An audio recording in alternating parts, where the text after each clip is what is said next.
Good morning, ladies and gentlemen. We're ready to start. Can we please ask that you switch off your cell phones? Thank you.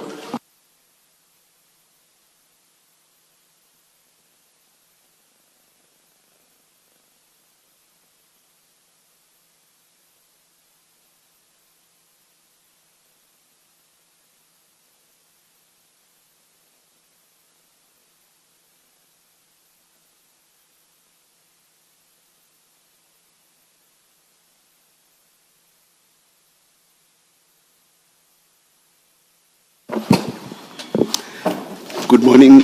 I'm very sorry. Good morning, General. You are still under your oath. Yes, Ms. Asim. Morning, Chair. Commissioners, the bundle that you will need to have in front of you today is Annex WB1 and WB2. Okay. And do I put aside the statement? For now. For now. Thank you.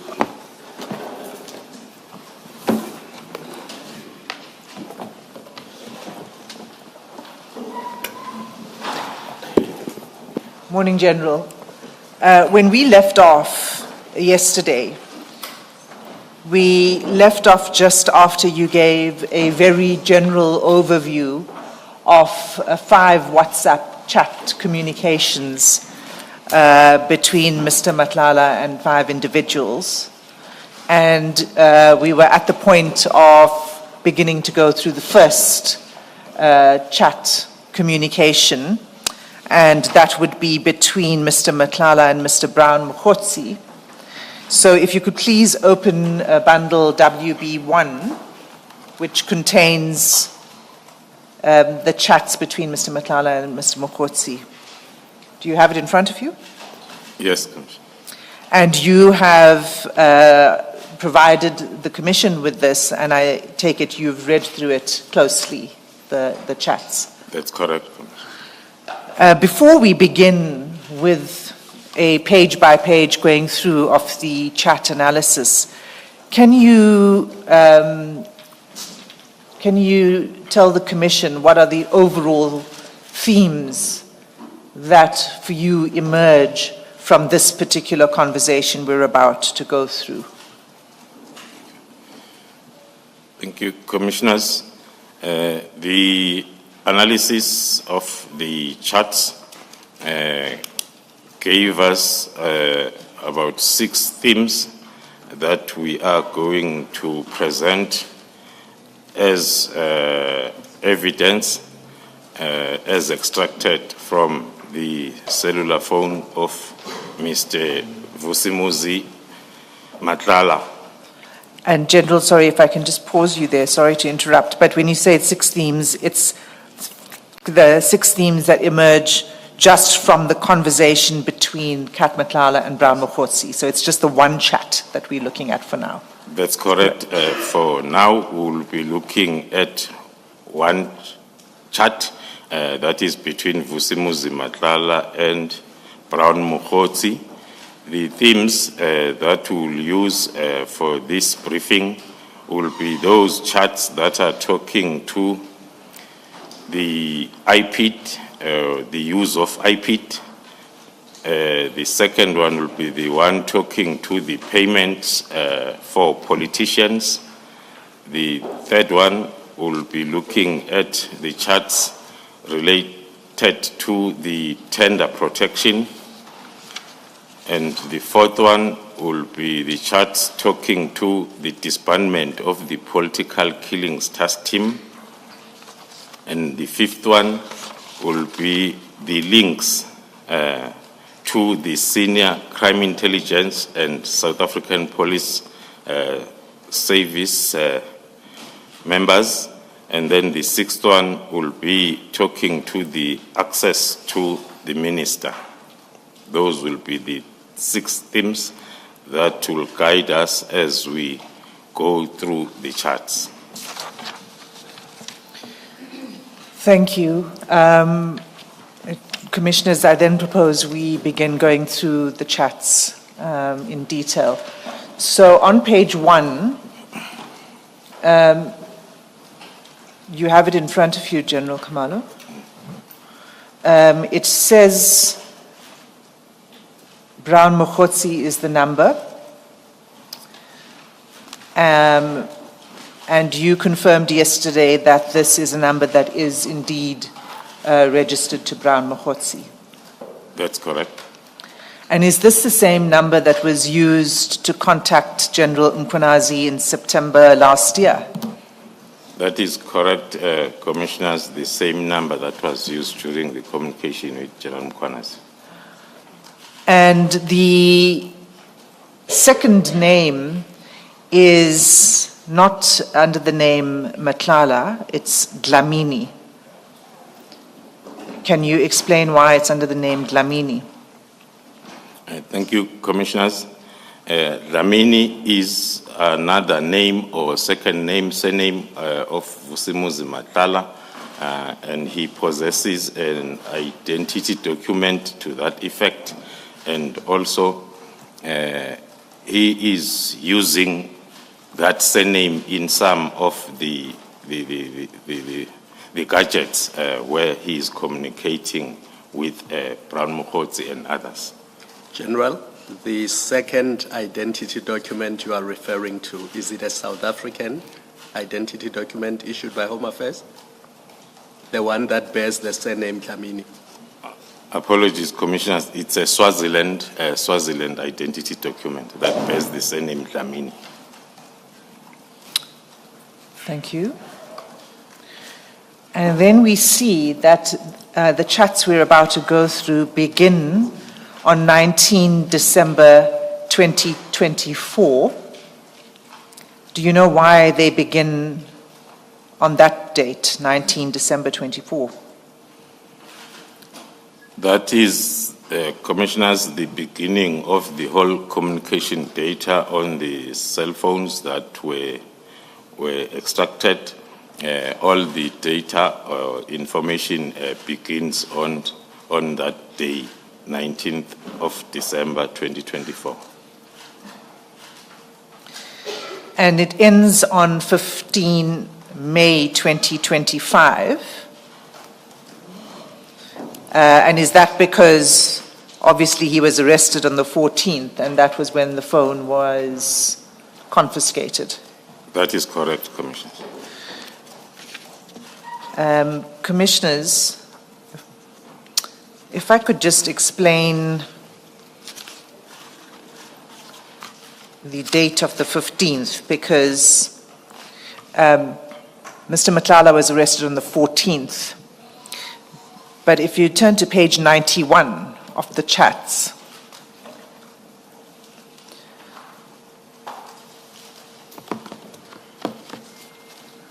the reason it reflects as 15 May is that strange thing we were talking about yesterday that the system kicks in called unknown sender, which is reflected as 15 May, but that's the date on which the contents of the phone were extracted. So obviously there was no chats between Mr. Matlala after the 14th. So just to explain why it goes up to the 15th. Okay. All right, so let's begin then with the first communication from Mr. Matlala to Mr. Mokhotsi. And that contains a video link which we'll display for the Commission.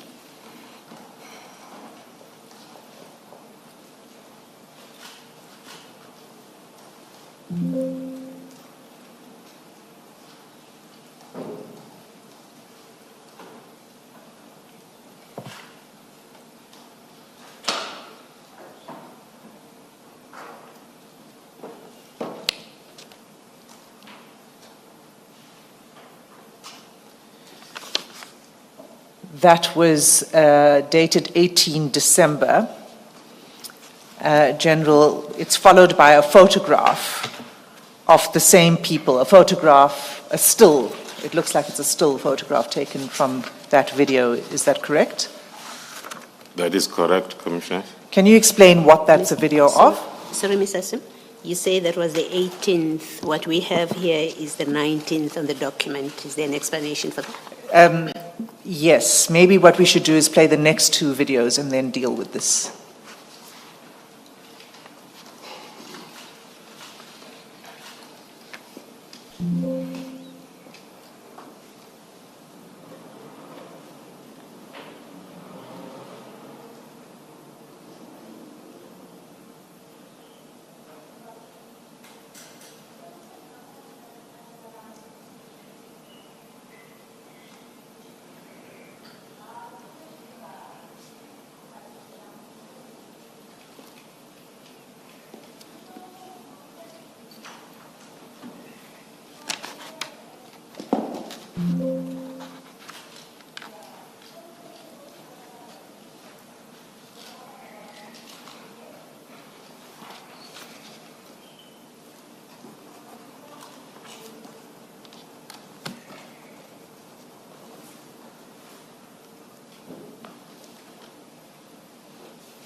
If we can pause there. So what we see generally is a series of videos of people entering a building called Menlyn Capital, including two pretty seriously armed officers. And it's on 2 days, the 18 December 2024 and 19 December 2024. Is that correct? That's correct, Commissioners. Okay, can you explain what's happening in that video and that photograph and who the people are? Thank you, Commissioners. The two videos were forwarded, as well as the still photo, were forwarded by Mr. Vusimuzi Matala to Mr. Brown Mukhotsi. The two videos and the still photo are depicting the 2-day operation that was conducted by the members of Gauteng Counterintelligence Operation with regards to the Firearms Control Act compliance inspection, which was a follow-up from the operation that was done on the 6th of December. Was Mr. Matlala informed that the team would be arriving for this inspection on those dates? That is correct, Commissioners. The arrangements were made with Mr. Vusi Matlala as well as his legal representative, and the appointment was set initially for the 18th, and one of them was not available, hence then it was postponed to take place the following day, the 19th.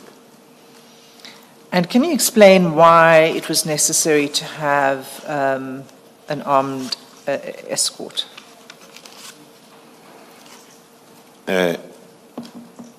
It is a standard operational procedure for the Gauteng Counterintelligence Operation members because of the threat and risk assessment that is still in place. And it is also our operational procedure to provide the protection for the investigating officers by a suitable tactical capability during the conducting of their operations. And the threat and risk assessment you referred to, we haven't got to that point yet in your statement. So could you, at this point, just give a bit more of an explanation of why there was a need for a threat and risk assessment and what the findings were? Yes, the threats against the operation, which will include also the members attached to it, were identified at the beginning of the operation. That was reflecting an operation as a very high-risk operation. Hence, then, as part of counterintelligence measures, we had to employ then the 24-hour protection to the members that are involved in this particular operation. So the findings of the threat, The and, threat risk and risk assessment was high. was high. The individuals you say who arrived are members of the task team. Are the members of the task team, that's correct. So in the next photograph, is that, can you explain who are the people in that photograph and what's taking place? The photograph depicts the members of the GCI Ops conducting inspection together then with the personnel from Vusi Matlala's business premises. Please mention the page numbers for the record. That's on page Page 3. Pardon me. No, I do see it, I just for the record. Thank you, Chair. That's on page 3, the photograph. And so this is where they are conducting the firearm compliance inspection. That's correct, Commissioner. And what were the outcomes of that inspection? The outcomes of the inspection was there were possible contraventions of some of the sections of Firearms Control Act. Hence, then an inquiry was registered, which was then investigated from that day on, and it is still under investigation. And the firearms were all confiscated for ballistic analysis. After the ballistic analysis was completed, and they were returned back to the owner, lawful owner, Mr. Vusimuzi Matlala. Do you know when they were returned? I do not have the specific date, but it was 3 to 4 weeks after the operation. Thank you. If we can turn to page 4. After a call between Mr. Mokhotsi and Mr. Matlala, there's then a text exchange. Can you read that, please? The first text exchange from Brown Mokhotsi to Vusimuzi Matlala, it has got the message that reads, IPID guy name, which is the first text that is talking to our first theme of this presentation.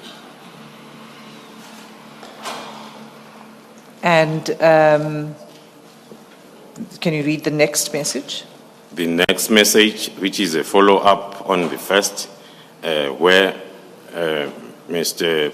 Brown Mokhotsi is following up from Mr. Vusimuzi Matlala on the same IPID discussion, asking my brother, any news from IPID?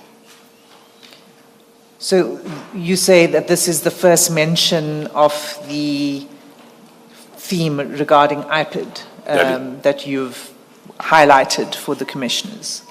That is correct, commissioners. Maybe also to add or to sensitize the commissioners that we will find the discussion under this theme as we continue to the next page, page 5, 6, 7, as well as page 11 and 12.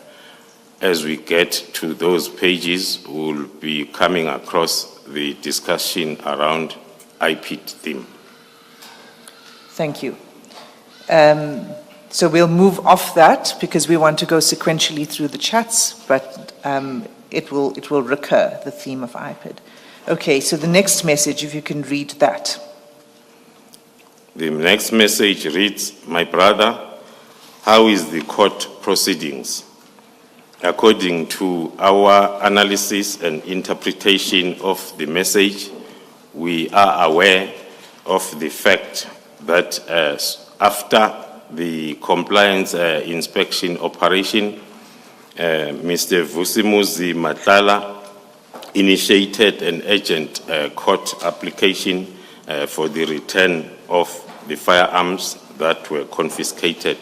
Our analysis of the chart based on the timeline is giving us that possibility that the chat or the question was with regard to the court proceedings, because the matter was expected to be heard on the date of the message, which is the 24th of December 2024.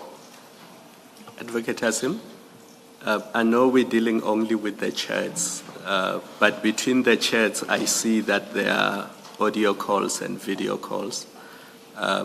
Are we leaving those and just assume that there were video calls and audio calls, but nothing more about it? We have no further information on the audio or video calls, so all we're able to discern from the chat is that a call was made Yes. at that point in time, and when the call was returned, and the times at which the calls were made, but we have no information beyond that. And I think that it's useful to just note, General, as we're going along, even though we're skipping sort of over the calls, but to just note for the record that a call was made between the two individuals. On that same note, Ms. Hassim, I think it will be helpful for purposes of a complete record when we read it later, that perhaps you also mention the date and the Yes. timestamp Yes. as you go along. Of the calls. Yeah, well, not just Well, not of calls, everything, more the yes. messages, really. Yes. More the Yes, no, I messages. think, I mean, certainly for the messages, but we could do the same for the calls. I'm sorry, so we were on how's the court proceedings, and your interpretation of this is that it related to the application by Mr. Matlala for the return of his firearms and cell phones. Do you know anything further about that court application? What we know is that on the same day, the 24th of December 2024, when the matter was expected to sit, the applicant, Mr. Vusimuzi Matlala, withdrew his application. Okay. So can you just provide the date and time of the next set of calls one by one? On the next page, there are calls between Mr. Brown Mokotsi and Vusimuzi Matlala, as well as the greeting on the Christmas Day. Let me pause you, General. So the first one is, I think we are going to be quite specific about this. So the first call was 24 December 2024 at 13:45. That's at the bottom of page 4. That is correct. The first call of the day from Brown Mokotsi to Mr. Vusimuzi Matlala, followed by another call, and thereafter then the response or greetings back, or maybe an indication that he did miss the calls. And then the next message. So let me pause for a second, just so we get all of the calls in as Commissioner Baloyi requested. The next call was, so the first call on that was 24 December 13:45. The next call was from Mr. Mokotsi, 24 December 2024 at 14:05. And then another call from Mr. Mokotsi, 24 December 2024 at 23:03. And then a message on 25 December 2024. Can you take it from there? Thank you, Commissioners. And then the first message then from Mr. Vusimuzi Matlala to Mr. Brown Mokotsi on the 25th of December 2024. At 6:17. 6:17. Yes. Morning, my brother.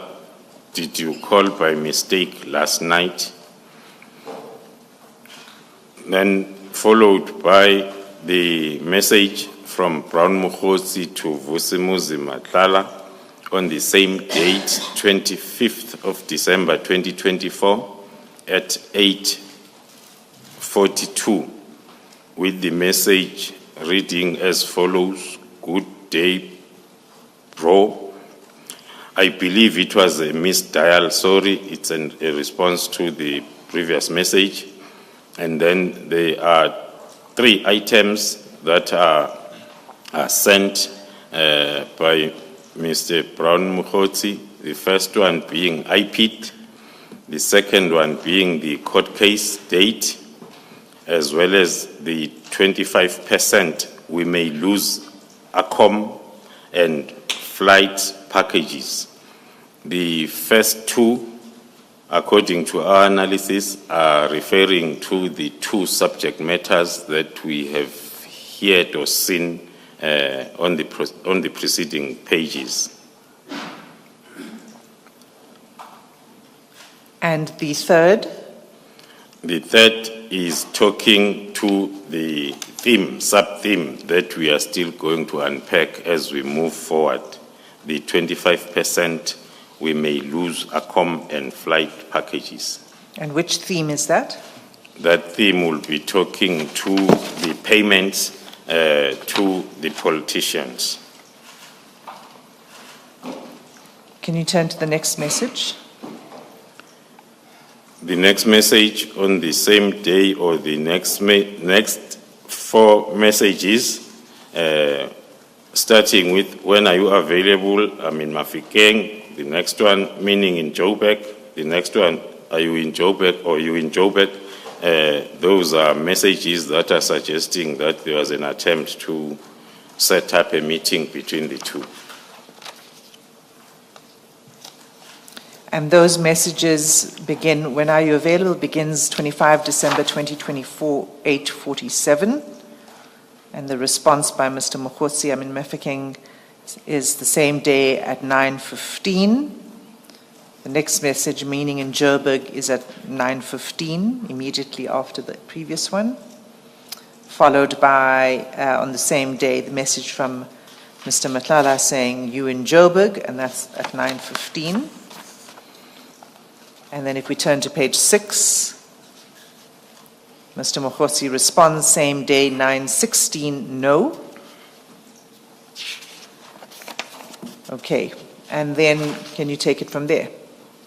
Then the next message from Mr. Vusimuzi Matlala to Mr. Brown Mukhotsi on the 25th of December 2024 at 9:16. It reads thus: let me know when you back and the banks open tomorrow. I will circle that deposit thing and the rest we'll discuss whenever you are available. According to our analysis of the chart, it relates to the lists of 3 items that were shared between the 2 the same day in the morning, the same day, the 25th of December 2024 at 8:42.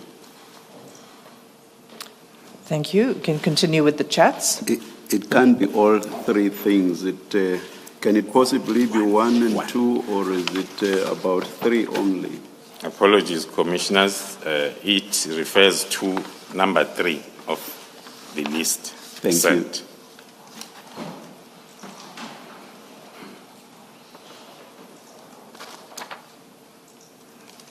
It refers to the 25% payment for 25% flight and payment. accommodation. Yes, that's correct. Okay, so the next message. The next message on the same day, 25th of December 2024 at 9:16, Brown Mukhotsi to Vusi Matlala. I'm asking if you want me in Joburg, the continuation of an attempt to have a meeting, with the response from Vusi Matlala on the same day at 25 December 2024 at 9:17. No, was just wondering if you are around so we can discuss what's happening. And then the next message. Can you pause for a moment there? Do you have any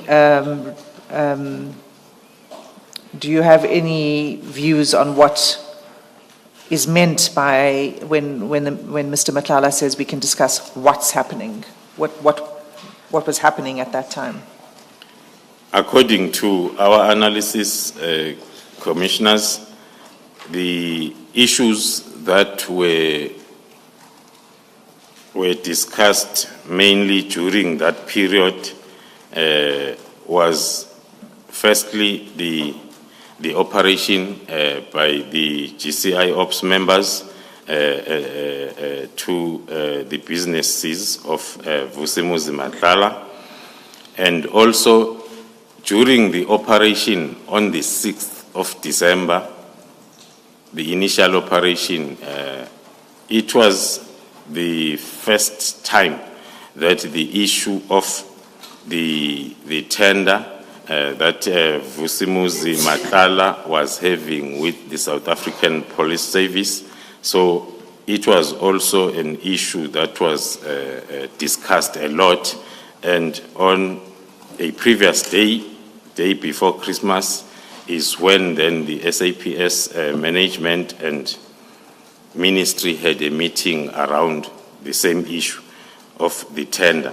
So according to our analysis, the question or the issues that Vusimuzi Matlala wanted to discuss with Mr. Brown Mokhotsi are referring to the discussions or issues around that tender. Thank you. You can continue with the messages. The next message is on the same day, 25th of December 2024 at 9:18, Brown Mokhotsi sending to Vusimuzi Matlala indicating that the 26th is a holiday, and with the response from Vusimuzi Matlala on the same day at 09:18, yes, the open half day tomorrow. And then the next message. You can just pause there. He probably meant they open half day tomorrow. Do you have any view on what he's referring to there? Who's open half day tomorrow?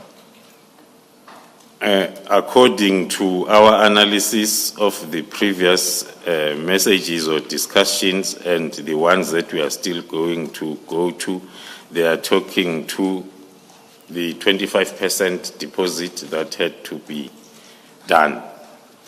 So is it referring to the banks being open? To the banks, yes, commissioners. Okay. All right. Continue. And then on the same day at 9:18, Brown Mokhotsi indicating to Kat Matlala the continuation of the IPID theme, indicating to him that IPID can be a breakthrough. And then on the same day, Vusimuzi Matlala is responding back to Mr. Brown Mokhotsi at 9:18 again, indicating that there is a bit of a hurdle there, but I'll fill you in. Our interpretation is there means IPID as a direct response to the previous message from Brown Mokhotsi. The Then next message. On the same day, Brown Mokhotsi responding with, will it work? At 10:32. At 10:32 on the same day. So Which there's a will- bit of a hurdle there, but I'll fill you in, followed by from Mr. Mokhotsi, will it work? Okay, and the next message? And then the response to Mr. Brown Mokhotsi by Vusimuzi Matlala on the last message asking whether will it work. It reads as, needs someone brave enough. Our interpretation is the response on the question whether it will work or not. And do you have any view on what, it's responding to the previous message, but do you have any more insight into what that means, need someone brave enough? Following the order of the discussion, the question, will it work, will still be part of the IPID theme as the previous messages or the initial message on that day came from Brown Mukhotsi indicating to Vusi Matlala that IPID can be a breakthrough, then followed by a response that there is a bit of a hurdle there, but I'll fill you in. So if you read those messages, they give the suggestion that it's a continuation of the IPID discussion, ending with the message from Vusimuzi Matlala that it will need someone brave enough. Can you proceed to the next message? The next message, what we can indicate, commissioners. Date and time first, please. The message is on the 25th of December, 2024 at 13:06, where Brown Mukhotsi sent a picture to Vusimuzi Matlala that is having a picture of what looks like a business or travel agency advertisement. And what is of importance there is to note the name of the travel agency, because it's going to come up very often as we move with this data chart presentation, which is Godclear Travel. Can someone who is Sotho Tswana speaking please pronounce that for us?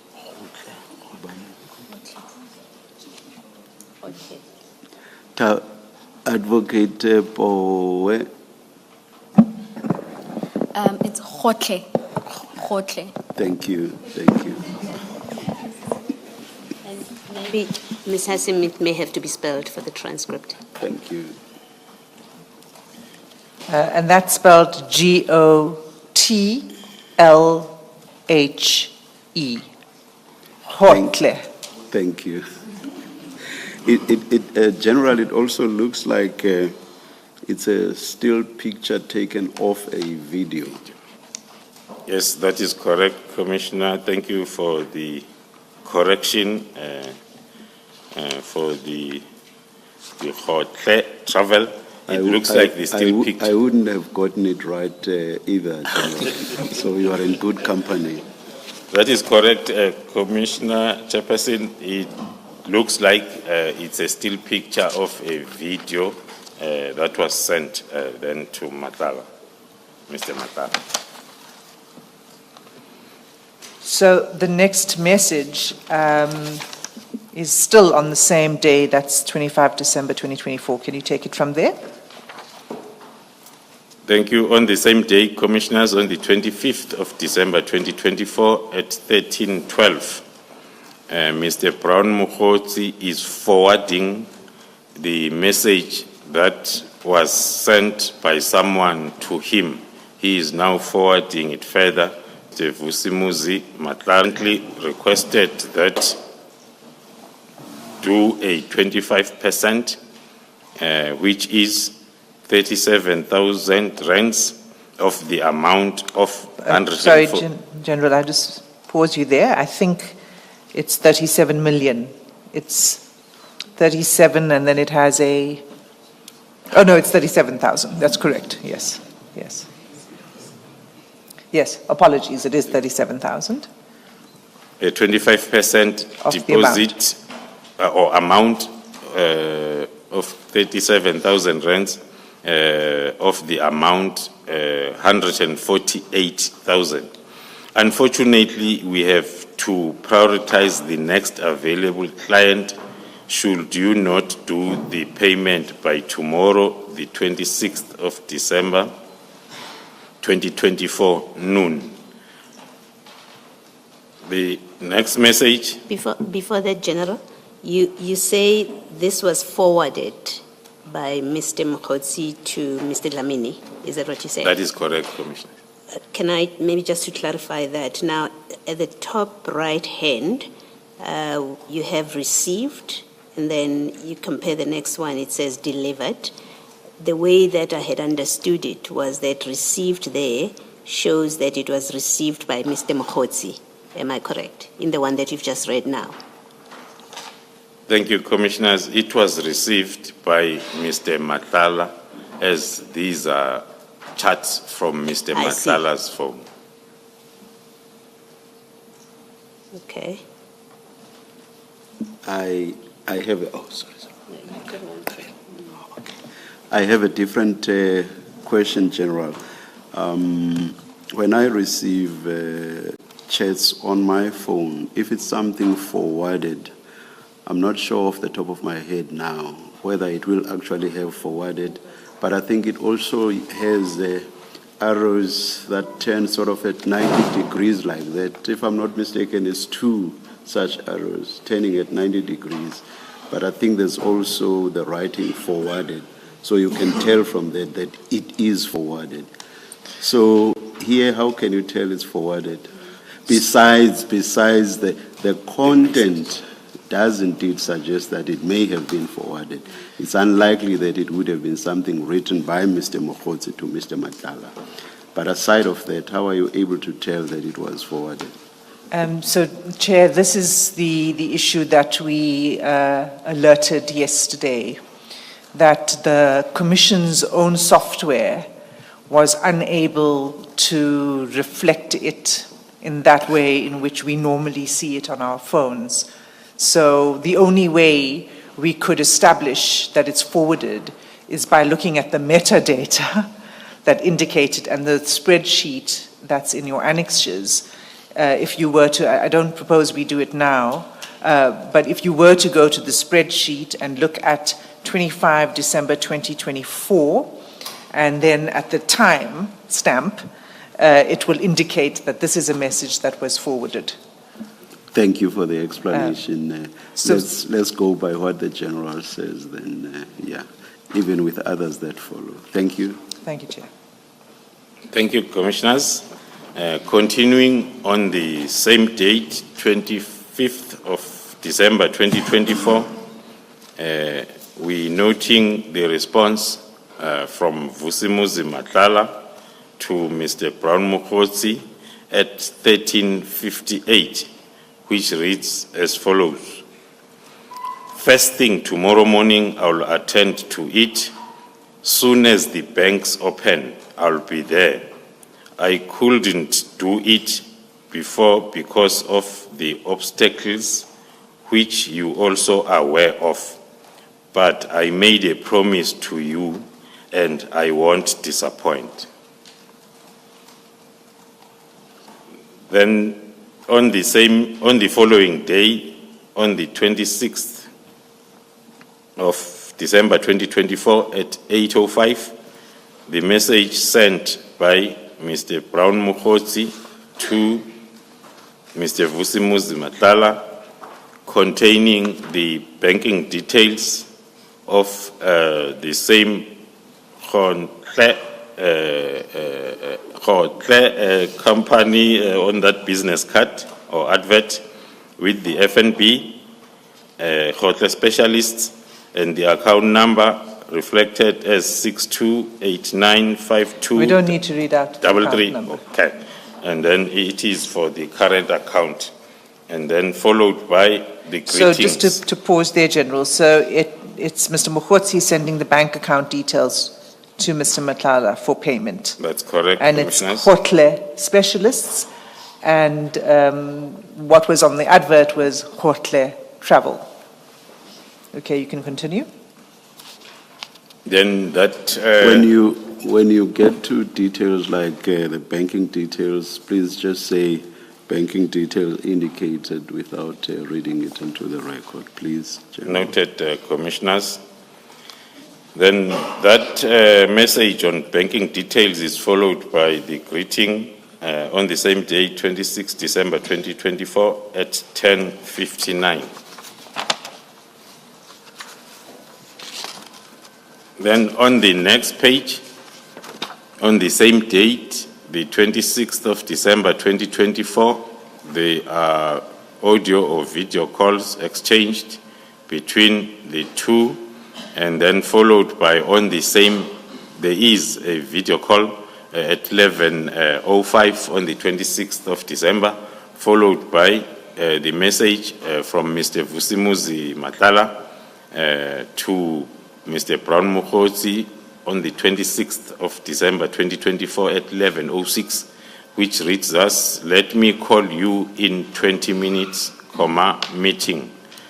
The response from Mr. Brown Mukhotsi at 11:06 on the same day reads "okay," followed by another message on the 26th still of December 2024 at 11:06 from Mr. Brown Mukhotsi to Mr. Dlamini Vusimuzi, which reads, "Just send me a message that you are held up so that I send this woman, these women, please." Our interpretation is that message is talking to the forwarded message of a person who was reminding the two chatting gentlemen about the 25% deposit. The response thereof on the same day, 26 December 24, at 11:13 from Vusimuzi Matlala reads thus to Mr. Brown Mukhotsi, "Do not stress, my brother, I will take care of it." And then on the same day, the response from Mr. Mukhotsi to Mr. Dlamini at 12:08, indicating that share a POP and thank you, hence. Then the next message on the same date. POP, which I understand to be Proof of payment. Proof of payment. Is that a thank you or a please, as if somebody is pleading? I think it's a please, the interpretation, because there hasn't been a payment made yet, so it's a pleading hands, Commissioner. That's a reference to the emoji on the side, General. So, General, it says share a POP, and then the emoji of the hands. And the interpretation is that that's a please. Please. I don't know what your interpretation is. I'll have to agree. One is not using these emojis often, let alone the understanding. At least. Ms. Hasima, I was asking the chair if we are entering the territory of calling experts, emoji experts now. I certainly hope not. Let's stay as far away from that as possible if we can in this hearing. Share a POP and the next message. The next message is forwarded again by Mr. Brown Mukhotsi to Kat. Maybe this message, we can read it together with the next one for better understanding. The two messages are sent more or less the same time on the 26th of December 2024 by Mr. Brown Mukhotsi to Vusimuzi Dlamini. The first one at 12:43. At 12:43. And you say that's forwarded? Yes. The first one is a forwarded message, which reads, "Comrade Brown," which means someone forwarded that or sent that message to Mr. Brown Mukhotsi, referring to him as Comrade Brown. The travel agency called in, "Please talk to them." Then Mr. Brown Mukhotsi is forwarding the same message to Vusimuzi Matlala as sent to him. The next message now is not forwarded, is sent by Mr. Brown Mukhotsi after that forwarded message, which reads, "Chief of Staff." And your understanding of that? Our understanding of that is the indication by Mr. Brown Mukhotsi as who had originally sent that message to him. the very same message that he is forwarding to Mr. Vusimuzi Matlala, an indication that this message above is originally from the Chief of Staff. And do you know anything more about, we don't know which Chief of Staff? We do not know which Chief of Staff, but Perhaps at this stage, unless something clearer comes up, let us not speculate. yes. Noted, Chair. Can we move to the next message? Before you do that, let me ask Ms. Hassan, these two chats, they look on their face that they could be controversial or will become important later on. You've referred to annexures which have metadata. Is the intention that at some point you will take us to the metadata that indicates that indeed this was forwarded from a source that hopefully would be identified? My understanding is we can't verify the source, the original person who sent it, the message that was then forwarded. All we're able to establish is that this was indeed a forwarded message, but not the identity of the person behind it. Can we continue? So we're on page 10. On page 10, Commissioners, the first message on the 26th still of December 2024 at 12:48, the message from Mr.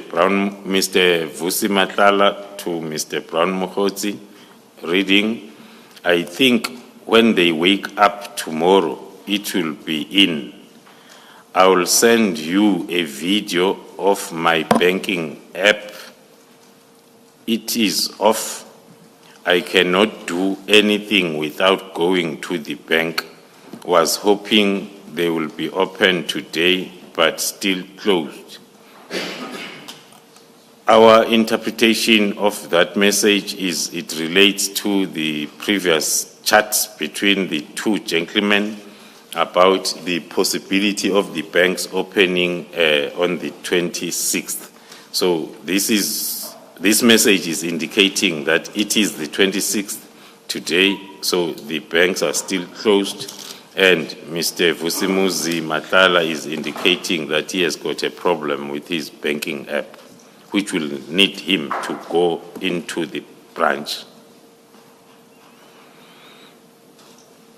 Then with a response on the same day, 26th of December 2024 at 12:49 from Mr. Brown Mokhotsi, indicating that that is sufficient, with another emoji. Which is? Can you just... I'll guess that it refers to, I'll be strong. Yeah. So that's sufficient, and then an emoji of a muscular arm.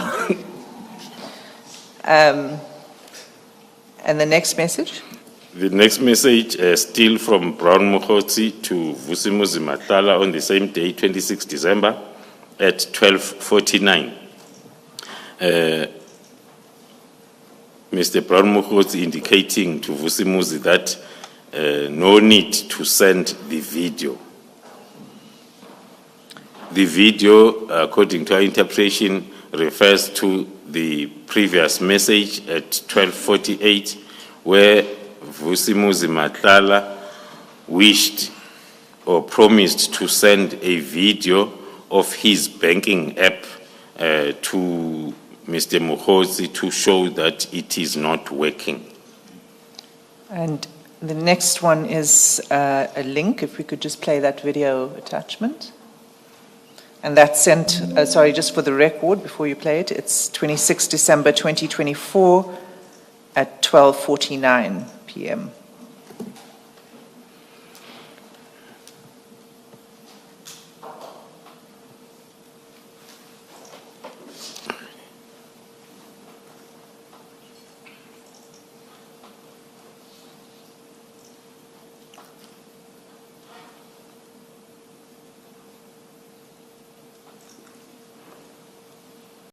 Do we have a problem?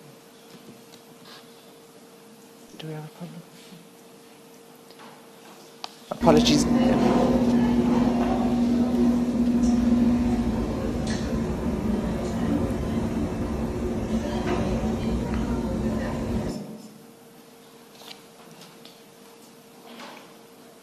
And then maybe you can just read the next message to explain that. Thank you, Commissioners. The previous messages, the first one on the same page indicated to Vusimuzi Matlala, prepared to send a video of his app that was not working as a proof, and then followed by the message where Mr. Mukhozi said there is no need to send a video, but still on the same day at 12:49, same day, 26 December 24, Mr. Vusimuzi Matlala is sending a video proving that his app is not working. The next message on the 26th December 24 at 12:50, Vusimuzi Matlala explaining to Mr. Brown Mukhozi that he can check it. It just turns blue, nothing happens. Our interpretation is he is indicating, of course, that his app is giving him a problem. The same day then, on the 26th December, at 13:18, Vusimuzi Matlala asking if Mr. Brown Mukhozi can take a call, and then after that, then there is a call from Brown Mukhozi to Vusimuzi Matlala. 2 calls. At 13:18 and 13:21 respectively.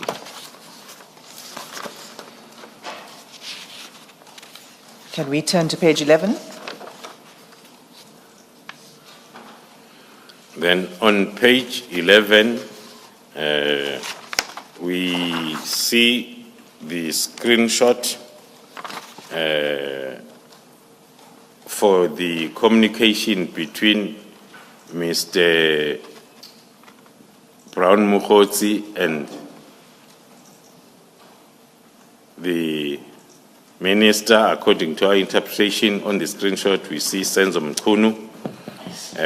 The screenshot is forwarded by Mr. Brown Mukhozi to Mr. Vusimuzi Matlala with the messages, reading the first one, it was during your tenure, and then there are calls in between, and then on Monday.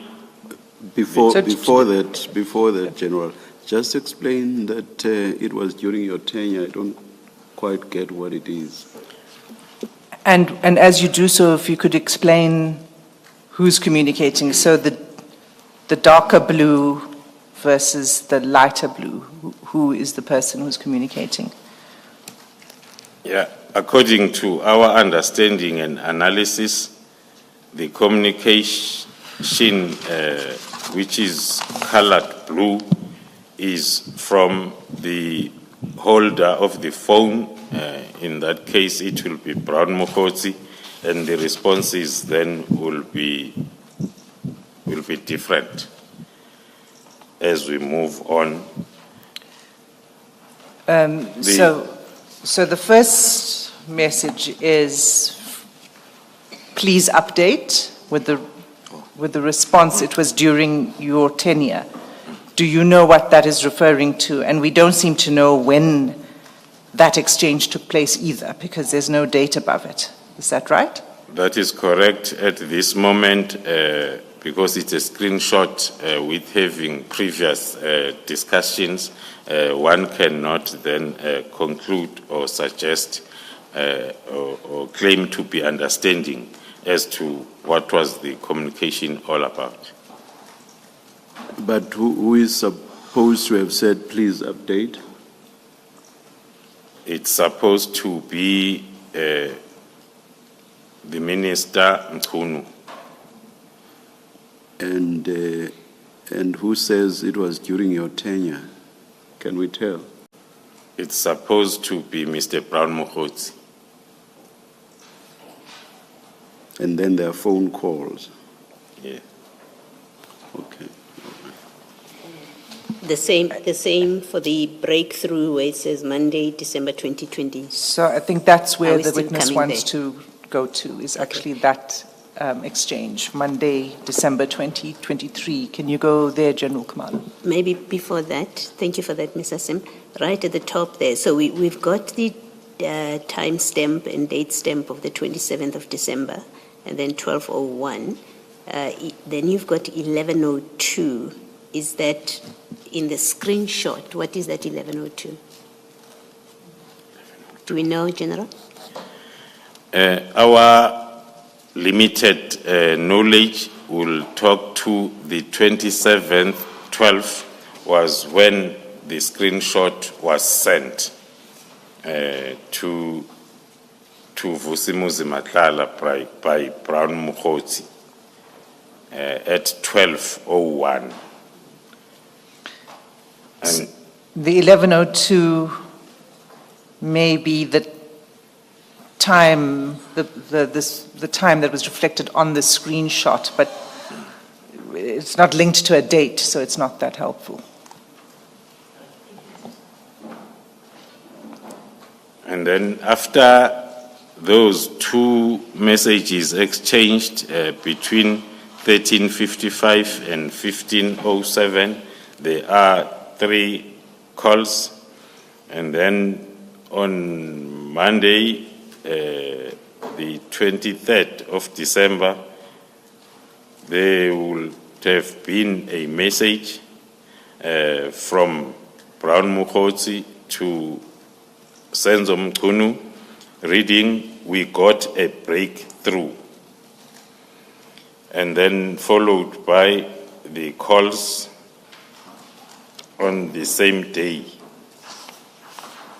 Then turning, And do we know whether that was a call received by Mr. Mukhotsi or a call made by Mr. Mukhotsi? the interpretation of the screenshot as these 2 calls were received by Mr. Brown Mukhotsi as compared to the 3 above that were made by Mr. Brown Mukhotsi.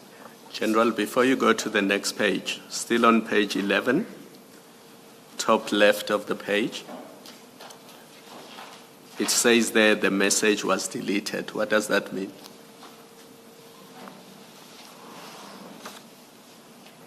Oh.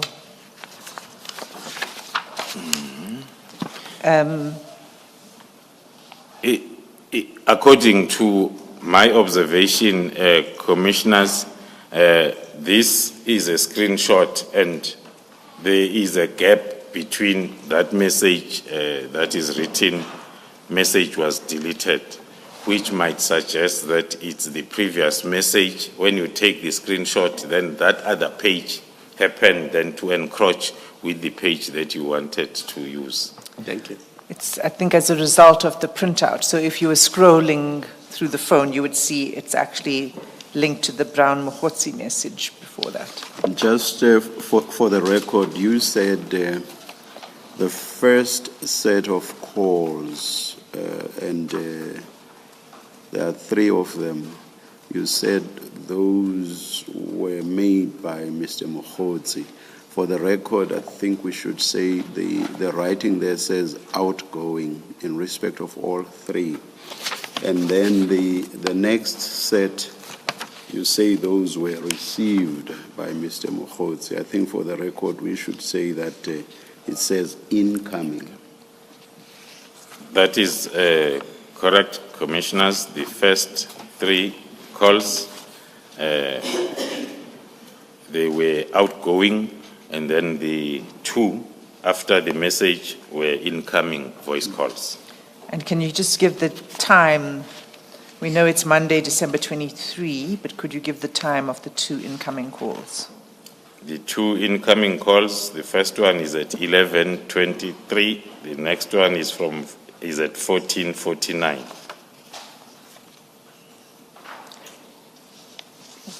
Can we continue with the screenshot? There's on the next date within the screenshot? The continuation of the same screenshot on Tuesday, the communication now is on Tuesday, the following day, as reflected partly on top, page 12, where Mr. Brown Mukhotsi receives the message from the number saved as for Senzo Mkunu on his phone with the message was the arrest effected at 1919. And the date there is reflected as Tuesday, December 24. 24. Just remind us, what was the date of that operation where weapons were seized? Was it the second operation? Was it on the 24th? It was on the 19th, On the 19th. Commissioner. And this screenshot of this conversation is a screenshot not of WhatsApp, but of Signal. Of Signal app. Thank you, Commissioner. So the communications were taking place on Signal, is that right? That is correct, Commissioner.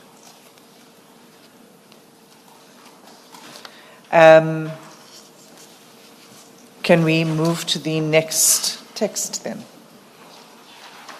The next text, which is the return of the theme 1 under IPID, Mr. Brown Mukhotsi is sending a message to Mr. Vusimuzi Matlala, reading IPID, that is on the 27th of December 2024 at 12:05.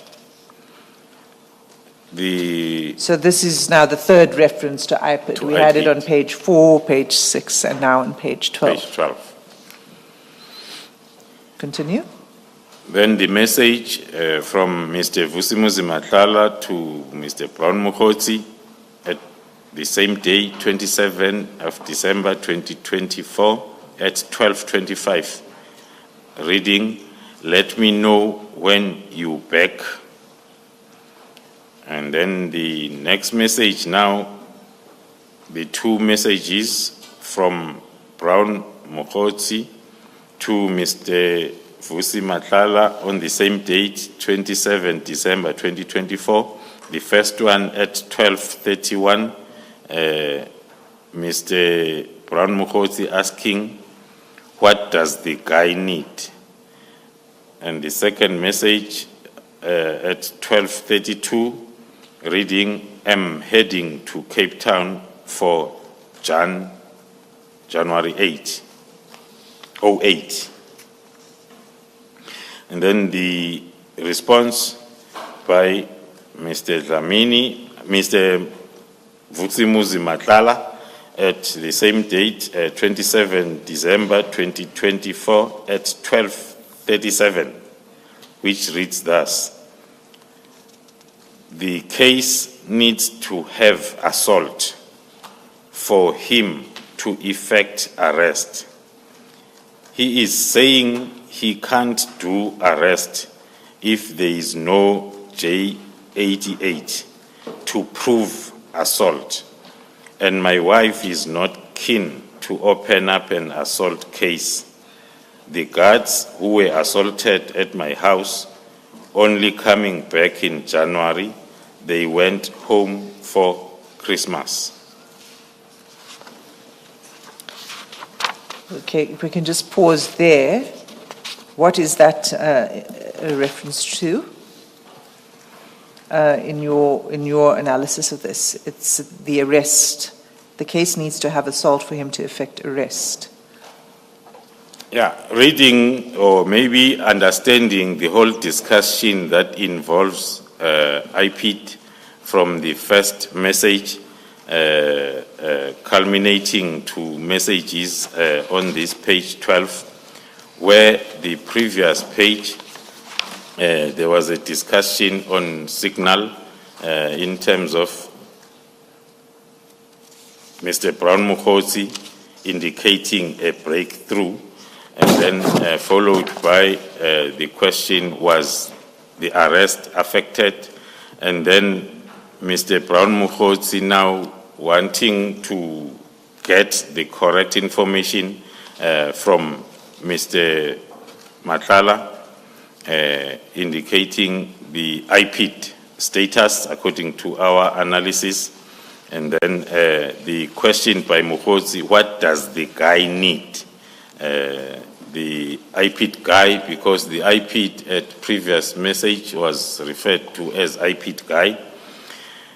And then with the explanation now as to, according to our interpretation, that is what the guy needs, as is provided by Mr. Dlamini, Mr.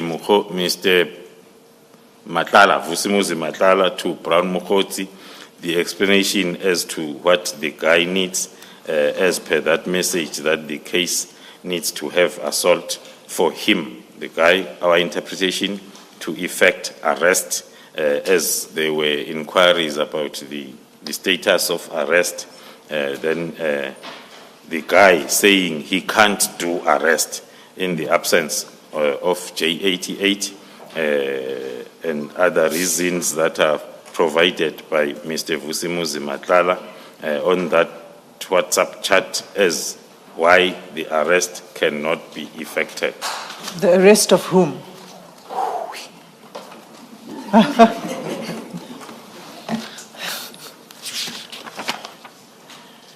Maybe then, commissioners, if I may give a possible conclusion on this theme under IPID discussion that we have seen on this pair of charts. The discussion to us suggests that Mr. Vusimuzi Matlala and Brown Mokotsi had a discussion on the involvement of IPID to intervene after the operation by the team on the 18th and 19th, but we can also include the 6th of December because the encounter with Mr. Vusimuzi Matlala and the team, or encounters, started from the 6th of December. Furthermore, the manipulation of IPID process comes out, or possible manipulation, as we read the responses of how IPID could not effect arrest, our interpretation, or open a case in the absence of the complainants as well as the J88. So the interpretation is an attempt to manipulate IPID processes for the benefit of Kat Matlala, including the private discussion around how to make this case valid, the case that had to be dealt with by IPID. And also in the conversation, Mr. Brown Mokotsi seems to suggest that IPID could be a breakthrough, as we have read some messages indicating the breakthroughs and the breakthrough that they needed to sort Kat's issue. There was a message that read, IPID can be a breakthrough. It also suggests that Kat might have an IPID person referred to as IPID guy, whom he is chatting to get the case opened, investigated up to the arrest, though they are struggling because of the absence of J88 and also the guards not being around, so as they can effect the arrest. The Brown Mokotsi, in his discussion with a contact saved as Senzo Mkunu in his phone, that discussion that is seen. You are referring to the screenshot? Yes, on the signal. We are presuming that will refer to the Minister of Police, looking at the number saved as Senzo Mkunu. The discussion shared between Mr. Brown Mokotsi and the saved Senzo Mkunu, suggesting or giving the update that there is a breakthrough, followed by a question as to whether was their arrest affected. So the analysis talks to the discussion stemming from the use of IPID to come up with these charges, further investigations leading up to the arrest, which appears... So, General, arrest of whom? General, does the picture get clearer with other texts or chats, perhaps? Because if it does, I would suggest that we should leave this here and see how things unfold as we go through later chats, perhaps. Or not? I think the only question is still that the only thing that we can, I'd like to ask the witness, but we can then move from there, is who is the arrest? When there's a discussion of an arrest, who is the subject of the arrest? See, the issue is, will the general respond based on facts that he knows, or will he be speculating? And why I say, if the picture does get clearer, let's go to where it does get clearer. Maybe we'll get to know. If we don't, because if it does, there's no need to rely on speculation. I hope I'm making sense. You know the picture better than I can ever hope to. Well, I think maybe we can park it for now, and we'll see where it goes. Thank you. Thank you, Commissioners. We are then going to move to the next page, 13. The continuation of the chats between Mr. Brown Mokgotsi and Vusimuzi Matlala on the 27th still of December 2024 at 12:38. The message reads from Mr. Vusimuzi Matlala to Mr. Brown Mokgotsi, and that payment is done, with another emoji. A thumbs up emoji. Oh, okay. A thumbs up emoji, and the response from Mr. Brown Mokgotsi at 12:41, the same day, 27 December, with thanks. And then followed by the message then still from Brown Mokgotsi to Mr. Vusimuzi Matlala after thanking him, saying POP, which can be interpreted as the proof of payment stemming from that discussion at that moment. And in context, Mr. Mokgotsi appears to be asking for the proof of payment. For the proof of payment, after a report by Mr. Vusimuzi Matlala that it's done. And then at 12:44, we see then the screenshot forwarded to Brown Mokgotsi by Mr.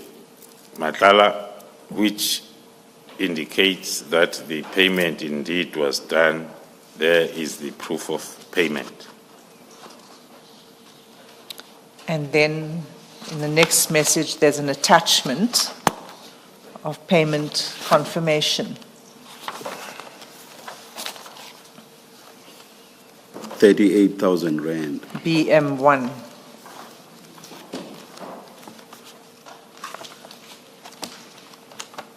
BM1, Commissioners, is at page 92, which is the proof of payment.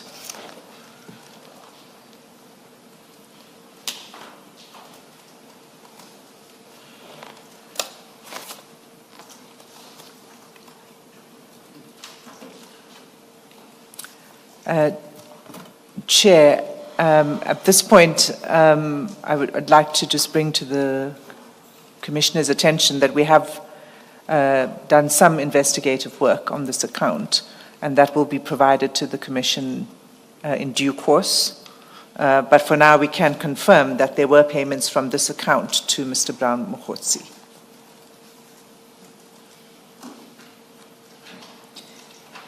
Do you mean payments other than the one reflected in the POP?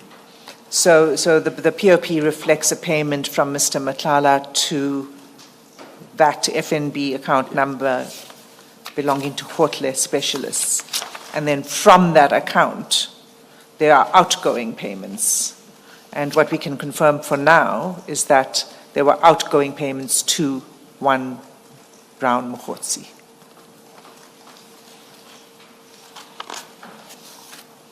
So we're on page 14. So BM1 was a proof of payment. And the next message, if we can move to that, on 27 December 2024. After then the payment confirmation as per Annexure BM1 was sent, and then Mr. Vusimuzi Matlala is sending a message now to Mr. Brown Mokhotsi, indicating that there is something I need to clarify from, please let me soon as you back. That message is sent at 12:46 on the 27th of December 2024. It is followed by another message on the same date, 27 December 2024, in the early evening, 1851, reading as follows: "Can I call brother?" And then the response on the same date, 1857, from Mr. Brown Mokhotsi to Vusimuzi Matlala, indicating 1930, please, which can be interpreted as a response to the previous question. And indeed, then at 1932, on the same date, Mr. Mokhotsi then is making a call to Mr. Matlala. Just check, Ms. Hassan. Do you, in the metadata, get information that call was made and this is how long it was? Do you have that kind of information? I'm not sure of the answer to that question, Commissioner, but I will check. Okay, thank you.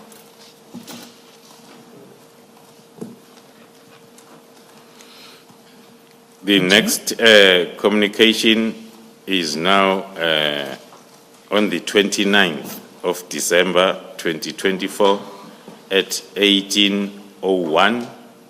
The first message there from Vusimuzi Matlala to Mr. Brown Mokhotsi: "Afternoon, brother.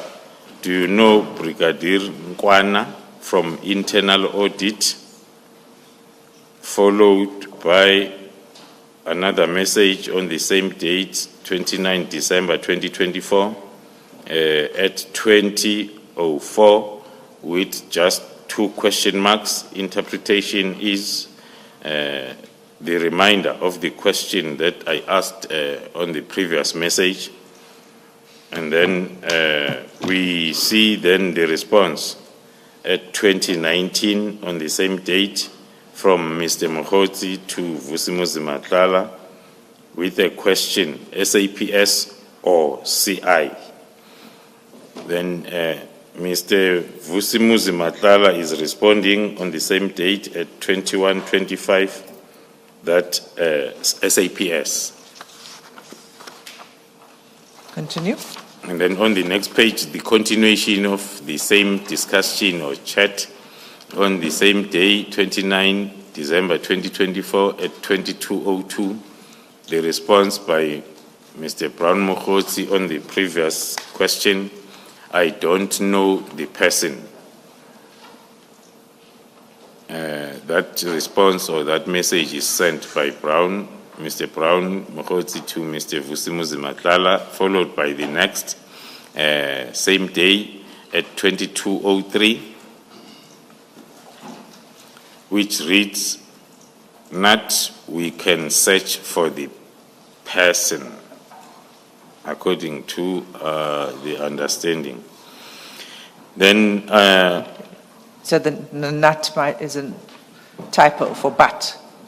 Is that right? it Is can that a be reasonable- interpreted by with that it's a typing error, which meant, but we can search for a person. Continue. Then on the 30th, the following day, early in the morning, 05:18, Mr. Vusimuzi Matlala is sending a message to Mr. Brown Mukhotsi, reading, he requested to be briefed regarding my bid document. I thought you guys know something about it. And then the response by Mr. Brown Mukhotsi at 7:48 on the same day, the 30th of December, reads no.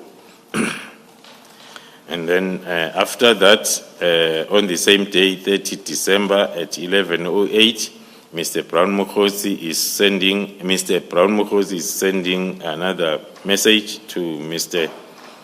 Vusimuzi Matlala, reading, "Sure, bro, court date," as a question of when is the court date.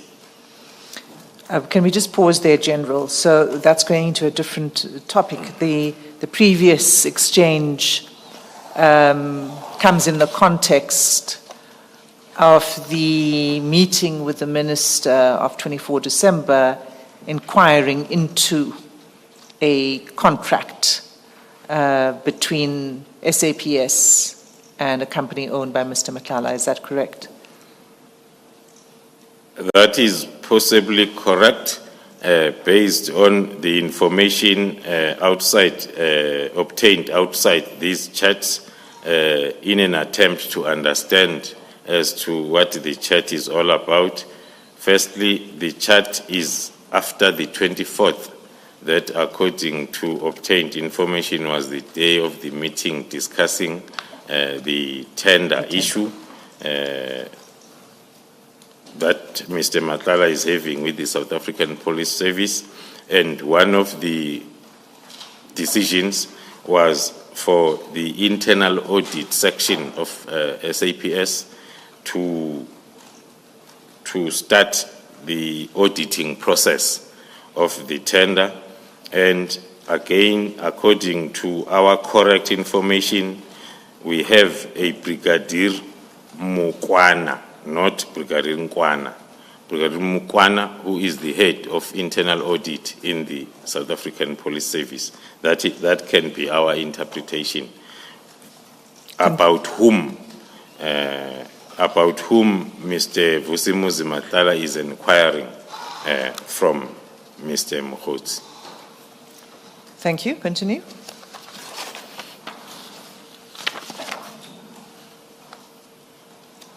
So you've... Sorry, Advocate. Can you please spell the name of the Brigadier? Mukwana? Please spell that. I want to write it against Mukwana. It's Mokwana. Thank you. Thank you.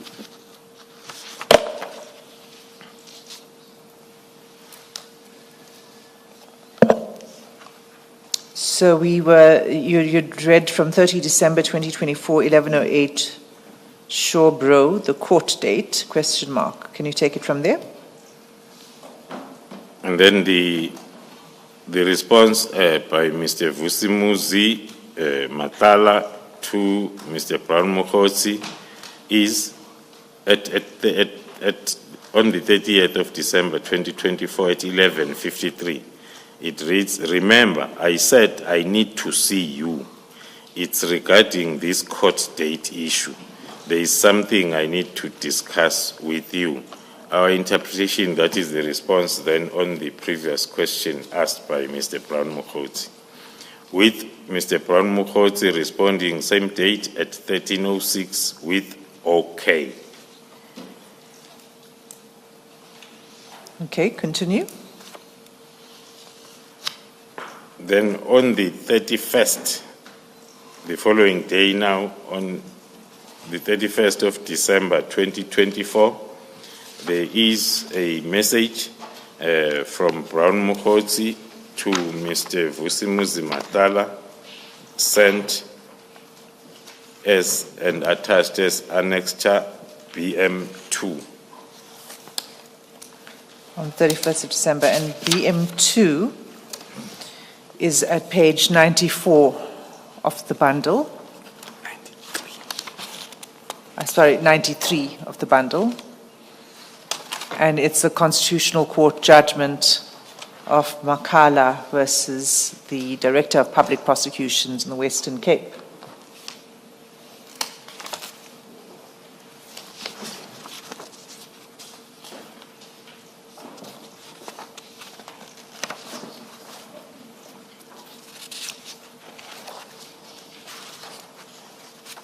I believe we'll come to this in a moment. You can continue with the text messages, General.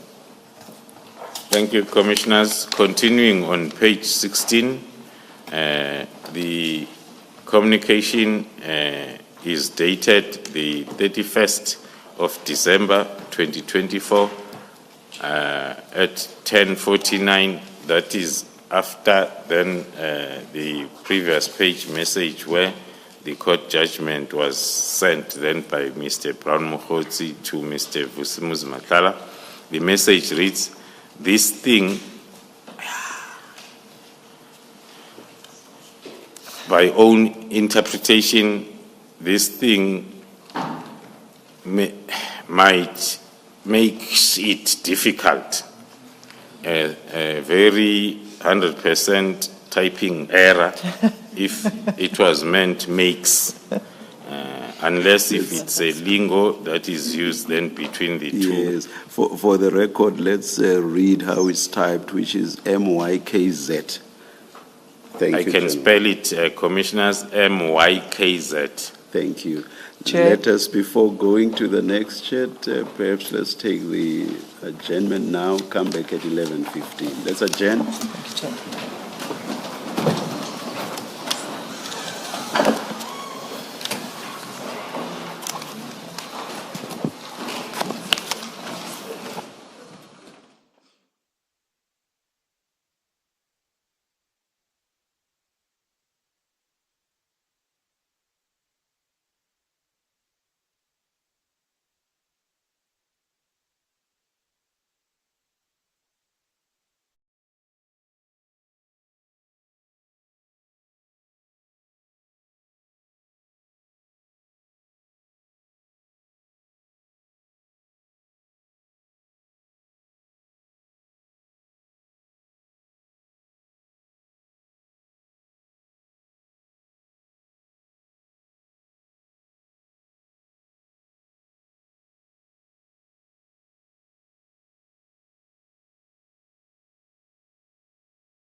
We were at page 16, and you just read out the first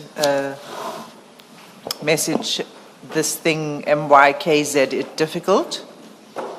Can you take it from there, the next message? Thank you, Commissioners. The next message on the same date, 31st of December 2024 at 10:49, Mr. Brown Mukhotsi sending to Mr. Vusi Matlala, reading, "There is hope," and followed by the message again from Brown Mukhotsi to Vusi Matlala, same day at 10:50. Let's take a call for that, followed by the call, then a second after that message from Brown Mukhotsi to Vusi Matlala, and another one at 11:09, another call. On the same day? On the same day. Then on the same day, at 11:10, now a call from Vusi Matlala to Brown Mukhotsi, followed by another call from Mukhotsi to Vusi Matlala, same day, 31st December at 11:10. So it looks like they were missing each other. Is that right? Because That is correct. it's so quick. Continue. Then the next message, it's a screenshot again for the communication on signal between Mr. Brown Mukhotsi and the number saved as Senzo Mchunu on the 31st of December, 11:18. The screenshot on the next page, 17, with the message in the screenshot that reads thus: "This is a constitutional court judgment that was issued on the 20th of December 2024, full stop, and then the message as screen grabbed, it reads, "Minister, I'm going to get this case number of this judgment for you. Now we got something proven by the court. This is the matter now which either Sibiya or the minister can charge Khumalo and apply Rule 9 of the disciplinary hearing. It took the Constitutional Court to release a man who was sentenced to life imprisonment through a forced Section 204 confession.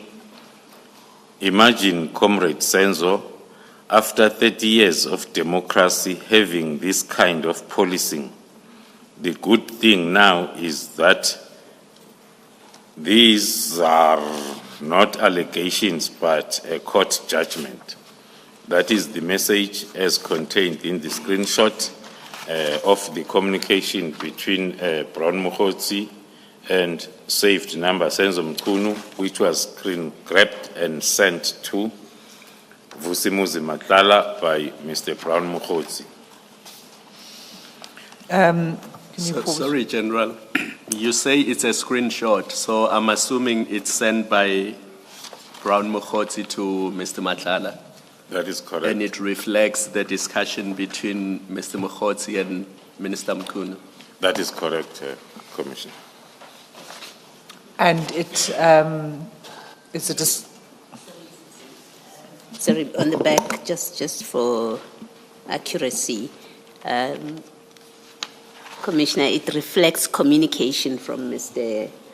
Mukhotsi to the minister instead of communication between the two of them. It's one-sided. This screenshot shows communication one way to the minister.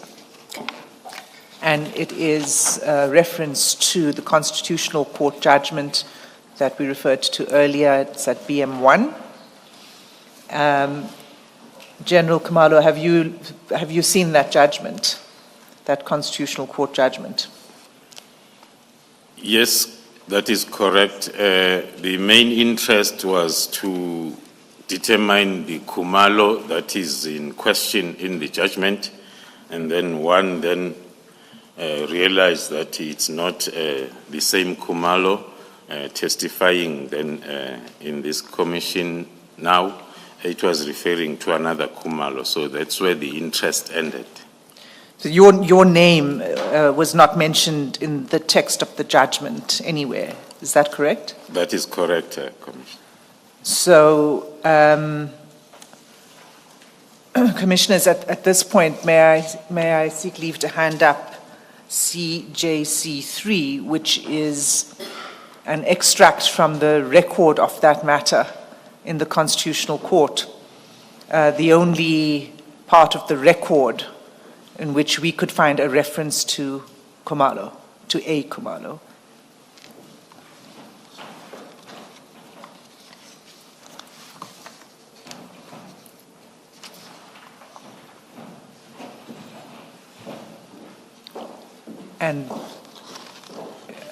And on the second page of that exhibit,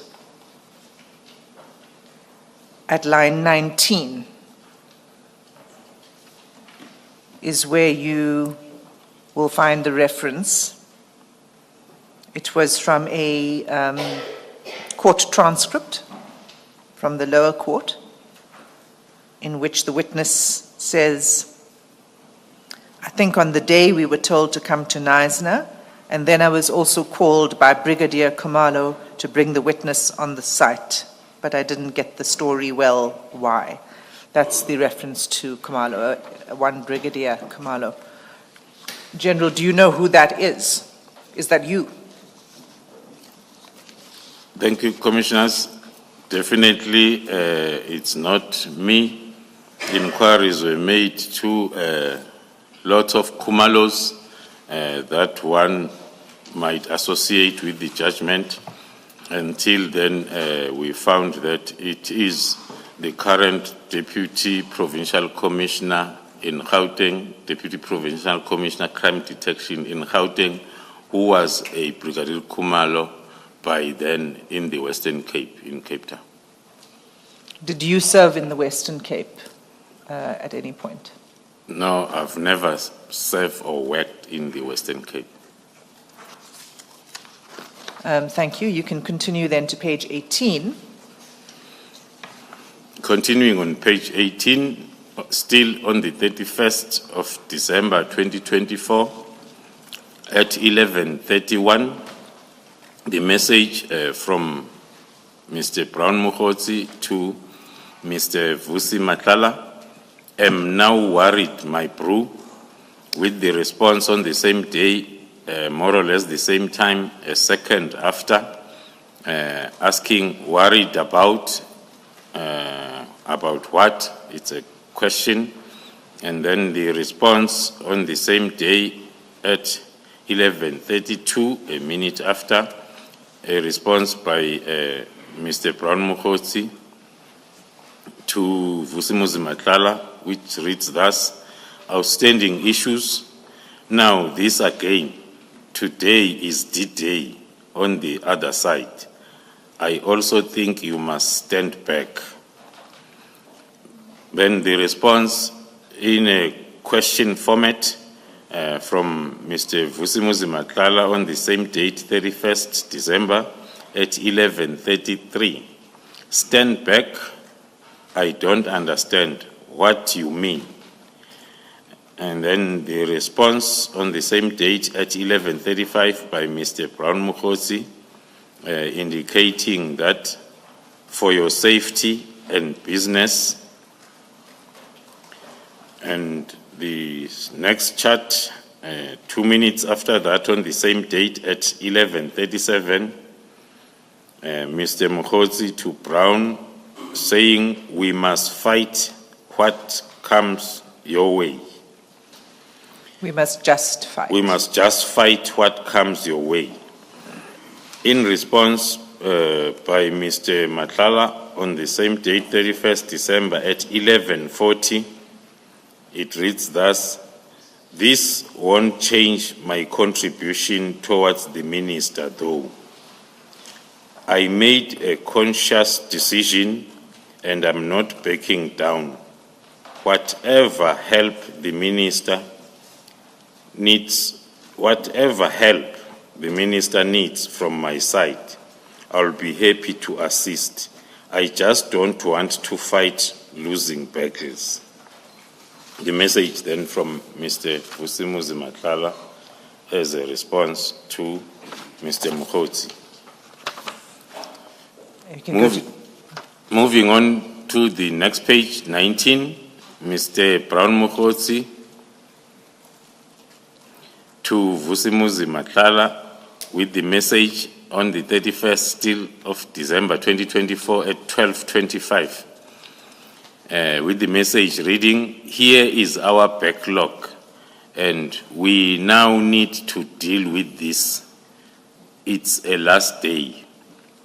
Followed by another message at 12:30 on the same date, 31st December 2024, from Brown Mkhotsi to Vusimuzi Matlala. I thought we spoke about it, but we did many regions. It's only 2 regions left. And then the next message at 13:55 on the same date, the 31st of December 2024.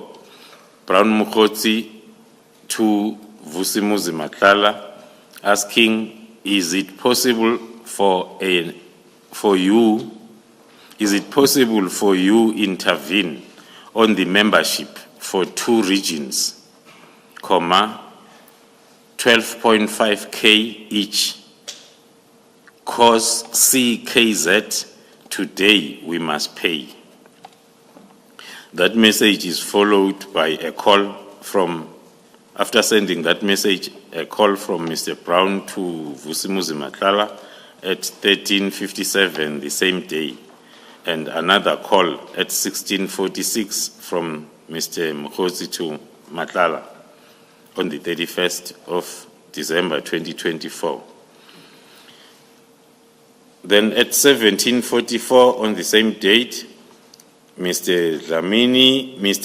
Matlala is responding to Mr. Mkhotsi as follows. I'm sorry I missed your calls. I do not have a problem to help. There is some things I need to understand and also hear what my concerns are. Please, like I said before, can we kindly meet whenever you have time and hear what I have to say? That message from Mr. Matlala to Mr. Mkhotsi is followed by a call at 17:49 on the same date and another call at 17:50 from Mr. Matlala to Mr. Mkhotsi. And then the next page, 20, on the same date, 31 December, Mr. Brown Mkhotsi responding to Mr. Matlala with the message, sure boss, followed by a deleted message that was from Brown to Mr. Matlala on the same date at 19:07. On the same day, 31st of December at 19:08, Mr. Brown Mkhotsi is sending a message to Mr. Kat Matlala, which reads thus, we managed to push. We only need for those 2 regions. We only need for those 2 regions. The figure 4, the figure 4 perhaps being FOR. FOR, that might be correct. I ask people, I ask you not to speculate, and there I am speculating. Thank you, Commissioner. Then after that, on the 31st still of December 2024, a minute after, Brown Mkhotsi is following that message with the banking details to Mr. Matlala. And then the same minute, few seconds, then Mr. Brown Mokhosi is sending a message. We need 25K only. The next message, still from Mr. Brown Mokhosi to Mr. Kat Matlala. A minute after that, it reads, "Will engage with everything and anything we need, my boss. The problem is we're gonna lose voters in the 2 regions." Then that message then is followed by calls from Brown Mokhosi on the same date, 31st December. The first one is at 1911, followed by the second one at 1919 to Vusi Matlala. Keep going. Then on the 21st, page number 21, on the same date, another call from Vusimuzi Matlala, followed by a return call from Brown Mokhosi at 2030, still on the same date. And then same date at 2044, Mr. Brown Mokhosi is sending a message to Mr. Matlala, reading, "My brother." And then at 2102, same date, Mr. Matlala is responding to the fact that he was taking a bath. "I'll let you know if I win or not. Still waiting." With the response at 2103, December 31st, with from Mr. Brown Mokhosi, and then correcting that a few seconds after to read "okay." And then on the same date, 2206, Mr. Brown Mokhosi is sending a message to Vusi Matlala, "It means we didn't win, my brother." And then the following day, on the 1st of January 2023, at 1351, the message from Brown Mokhosi to Mr.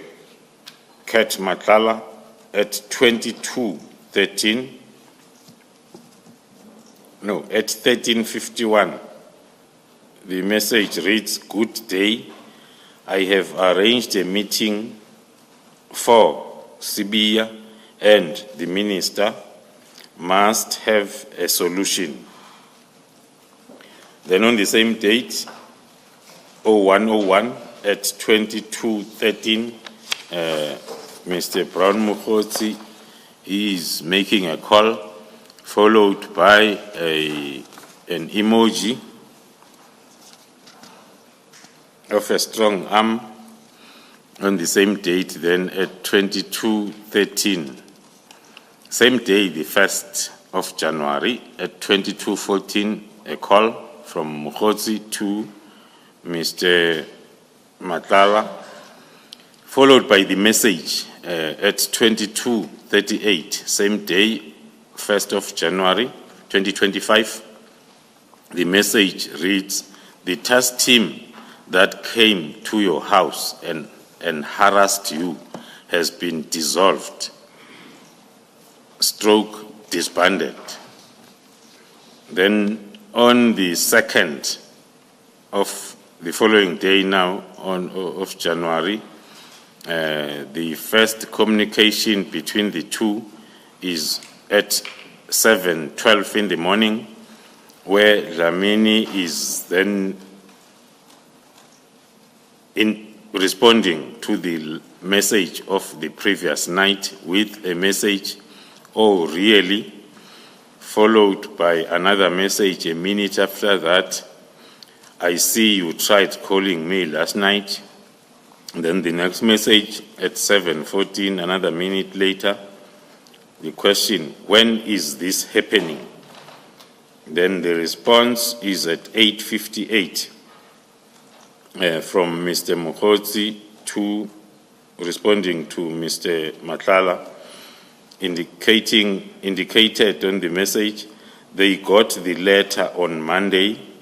As we speak, they are bringing all the dockets to Sibia, followed by an attachment as Annexure BM3 that is sent by Mr. Brown Mukhotsi at 10:05 still on the 2nd of January, forwarding the attachment to Mr. Matlala, which is annexed, as I've indicated, as BM3. And BM3 is the letter from the Minister to the National Commissioner dated 31 December 2024.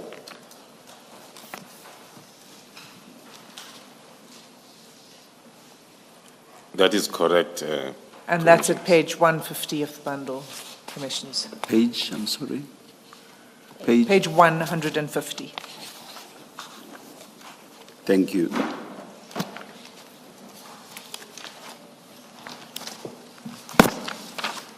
And on the same day, the 2nd of January, at 11:13, there is a call between the two gentlemen, and thereafter, on the same date,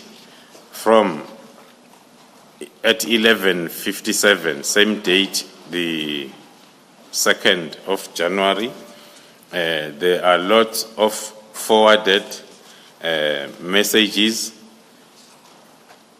that are forwarded then to Mr. Mukhotsi, starting from page 23.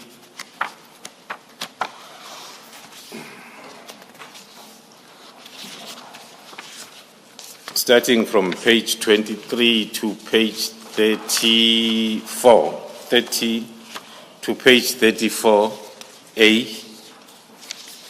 34, the bottom part. All those messages are containing the information as well as the screenshots of classified information that is used or that belongs to the division crime intelligence of the SAPS.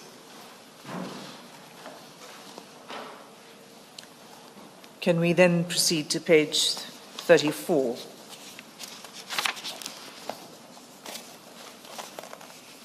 Just explain this, please, General. So are you saying Mr. Mukhotsi was in possession of classified information? Yes, Commissioners. And Mr. Mukhotsi was in possession of all this classified information that is forwarding to Mr. Matlala. Thank you.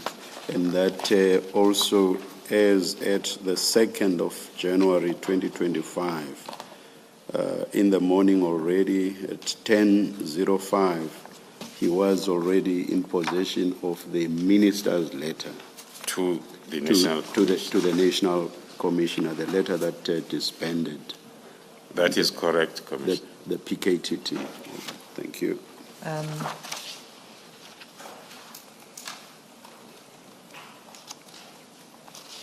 Yes, so Chair, just to clarify, that's on the 2nd of January at 10:05 that he forwards the letter following the earlier message on the 1st of January informing Mr. Matlala that the task team is disbanded. Yes, yes. Then comes a series of information that's classified in the possession of Mr. Mukhotsi, which he forwards to Mr. Matlala. And we'll go past that to page 34. At the bottom of that page. Can you take it from there, please, General? And then at page 34, the message is a screenshot, again, from Mr. Brown Mukhotsi to Mr. Matlala, which contains the communication between Mr. Brown Mukhosi and a certain Dion. The screenshot is having the first message that is visible, reading as follows: as Dineo Mukwili stroke Muhajane Peyele Angestel as a brick. Limited interpretation of Afrikaans. It's a question asking if is there any Dineo Mukwele or Muhajana who's working by them as a brigadier. Then on the next page, 35, the continuation of the screenshot.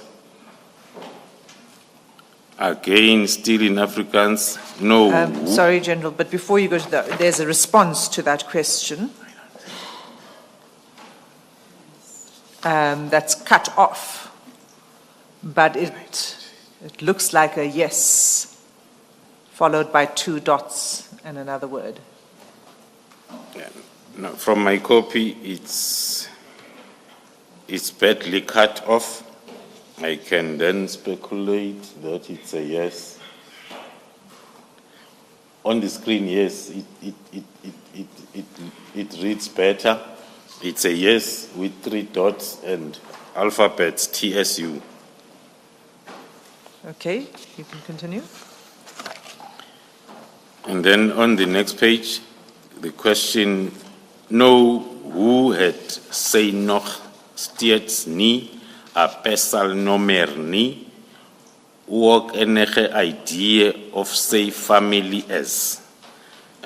It's still the screenshot of the communication between Mr. Mukhosi and a Dion that was then forwarded to Mr. Matlala. Do you know who this Dion is? For effect, not speculation. No, we do not know, Commissioner. Thank you.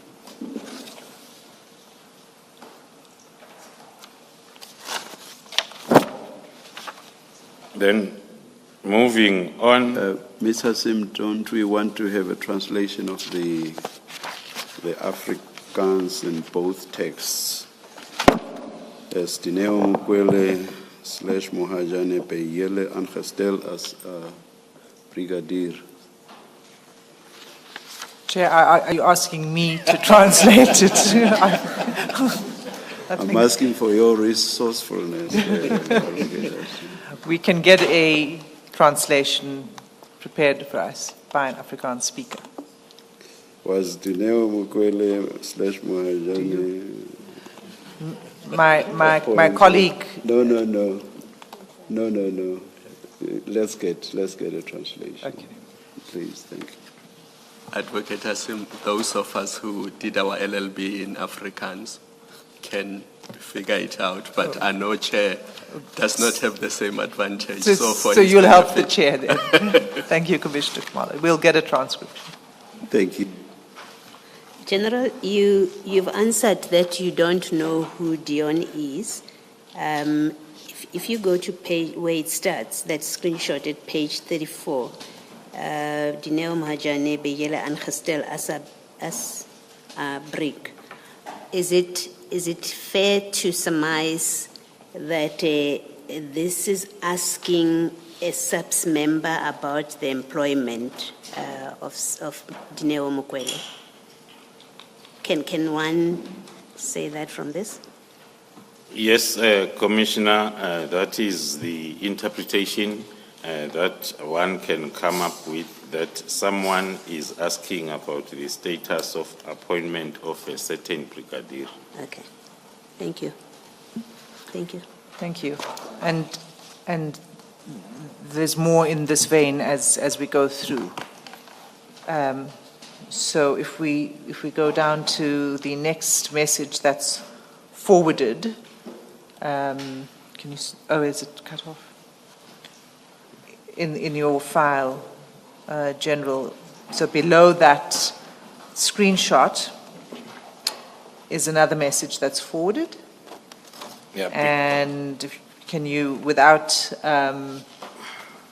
identifying, we have redacted on the screen the confidential information, but can you tell us what we are looking at here?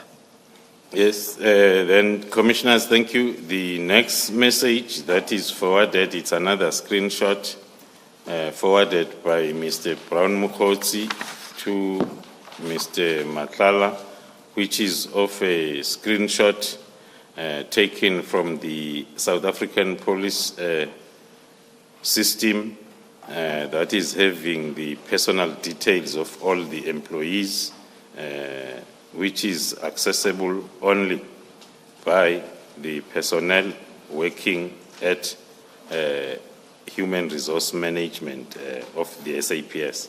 It contains the details, including the identity number of one of the employees.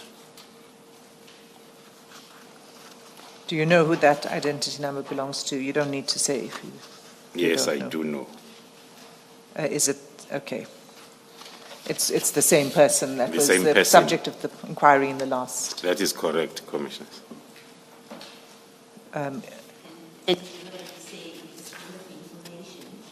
Sorry, you say this kind of information would only be available to SAPS employees.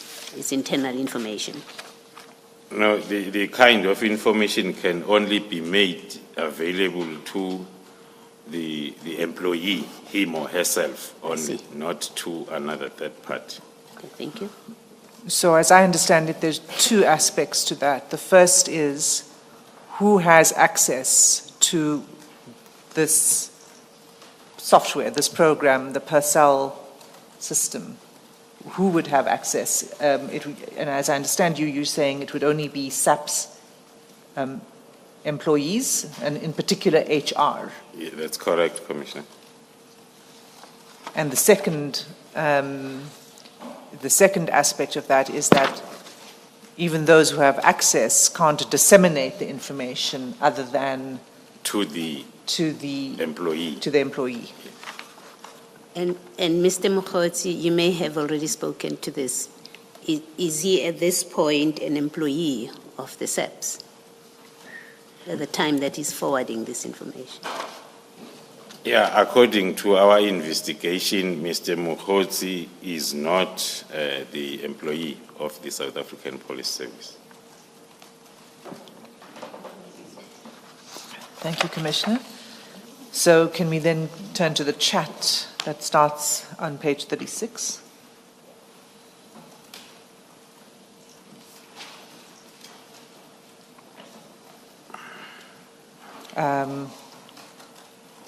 At the top of page 36.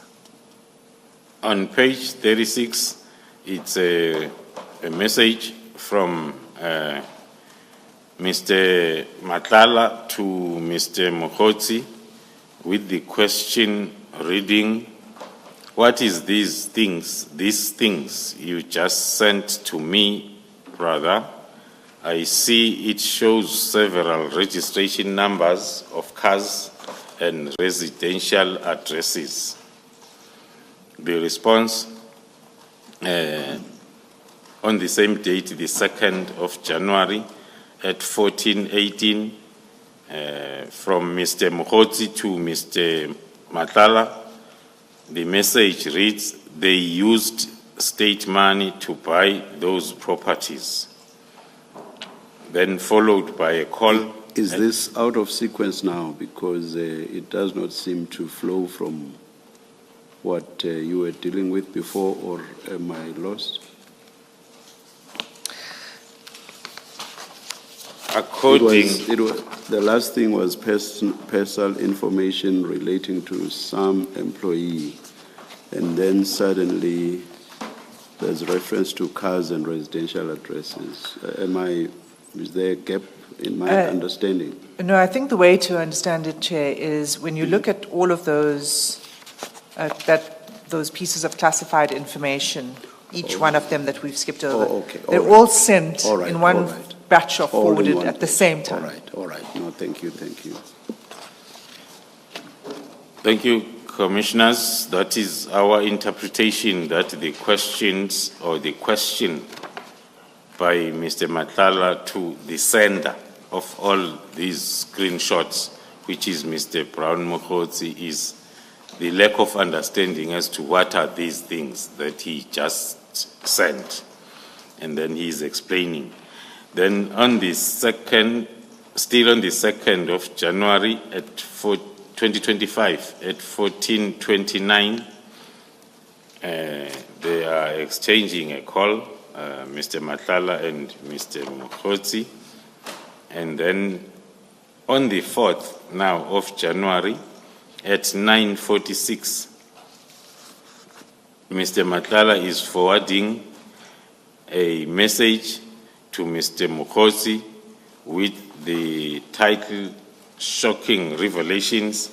It is a forwarded message that Mr. Matlala would have got it from the social media and then forwarded it. The social media reflects the date 3rd January on the next page, 37. Then the Mr. Matlala is forwarding then the same message to Mr. Mokhotsi. And before you move off that, if you can just say what in summary, this message is about, this social media post. Thank you, Commissioners. Scanning, as I've indicated, that it looks like a message that Mr. Matlala got from the app social media X, on the 3rd of January, and then screen grabbed it and forwarded it to Mokhotsi. The first paragraph suggesting that it's information received regarding the political killings task team from one of their former investigators at the task team. So it continues to talk to, on the first paragraph, mentioning the former Minister of Police and then also the current Minister of Police. And then I'm not sure whether I must go through the whole screen grab, Commissioners. Perhaps just give us the substance of it. And Chair, and perhaps if you could deal with the one aspect of it that deals specifically with you, that names you. Then on the first paragraph, the names named are within the sentence that starts with, they were about to arrest the police officers who were implicated in the killing of Cindy Somagaqa.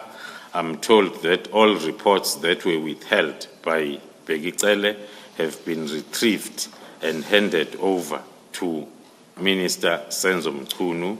That is the message then contained in that first paragraph. The second paragraph, it continues to talk about the information, alleged information then around that case of the killing of Cindy Somagaqa, mentioning some of the names of people that were involved, as well as other names as the firearms, the money exchanged, and then some of the noticeable names are the names that we are aware of that were part of our briefing yesterday on the same case. And also, as you move down, there will also be, I think, on the next page, 37, there is also a mention of General Khumalo, who was still a lead investigator in this political killings task team, which was also investigating this matter of Cindy Somagaqa case, and who was told by former minister not to arrest crime intelligence officials. Then the crime intelligence operating as a third force unit, which is why General Khumalo is heading both units, crime intelligence and the political killing task team. He appointed his brothers, families and friends as investigators and bodyguards for him and Lushaba. Lushaba's bodyguard is a guy called Lushaba.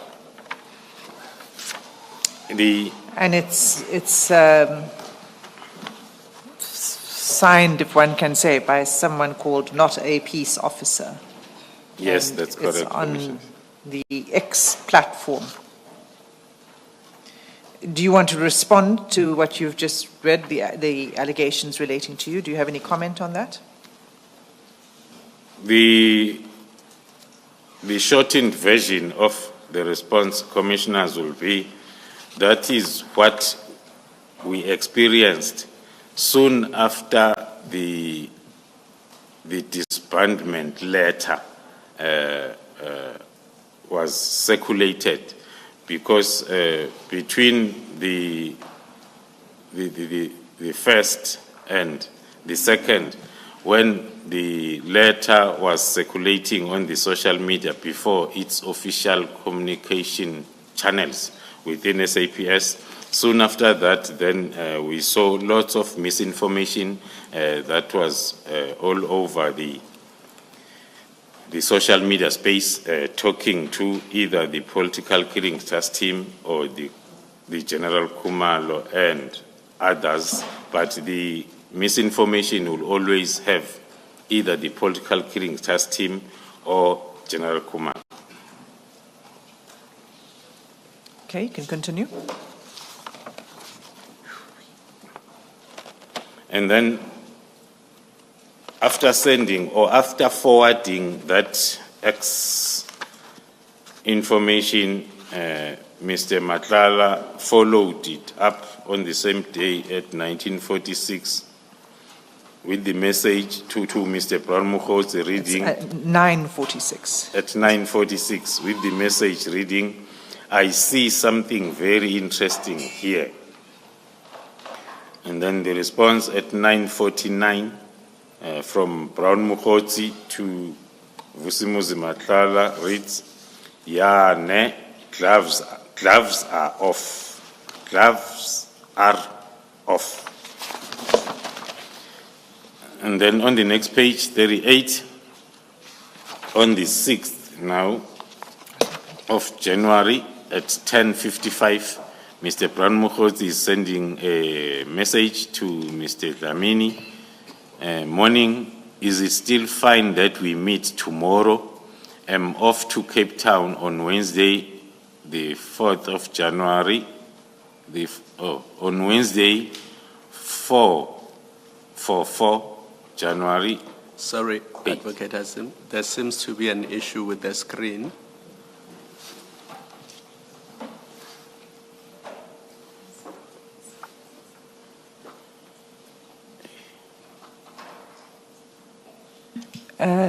I'm advised that the issue is just relating to this page, and it was when the reductions of the phone numbers were conducted, it seemed to just glitch and it redacted other parts. The house in Camps Bay. The house in Camps Bay. So the next messages exchanged between the two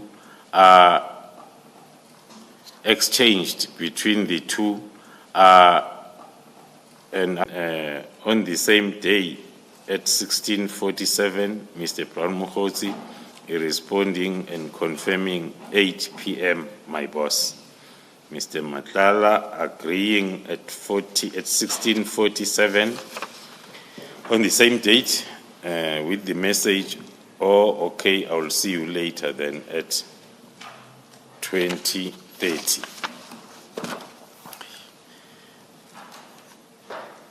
The page 39, the first message is a strong arm emoji from Mr. Brown Mukhozi to Mr. Matlala, at 16:48, and then followed by 2 calls on the same date, the 6th of January. First one at 17:30, next one at 17:32, and a return call from Mr. Brown Mukhotsi at 18:27. Then still on the same page 39, Mr. Matlala is forwarding a message to Mr. Brown Mukhotsi. The message that is read as if it was sent to Mr. Matlala by someone else, and thereafter he is forwarding the message as it is, he's forwarding it to Mr. Brown Mukhotsi.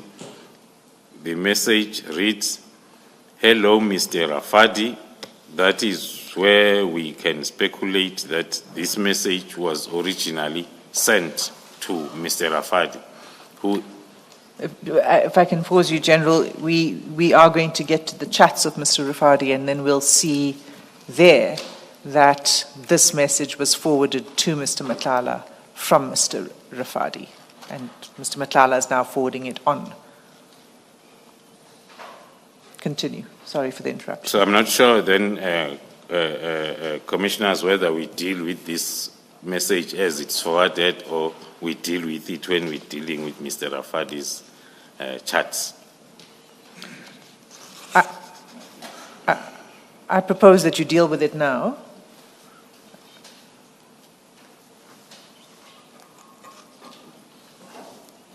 Thank you. Go ahead. The message reads, "Hello, Mr. Rafadi," and an emoji. Good day and compliments of the new year. It's Henrika from Power FM. I see you really don't want to describe the emojis, General Khumalo, but it's fine. Continue. Then, unless if I'm allocated an interpreter, Commissioners, really not good. And also, then it's Enrina, producer of Daily Talk show hosted by Lerato Pele, who would like to kindly ask for your time for an interview on our show tomorrow morning to talk about the dissolving of the task team dedicated to political killings. The police minister did mention that the task team services were no longer, and we just want to discuss this with you as you paint a picture of the current state of political killings in the country, especially because there has been criticism of the team still being needed, with some analysts saying it was time for the team to be dissolved. If you may please join us at 10:30 tomorrow morning, we will truly appreciate it. That is the content of the forwarded message by Kat Matlala to Mr. Mukhotsi, and it is followed by a screenshot, with a Power Talk site that might indicate then that's where the discussion will be. And then the next message on the 7th. We won't play that, Chair, but did you listen to it, and do you know what that link contains, that interview? The link is, of course, then Mr. Rafadi introduced himself as invited to this talk show to discuss the issue as indicated on the invite. There were 2 guests, Mr. Rafadi and someone else, who were then approaching this discussion from two opposite directions, with Mr. Rafadi in support of the disbandment and the other commentator not in support. That is the summary that one can give then for this discussion. Thank you, General. You may proceed. And then still on the 7th, at 1942, Mr. Matlala is sending a message to Mr. Brown Mokhosi. One will then read that together with the previous messages where they were arranging the meeting, with Mr. Matlala asking at 1942 if, can I start making my way to you because I'm a little bit far from our meeting place. And then Mr. Mokhosi responding that 2030 I'll be there, which is the time that they agreed upon on their previous engagement. Followed by at 2026 on the same date, 7th of January 2022, by two calls from Mr. Matlala to Mr. Mokhosi at 2026 and 2042 respectively, with the return call again from Mr. Mokhosi to Mr. Matlala at 2043, the same date, and then the other calls on the same date from Mr. Matlala at 2048, the first call, at 2101 as well as 2102. At 2102 is the message now written by Mr. Matlala indicating that he has arrived at the venue, reading, I am here.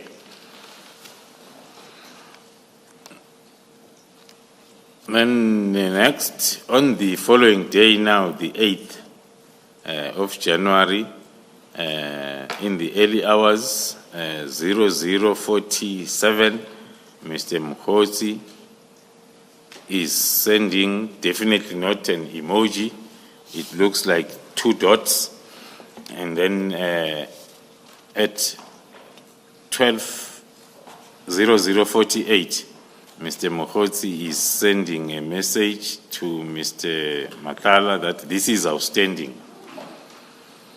And then on the same date at 0049, now Mr. Mokhosi is specific as to what is outstanding.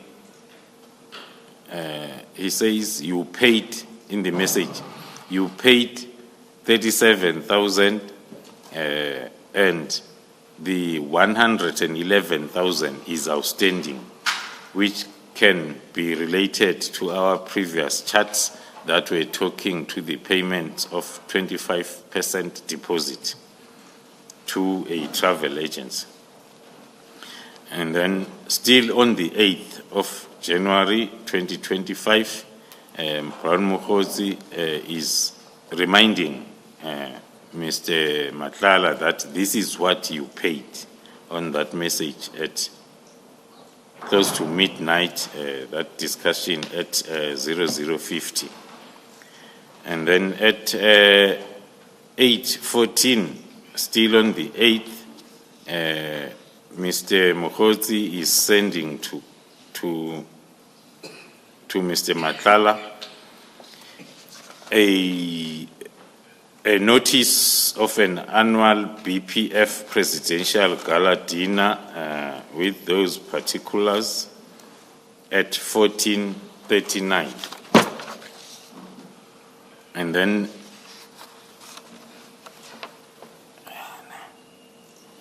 it is followed by the information pertaining to that particular event in terms of packages from platinum to gold and silver, and then the detailed information is contained on that notice.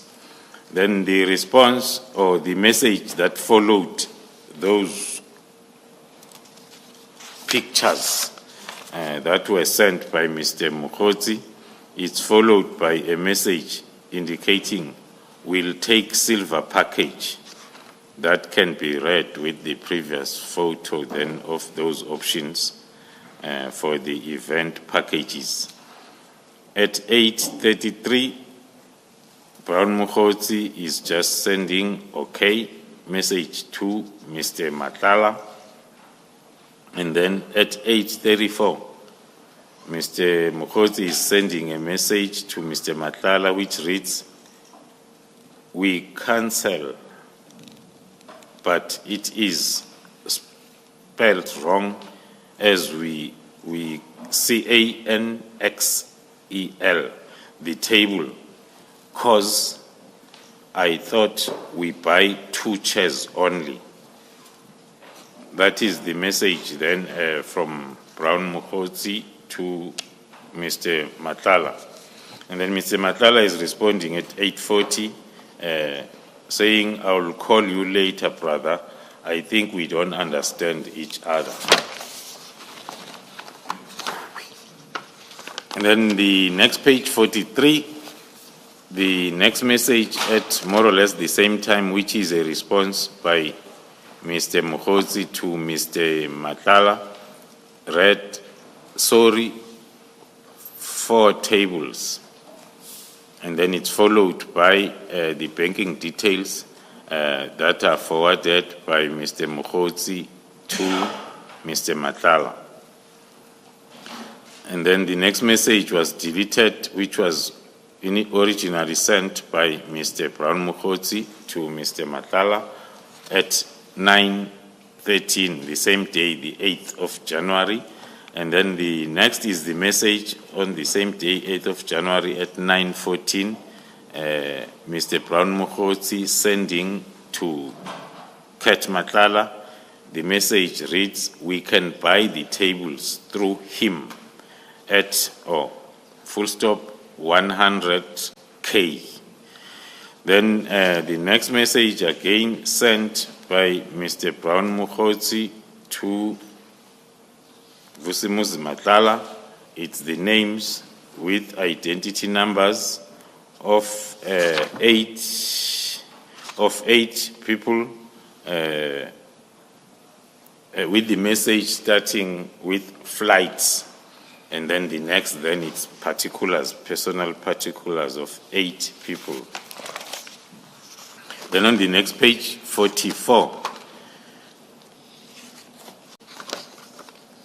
at 9:46 on the same date of the 8th, the message reads from Brown Mokgotsi to Kat Matlala, "They all fly on Friday and return Sunday."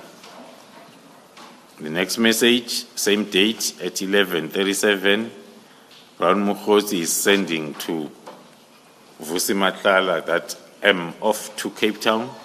The next message on the same date at 14:25, "My brother," that is from Mokgotsi to Matlala. And then same day at 17:53, Mr. Brown Mokgotsi is sending a message to Mr. Matlala indicating that I'm in Cape Town, Sibiya is in Camps Bay. And then the next message at 20:01, it's not a message, it's 2 calls at 20:01, both of General, them. sorry, without speculating, do you know who that Sibiya is that is referred to in that chat? No, I do not know, Commissioner. Then we continue. After those 2 missed calls by Mr. Matlala to Mr. Mokgotsi, it's followed by a return call at 20:01, and then it's the message again at 20:09 by Mr. Mokgotsi to Mr. Matlala. The message reads, "My brother, some people have arrived here already, and you were saying some are here in Cape Town. Someone. Could you-" You were saying some, and it's got a number 1. Oh, Someone. You were saying some, and the number 1 here in Cape Town could help us with something. Then on the next page, 45, Mr. Brown Mokhosi is sending a message to Mr. Matlala. The message reads, the message is at 2014. Please confirm the following. Number 1, the table dash 100K. Number 2, 8 times flights. Number 3, the 75% balance of 111K. Please, and I will understand. And then that message is followed by another message from Brown Mokhosi at 2016 to Mr. Matlala. The message reads, this will allow me to handle everything and the minister. And then next message, then are the calls between the two gentlemen on the same date at 2038 and again 2038, which looks like they were missing each other.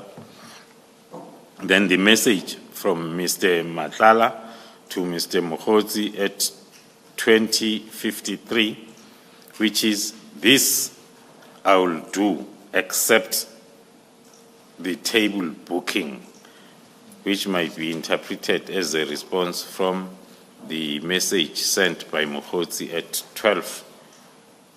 2014 with the list of things that are including the table as number 1.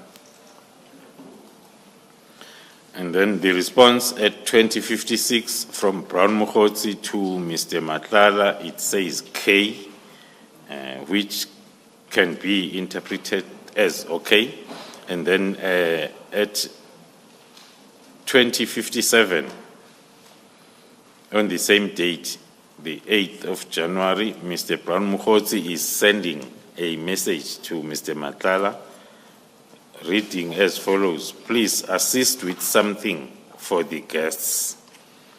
And then on the same date at 2252. And just to pause you there, General, this message may be related to the message on the page before, the last message at 2009, that people have arrived and can you assist?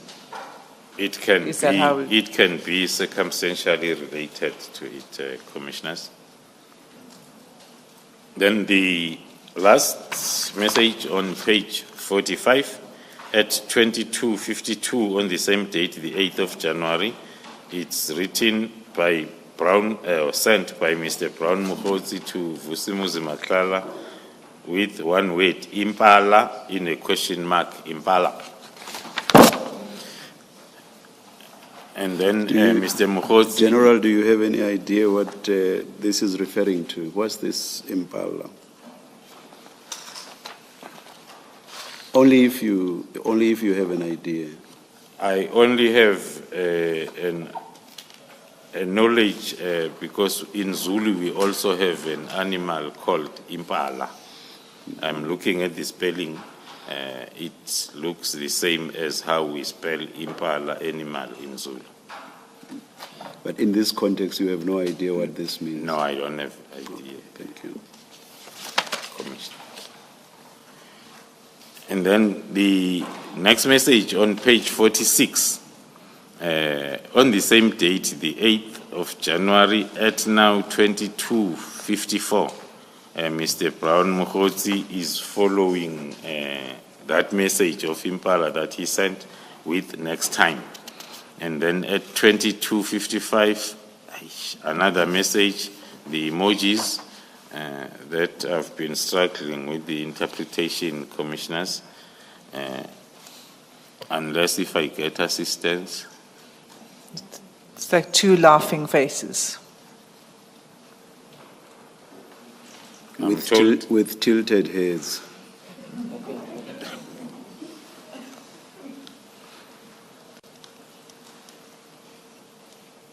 Then on the following day, the 9th of January at 2025 at 9:50, they start exchanging calls between, the first call is from Mr. Matlala, followed by the one then from Mr. Mokgotsi to Matlala, and the next one is from Mr. It looks like they were missing each other or talking a lot within that time frame.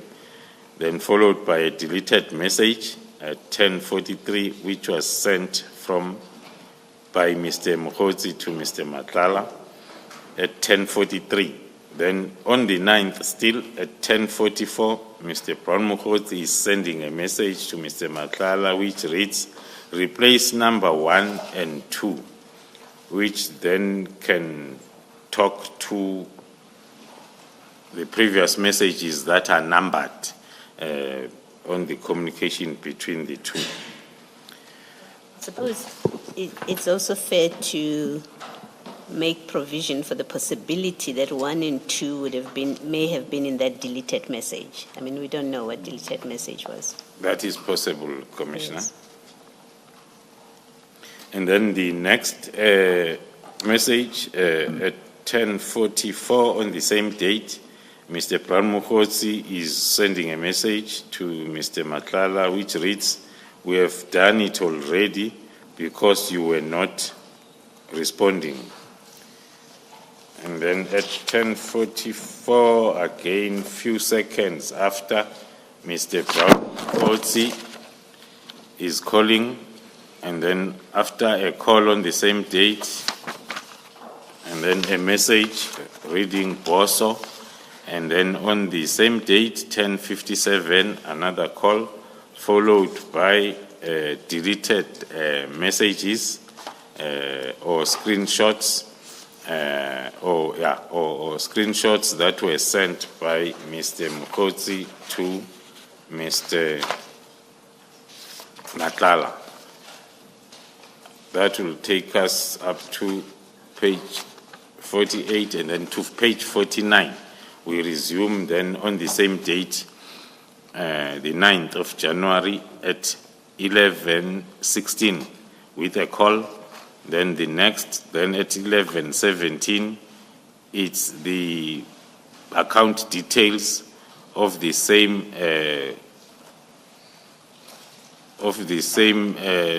travel agency, Contractor, that was sent previously. Now Mr. Mokgotsi is sending the same account details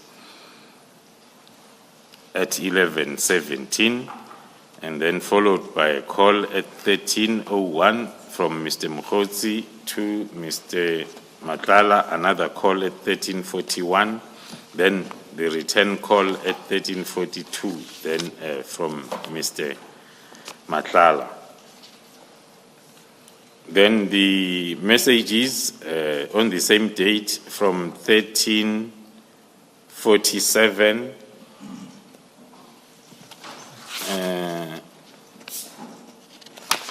there are attachments that are annexed chart as BM4 and BM5 that are then sent by Mr. Matlala to Mr. Mokgotsi. So the first attachment is BM4, and that's on page 154 of the bundle. And can you just say what is reflected on that annexure?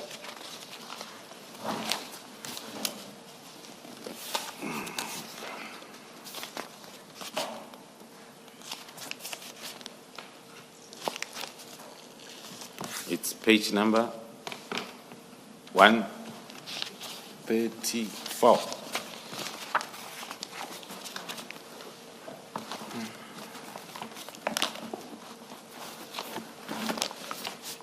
Uh, 154, apologies, General.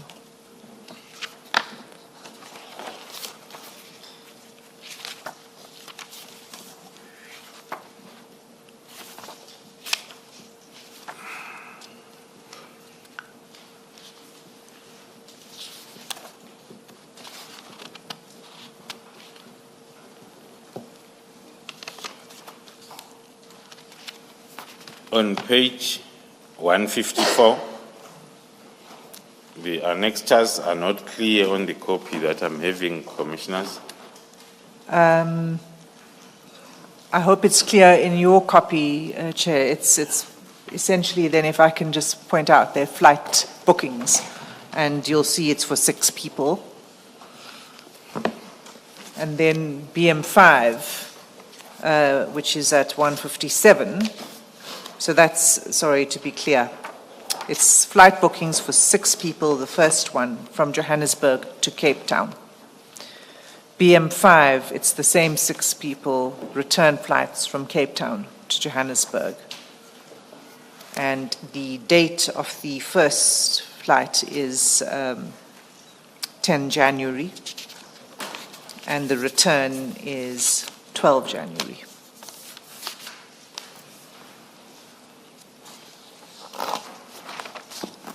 That takes us to the bottom of page 49 with the message from After Mr. the 2 Mokgotsi. annexures, Commissioners, then there is a message from Mr. Brown Mokgotsi to Kat, reading as the last number 2, the last 2, with the question mark.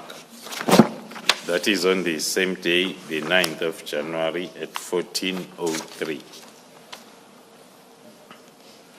Then moving on to page 50, the follow-up message at 14:04, reading this 2, number 2. And then followed by the call at 14:09 from Mr. Mokgotsi to Mr. Matlala, and a deleted message, same day at 14:10. Another deleted message, same day at 14:10. Then, on the same day, then the 9th of January at 14:40, Mr.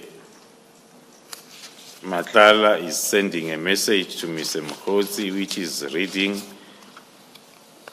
111K is paid. And then the response at 14:43 from Mr. Brown to Mr. Matlala, reading thanks, spelled as THNX. And then the next message at 15:24, Mr. Mokgotsi is sending a message to Mr. Matlala, reading the last 2 guys with a question mark. And the next message then, it's an annexure BM6, is on the same date at 15:27.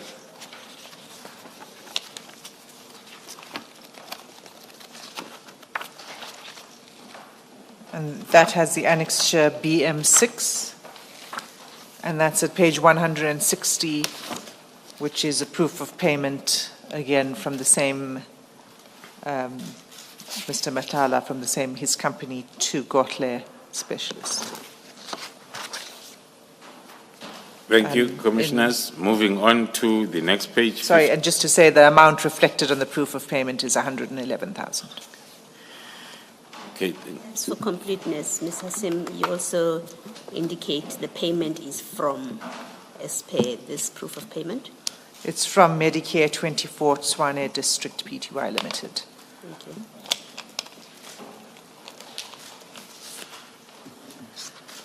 Continue, Then, General. continuing on page 51, on the same day, the 9th of January, at 16:51, the message from Mr. Mokgotsi to Mr. Matlala, which reads thus: "My brother, thanks for everything," with a spelling mistake on brother. It's spelled BROTJER, and thanks is spelled as THNX. The 4, it's in a number 4, and then everything. And then the list, number 1, 2 people outstanding. Then number 2, the contact person with a spelling mistake on the contact, instead of N, it's M, and then another spelling mistake on person with the end, at the end of person. The location, which can read, and the location of the accommodation in Camps Bay. Number 3, it's entertainment. That is the list, then that is sent by Brown Mukhosi to Kat Matlala on the 9th of January at 1651. That is followed by a call from Mr. Mukhosi to Mr. Matlala at 20:06 same day. At 20:20 same day, Mr. Mukhosi is sending a message to Matlala reading, "We spoke about this." And then the next message, a few seconds after, Mr. Brown Mukhosi saying, but I think you did your best, with you spelled as a U and your spelled as you are. And then the greetings morning on the morning of the 10th at 10:46 by Mr. Mukhosi, followed by a call at 10:48 still from Mr. Mukhosi, and another call at 18:43 on the same day. Then on the same day at 19:41, Mr. Matlala is responding to Mr. Mukhosi with a message, "Good evening, was out of the country, left my phone with my assistant. I see you tried calling me, brother." Then the next page, 52, that message is followed by a call now from Mr. Matlala to Mr. Brown, and then a response from Mr. Brown Mukhosi to Matlala on the WhatsApp chat, "Yes, my brother," on the same day, the 10th. Then still on the 10th, Mr. Brown Mukhosi is sending a message now at 19:56, reading as follows, "I was saying, will you still assist us with entertainment?" Which is one of the 3 things that are on the last list that Mr. Brown Mukhosi has sent the previous day. Then on the 10th, still at 19:57, it's a call, and then from Mr. Mukhosi to Mr. Matlala, followed by a message from Mr. Matlala on the same day at 20:18. The message reads, "Whenever you're back and ready to meet, I'll explain to you further how I prefer to do things. As for now, honestly, I don't understand this whole engagement. Arrangement. I don't understand this whole arrangement, yes. I partly did it to show my interest, but further, I'll prefer to have a proper structure." That is the message then by Matlala to Brown Mukhosi. And then the other message on the same day, or a response at 2021, on the same day now from Mukhosi to Matlala, which reads thus, "True, my brother, I just have a volume of people, and when we met Cohutin, you said you were going to organize something for us here, like drinks and food. Believe you me, you did the best and will NVR, which might read you will never reach this stage again. It is not nice to be spelled with a B alphabet, getting so much with double O without doing everything in return. Anything in return. Anything in return. Even 15K will cover until spelled wrong Sunday." Then on the same day at 2026, call with a message from Mr. Matlala indicating that he will call, or I will call in a minute. Then same day, 2029, the message now from Mr. Matlala to Mr. Mukhosi okay, when you get back, organize a proper setup going further, especially the main man behind all this. And then on the same day, 2029, the message from Kurt to Mkhotsi reads, you can send that account number, and then the response, yes, guaranteed, by Mr. Brown Mkhotsi on the same day, at 2029. And then the message stressing guaranteed from Mr. Mkhotsi to Mr. Matlala at 2030, and then followed by another message few seconds after from Mkhotsi to Mr. Matlala reading, you have to send to 3 accounts with U spelled as a U alphabet and have without an A. And then still on the same day at 2030, Mr. Matlala is responding or sending a message to Mr. Mkhotsi which reads, please get one and you will share it in 3 as a number. And then at the same day, a minute after, Mr. Matlala is sending another message to Mr. Mkhotsi, I need to do debriefing now. That is followed by the account details, which are the same as the one that was sent before at 2036 by Brown Mkhotsi to Mr. Matlala, and then the second also. So it's 2 account details that are sent this time around. And then on the same date, 2037, Mr. Brown Mkhotsi is sending a message to Mr. Matlala, which reads, I only got the card and I won't transfer to Mulikwa. And that is followed by the calls on the same on that day, the last call at 2039 from Mkhotsi to Mr. Matlala. The following day, on the 11th. Before the following day, General, these names here with account numbers, do you know who they are? Was any check done to see who they are? The first one, it's similar to the previous one that we have seen, and it is linked with the travel agency company, Hotle. Okay, thank you. It's only this second one that is new in our chart analysis. Then moving on, the following day, on the 11th,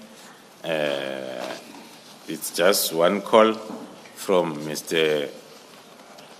Matlala to Mr. Mkhotsi, and then Mr. Matlala, then the following day, the 12th, at 9:04, he is sending to Mr. Mkhotsi a screenshot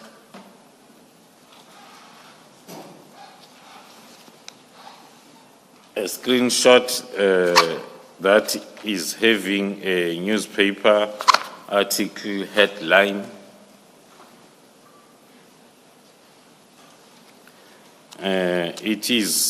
It reads, the lone robber walks out of crime intelligence unit with 1.3 million intelligence unit in a bag. It's cut, that screenshot, it's not clear, but those are the words that are reflected there.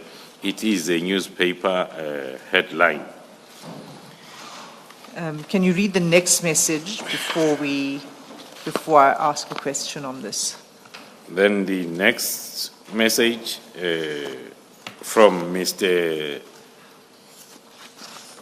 Mr. Matlala to Mr. Mokhosi after sending that newspaper article. The message reads, the message is at 0904. It reads, Nanzo, with 4 zeros or 4 O's and an N before Z. The message reading, they covering up so minister won't find out the splash funds corruption, staging robberies. Another emoji, which is much clearer on the screen, like a happy person. A happy person, yes. Do you know anything about this incident that's being reported about a robber walking out of crime intelligence unit, your unit, with 1.3 million in a bag? Yes, commissioners, we are aware of the incident that is related to the story. It relates to an incident where one of our offices in the Eastern Cape was robbed of cash, which is similar to the one reflected on the story, 1.3 million. But then the investigation was completed within a day or two of this incident. It was a staged robbery, and then a captain and all other officers were charged departmentally, and the captain criminally, and so the matter is at court. So it was not a robbery according to our investigation, but maybe to give also a background to that, the alleged robbery took place after I had assigned personnel from my office to go and do the surprise inspection in Gauteng province in our cash offices, where then they found lots of contraventions of policies, and then there were cases that were registered. After the Gauteng surprise inspection, I then brought the team together to plan for simultaneous surprise inspections in all other 8 provinces, which might look like then that plan leaked, because on the same day of that surprise inspection, that's when this fake robbery was then reported. And were the inspections taking place in all provinces? Yes, that's correct. Okay.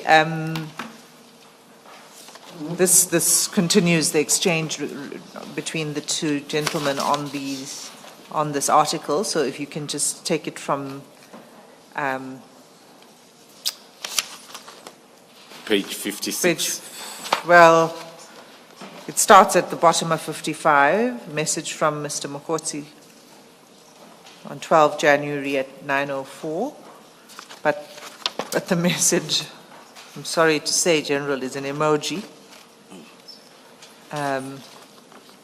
Thank you, Chair, Commissioners. It's an emoji. I'll take it. It's another laughing or happy face, as I'm told, which is much clearer on the screen than on the copy I'm having.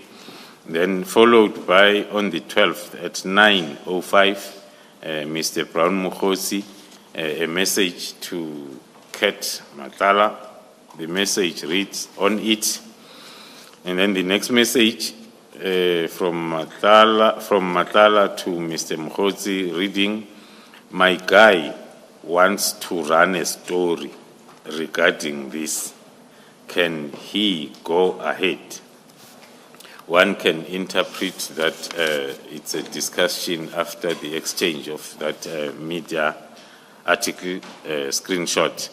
And then Do you know who the my guy refers to? with the further analysis that was done on these charts, my guy might refer to the same guy that we referred to when there was an exchange of fake news from Mr. Rafadi. So this is referring to the same person. Thank you. And then on the 12th of January at 9:05, a message from Mokgotsi to Matlala came Friday. And then on the same day, 9:05, yes, please, spelled with a Z and PLI. And then on the 12th again, 9:05, Mr. Mokgotsi is sending a message to Kat Matala, which reads, must share that without A, we see prior. Do you know what he's referring to there? Speculating, it might be talking to the guy who will be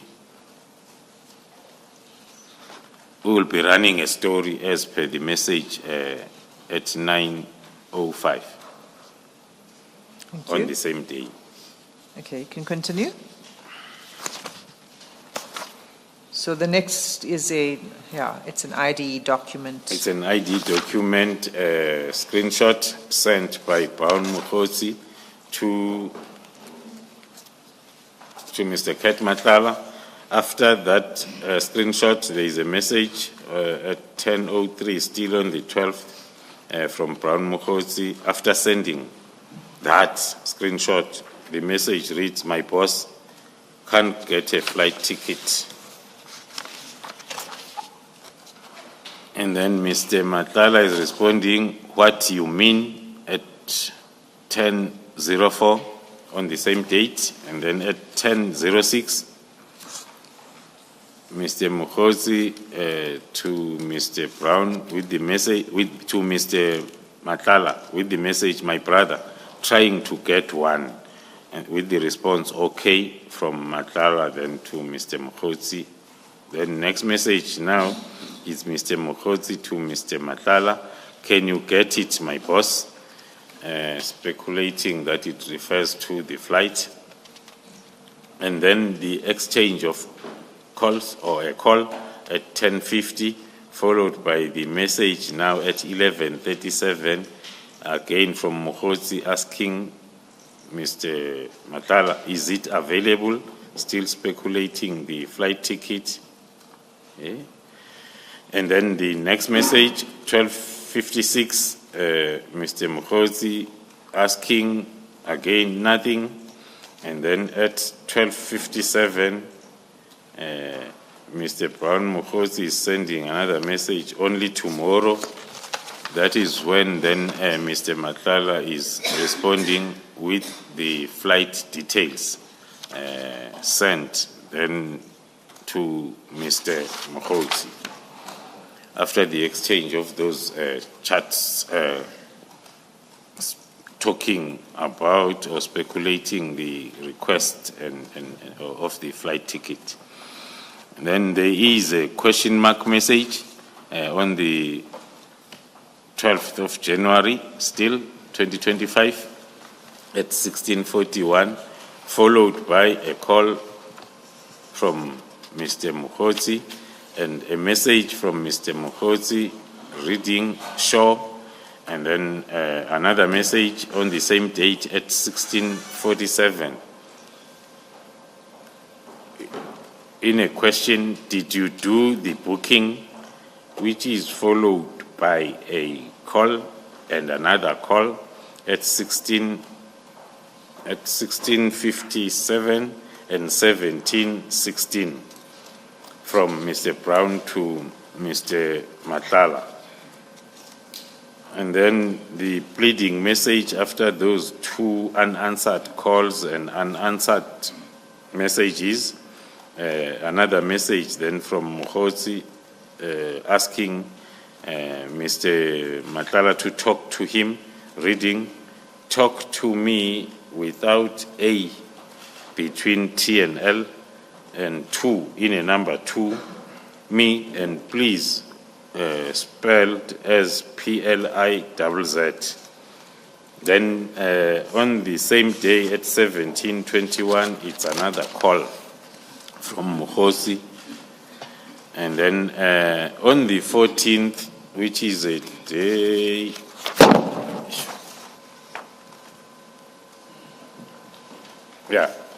on the 14th, which is almost 2 days after the last call, and then 14th of January 2025 at 12:36, a message from Mukhosi to Matlala, reading, "Sure, don't forget to work on your invoices." Back in Josie, and then the following message is a screenshot, which is a screen grab, talking to the supply chain management system of SAPS, which is sent by Mr. Matlala to Mr. Brown Mukhosi. And can you just tell us what we're seeing in that screen grab? What's the significance of it? Firstly, it's identified as the South African Police Service System screenshot. It talks to the information that is captured within the supply chain management when then the invoices are submitted. So is this, as with the Purcell screenshot that we saw, is this a system that only employees of SAPS and particularly supply chain management staff would have access to? That is correct, Commissioners. This is the supply chain management system screen grab that only personnel attached to that environment will have access. Just halfway down that photo, there's a section that says, "No errors found on data set, invoices to be uploaded." What do you understand that to relate to? Does it mean invoices have been submitted but have not yet been uploaded onto the system? That will be my layman understanding and interpretation, Commissioner. Then on the same day, the 15th of January, Mr. Matlala is sending a message to Mr. Brown Mukhosi asking him, "Can you please try to speed it up?" The interpretation will be maybe on the invoice submitted as per the screen grab above.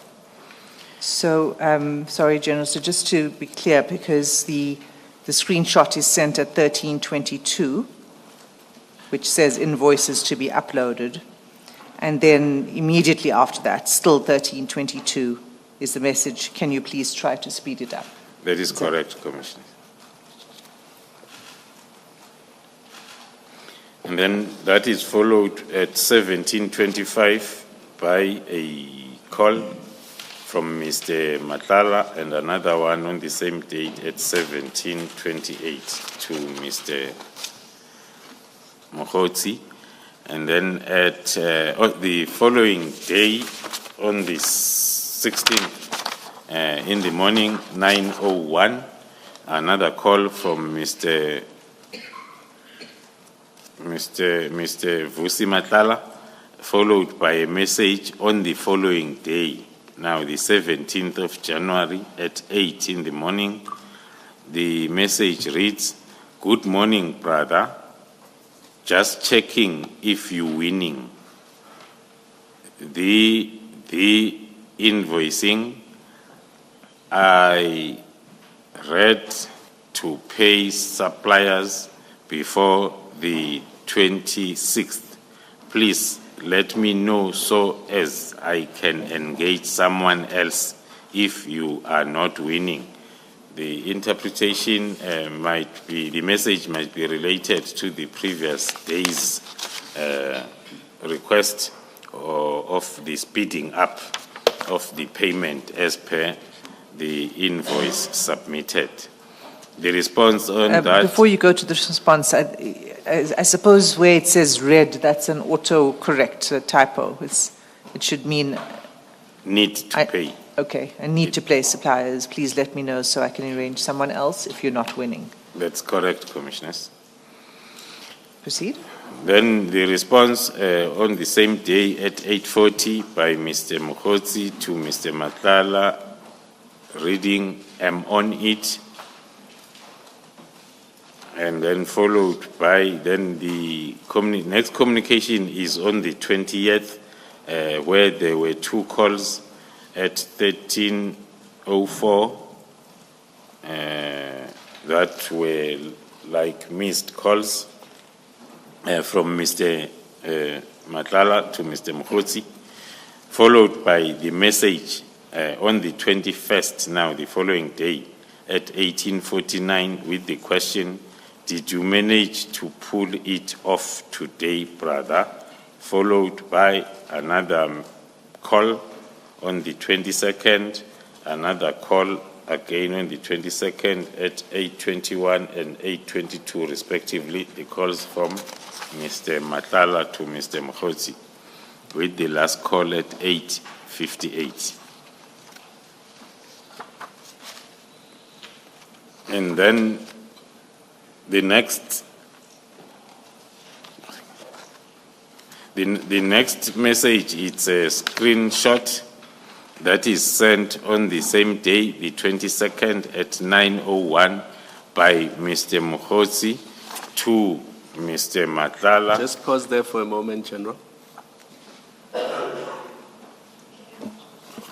Because this is quite lengthy and I do not know to what extent you are going to deal with the detail, General.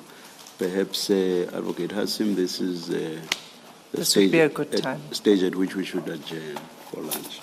And let us come back at 2 p.m. Let's adjourn.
General, we were at page 62.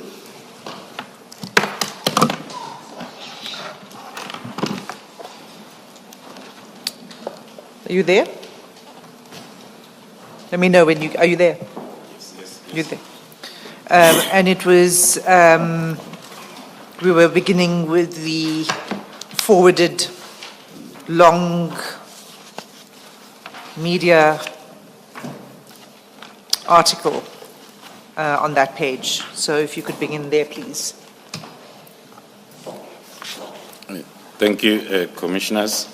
On page 62, the forwarded message on the 22nd of January 2025 at 9:01 in the morning, Mr. Brown Mukhotsi is forwarding this long media article message to Mr. Matala that is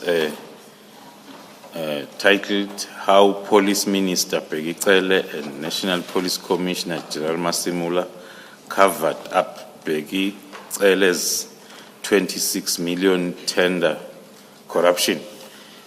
The media article is talking about the investigation that was conducted by ID with regard to allegations of fraudulent activities in the KZN, as well as at SAPS head office.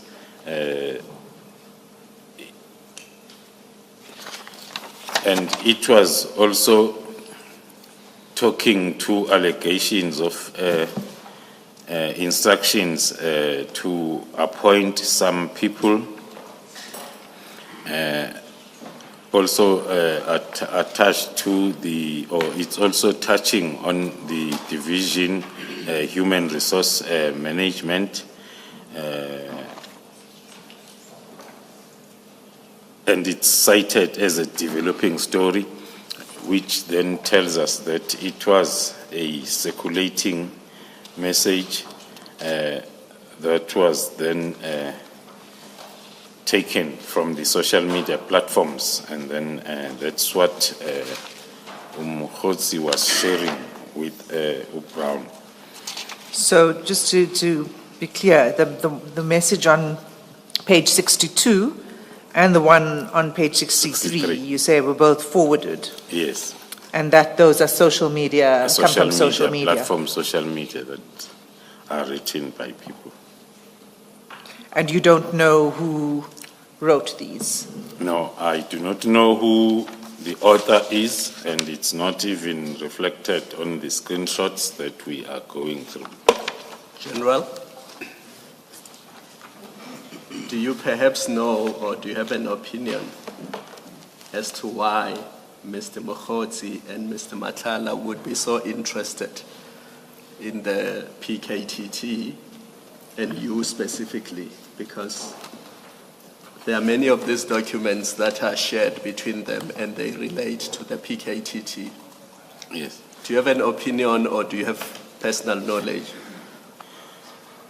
Thank you, Commissioner. My opinion, as I've indicated before, that we noticed this trend soon after the disbandment letter on the 31st. There was this increase on stories that are written containing negative facts or negative or wrong, false allegations around the political killings task team, as well as the project leader, which is myself. And even when we analyze the activities by the same individuals, after we analyze their communication before the letter, and after the letter, one can draw the conclusion that it was an effort to give the reasons for the letter that came on the 31st, with all these negative made-up stories afterwards. I want to ask you a follow-up question. I mean, I don't see any discussion between the two individuals about GCI ops, but I see there's various chats relating to the PKTT. Are the activities of GCI ops generally known to the public? As I reflected on my testimony, on the fact included in my affidavit, that the GCI Ops is a covert or counterintelligence project that is not visible to the public. That is why then when the information was leaked, that there is a support that is brought to GCIS, to GCI Ops from the political killings. Then because political killings is a known structure, then one will think that that's why then the attack was directed to the political killings task team. Hence, that makes us to conclude that it was a mistaken identity. Also, the other fact is, if we look at the screenshots of covert or classified information that was shared between the two individuals soon after the letter of disbandment, then it shows that the information leaked that it is in fact the GCI Ops that is responsible. Hence, then there was a campaign to leak everything that has to do with this covert project that was dealing with the cartel. So, but the clear campaign was in the form of misinformation, was directed towards the PKTT, the Divisional Commission of Crime Intelligence, who happens to be the project leader also of the PKTT, as well as the division itself, whatever that is happening within the division, because the leader of both will always be part of the misinformation.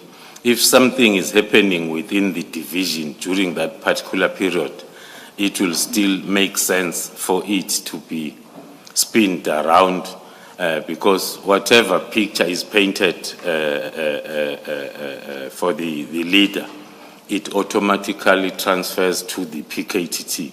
Whatever comes from the PKTT, so that was the triangle of the misinformation that we saw coming up thick and fast, especially between the two gentlemen that were also very vocal before even the letter of the 31st from the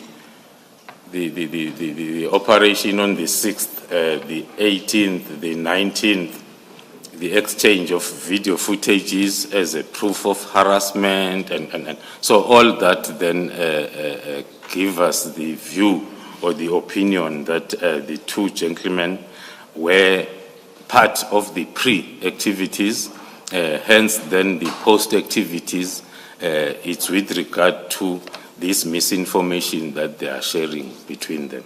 Thank you. Thank you, General. Ms. Hassan, are you moving off this long text, chat? Yes. Okay, can I just ask my question Yes. then? General, in the last paragraph, just before developing story, there are two parts there to this. There's the first part, which is that President Cyril Ramaphosa and GNU parties have asked the ID and IPID to probe the National Commissioner and yourself Is that fact? Was there such a request from the president and whoever the GNU parties is referred to there for such a probe? No, from our understanding, thank you, Commissioner, from our understanding, there's never been any formal notice with regards to this investigation or probe that is reflected on this media article. All right. And the second part, it says this comes after the Portfolio Committee on Police opens cases against Crime Intelligence Head, and that Crime Intelligence Head is you. Has the Portfolio Committee, as a committee, opened a case against you? The only fact that can come closer to that line is the knowledge that a member of the Portfolio Committee on Police did open cases against senior officials in the division, including myself, around the same period. Yes. So an individual member of the committee, but not the committee itself. Yes, is what I'm it's an trying to individual member find of out the if it's committee. correct. Okay. Thank you. Thank you, Mr. Sin. Thank you, Commissioner.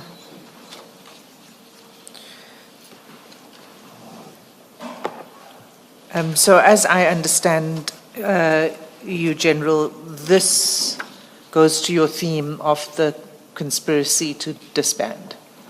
That's correct, Commissioner. The social media posts. That's correct, Commissioner. So moving on, then we get into these, there were some phone calls. Can we take it from there? Middle of the page. Thank you, Commissioners. Then the last part of page 63 reflects the calls. All three of them are made by Mr. Matlala to Mr. Mokgotsi on the 22nd and 23rd.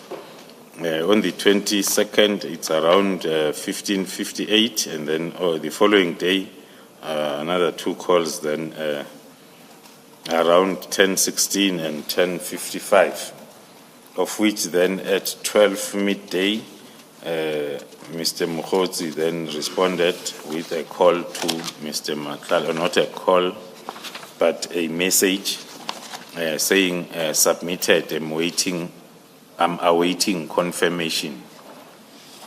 And then the next message, still from Mr. Mokgotsi to Mr. Matlala,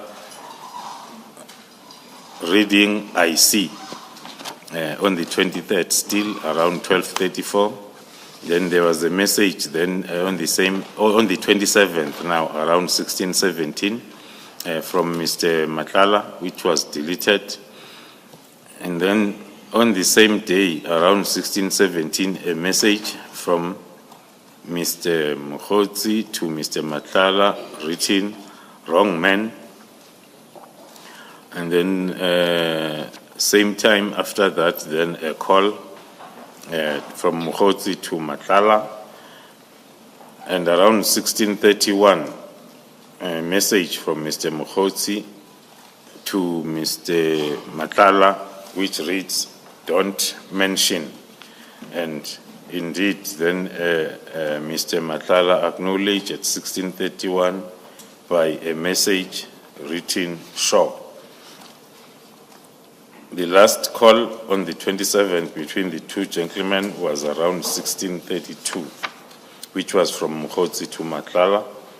And the following day, the 28th, around 23:21 at night,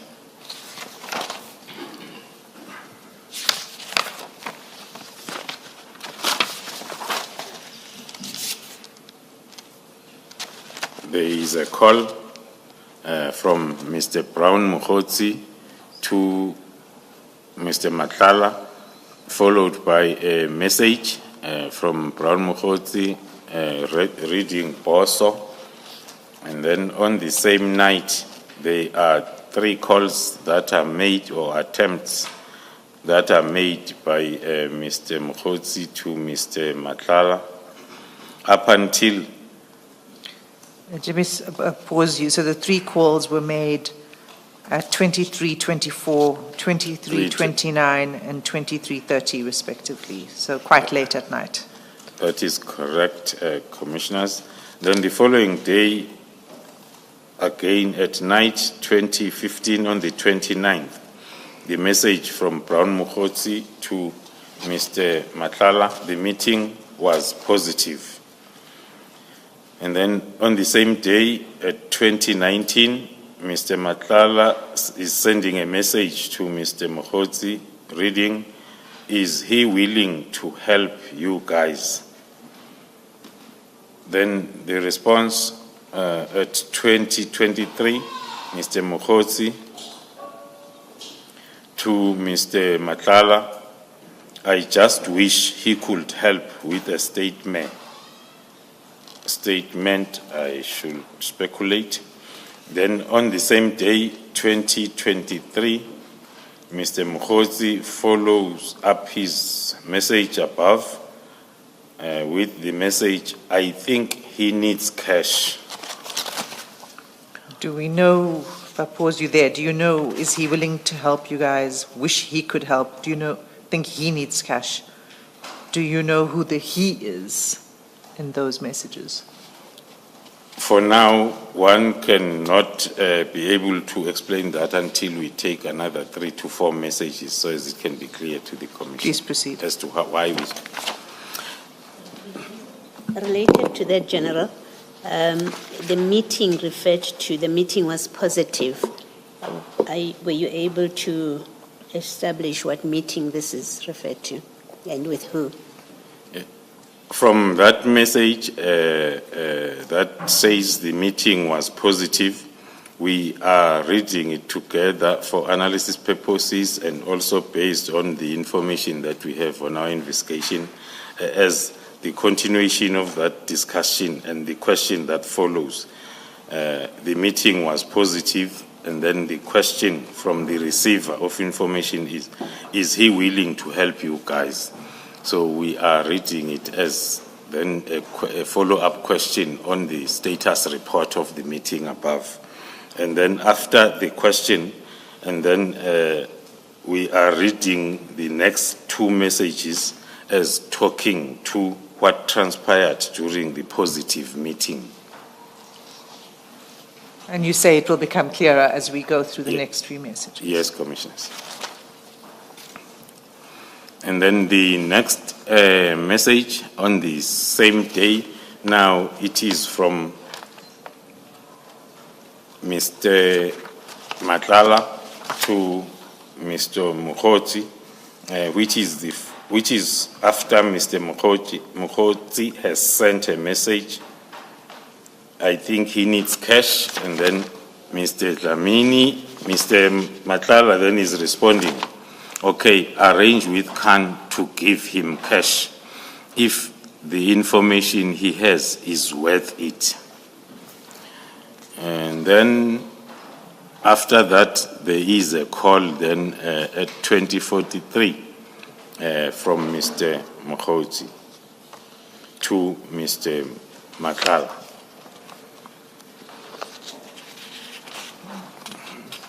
So before, I think it moves on then to a different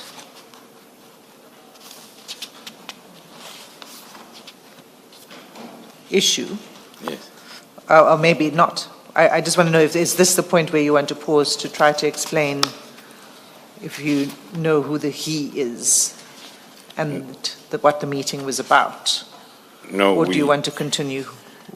No, we are not yet at the part where Not yet. one can link this particular conversation with the other one that we are still going to, so as then the picture can be clear. Commissioner. General, when that link is made, will it also explain to us who Khan is? Or will there be an explanation at some point as to who Khan is? It will, that link, Commissioner, thank you. When that link is made, it will attempt to give the description of a Khan that is mentioned in the message. Thank you.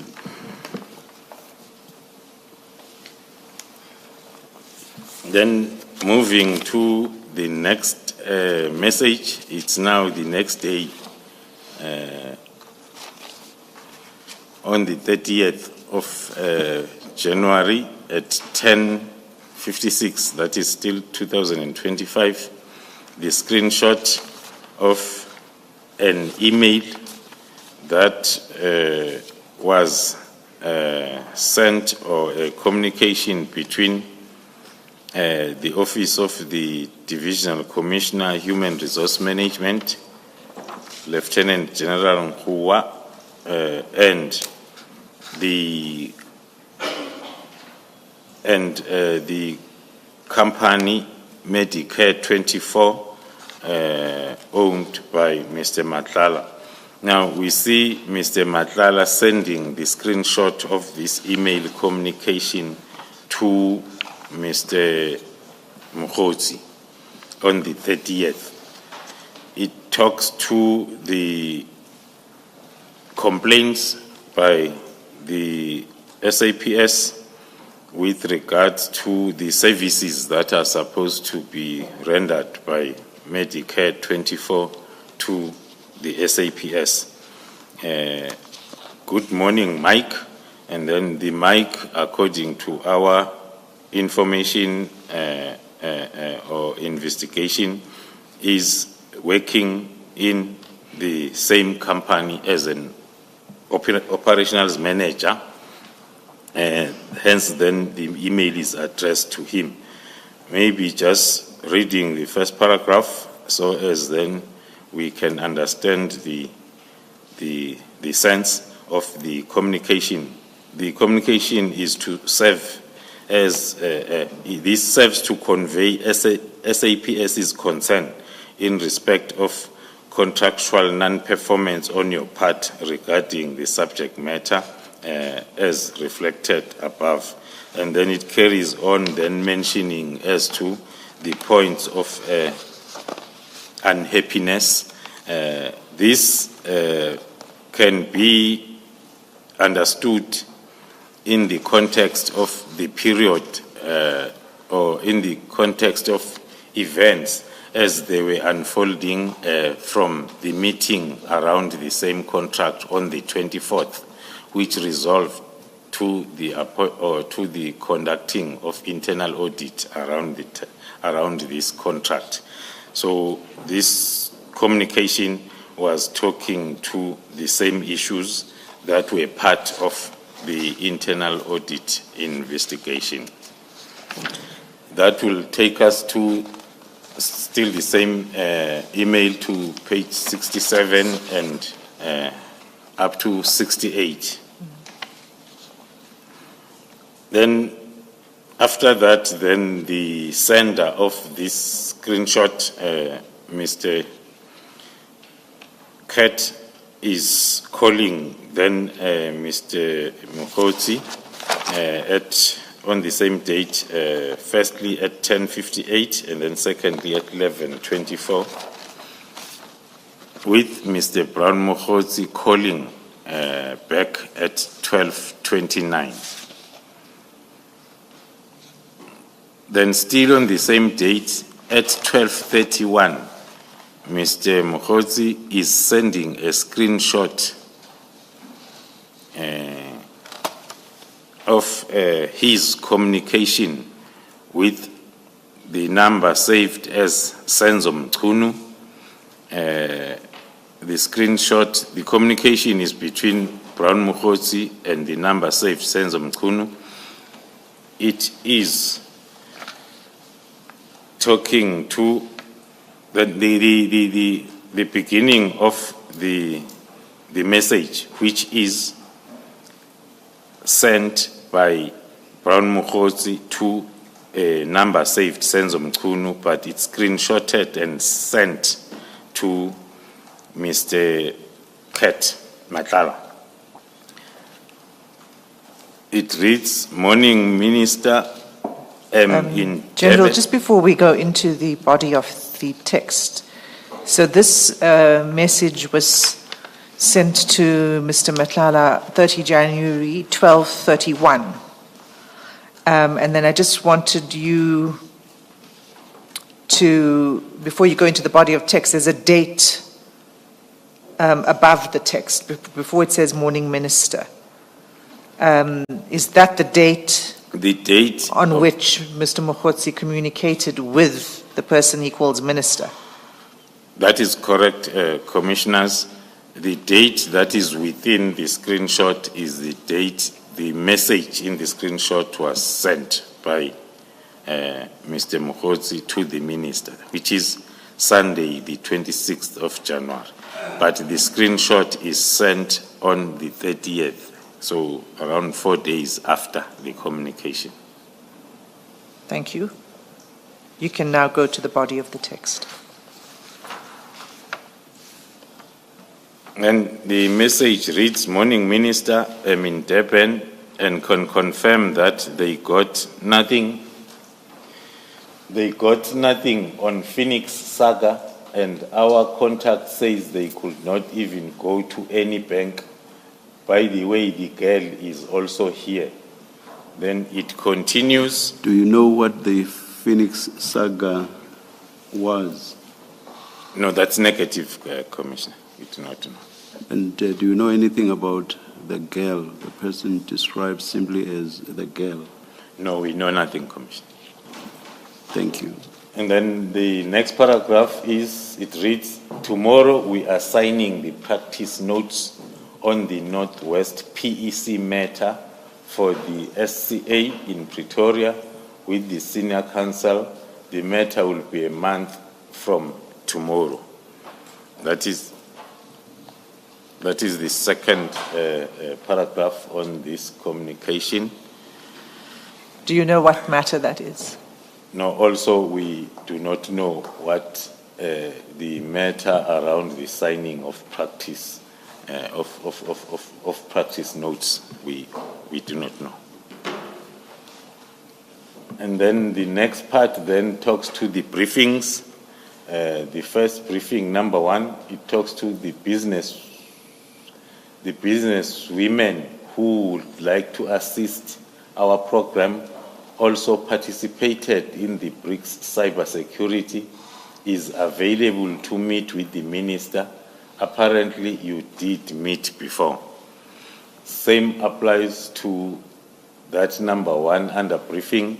We do not have an idea or the whole information beyond that, what is written there. Then number 2, the guy of the funding 20 is also in Johannesburg from Tuesday. He is the one I said has 3 billion contract with SAPS. Again, on number 2, although it can talk to some of the charts that we have been going through, but its accuracy is not 100% if it's referring to Mr. Matlala or any other person. Then the next point under briefings, number 3, or it's just the last paragraph, it says, also meeting with the DNC and COS today in Durban for finalization of Khumalo and Mkhwanazi matters.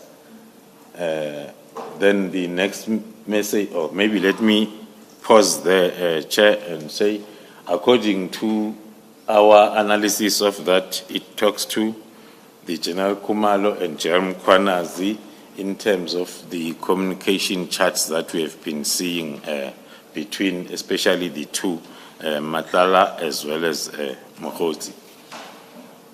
Then the next message that is forwarded, still sent by Mr. Mokhotsi to the minister, and then a screenshot to Mr. Matlala. DNC is waiting for the COS here. This is very significant. Our interpretation is the DNC is the short weight of Deputy National Commissioner in the SAPS, and the chief and COS is a short weight of Chief of Staff. And then And the two generals referred to there, would that be you and the provincial commissioner, or would it be different people? That is correct. If we look at the events starting from the 31st, the signing of the letter, as well as the misinformation. The misinformation would always have those two names or one of those names. We can even refer to the Constitutional Court case where the talk is, according to our understanding, it's talking to the Khumalo, myself. Hence, then we say we can deduct that the Khumalo and Kwanazi referred to are myself and the Provincial Commission of KZN. And the matters of these generals referred to, do you know what those matters are? We cannot exactly point out, Commissioner, as to which matters there were. During that period, there were a lot of matters that will be discussed within that space. Would matters possibly even mean issues, not... That is correct. Okay, thank you.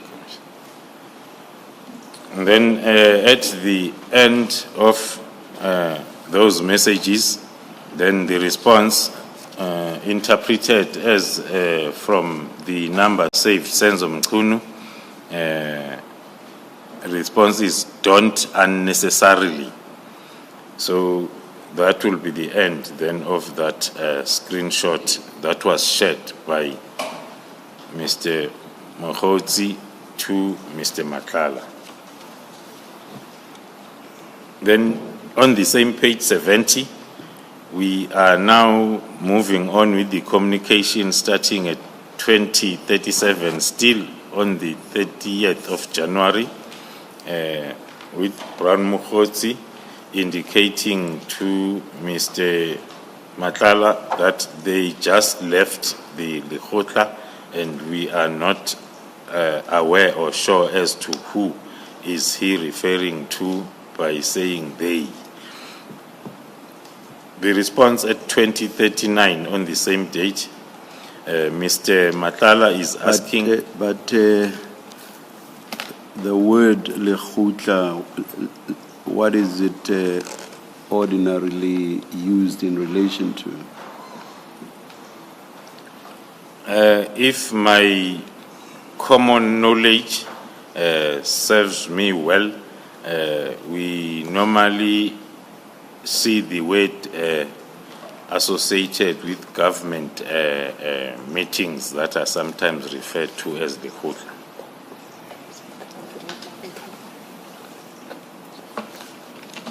Is it not usually used in relation to cabinet?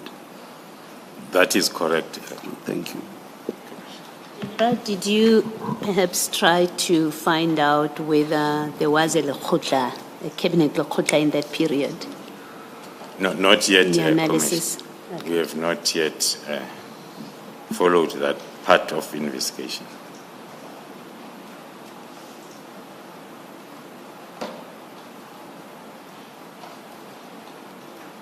Then, moving on the same date at 2039, Mr. Matlala is sending a message to Mr. Brown asking, so what's the plan? Should I make my way there or what? With the response from Mr. Mokhotsi, I'm waiting confirmation, and thereafter the next communication is on the 31st of January at 10:07 in the form of calls, and another call at 10:42, another call at 11:04 on the same date. All those calls were made by Mr. Matlala to Mr. Mokhotsi.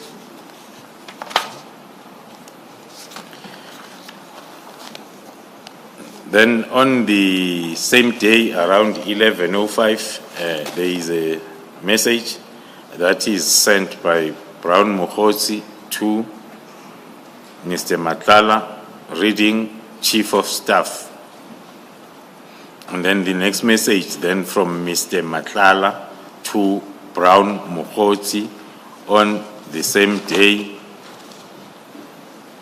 It reads, please arrange meeting as soon as possible.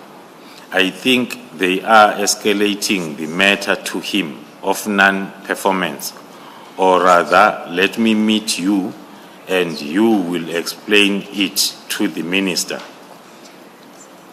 The interpretation of the message together with the email that was then forwarded, or that was from the division, human resource management of SAPS, that was talking about the non-performance of Mr. Matlala's company, then we are using it as a reason for this message that Mr. Matlala is sending to Mr. Brown Mokgotsi, thinking that they escalate this matter to him, thinking that they, the human resource management or the SAPS, they escalating this matter to him, this matter of non-performance, or rather, let me meet you and you'll explain it to the minister.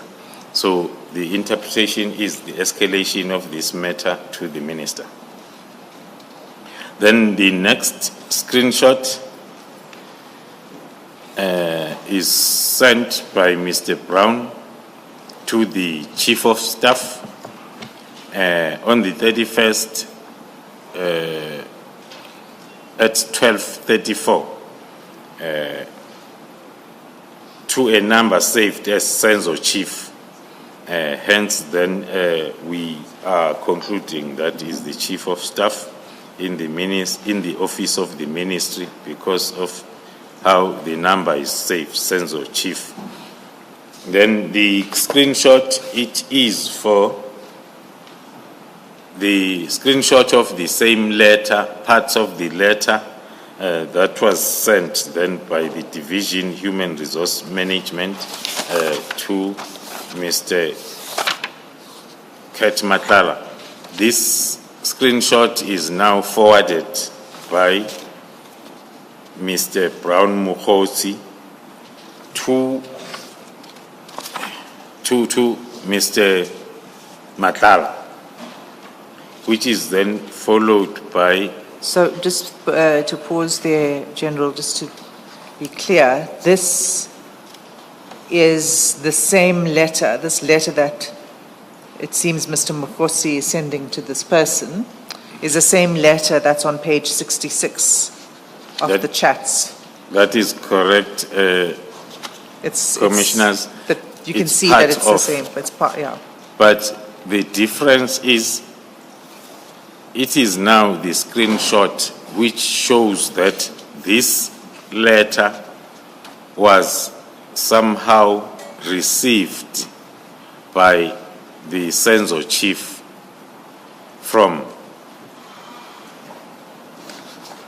was once received by a Senzo Chief. Now, the same letter now is a screenshot that is sent by Brown Mokgotsi to Mr. Matlala. Then on the next page, Mr. Brown Mokgotsi is sending his screenshot of his chat with the Chief of Staff as a proof of escalating the matter to the minister, as it reads, "This matter may be escalated to you because of non-performance. Our guy needs your intervention. January 8 guy, who is about to take over our program. This non-performance is as a result of non-payment or late payment." Then the next message reads, "I am sending him your numbers that you meet, please." So the screenshot is sent to Mr. Matlala by Brown Mokgotsi as proof of the matter being escalated to the Chief of Staff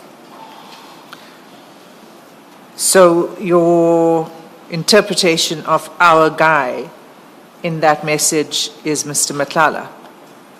That is correct, Commissioners, because he's the only guy or a person who is part of this non-performance and reviewing or reviewal of the contract.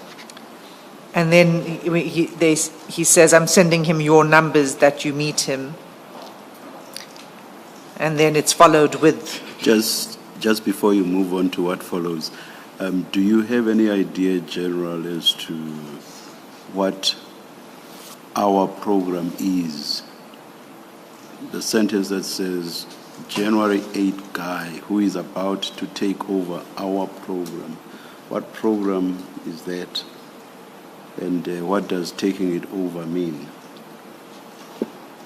Yeah, looking at the previous charts and the involvement of Mr. Matlala, the January 8 guy might be referring to him, who is about to take over our program.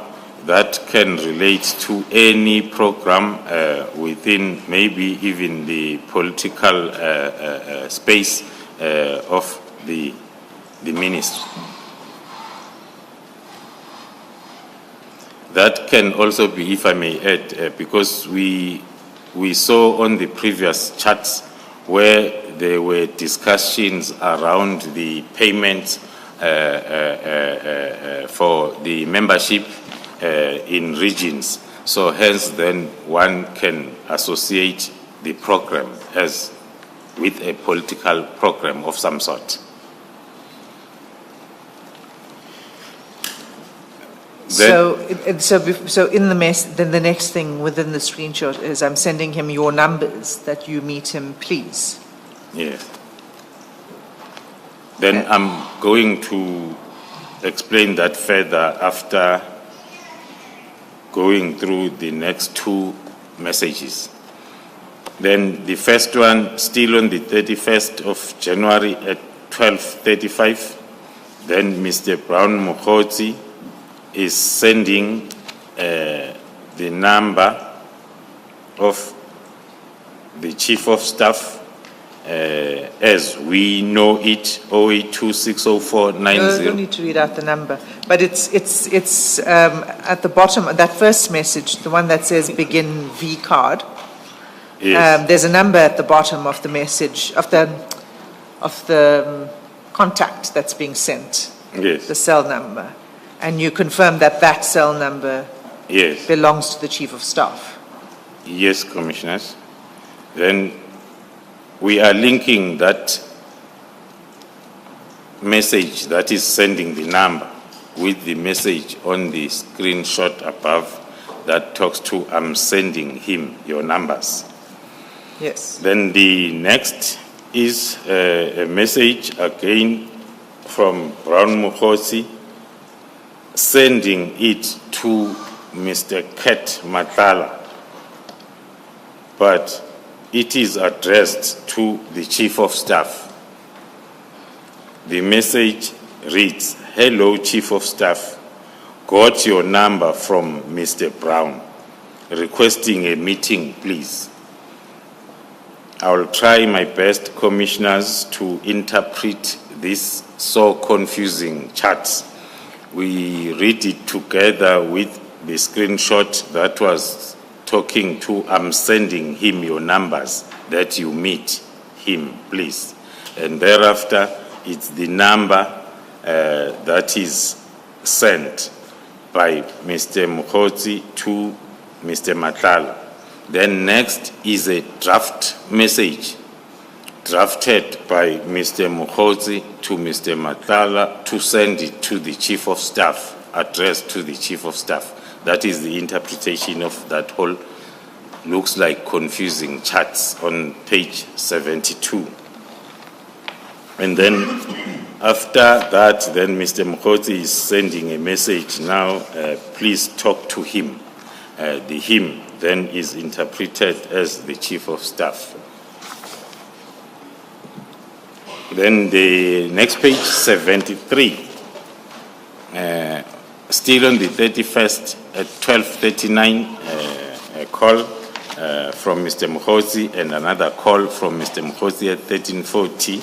And then Mr. Matlala is returning those calls then on the same date at 13:40. We then move to another breaking story,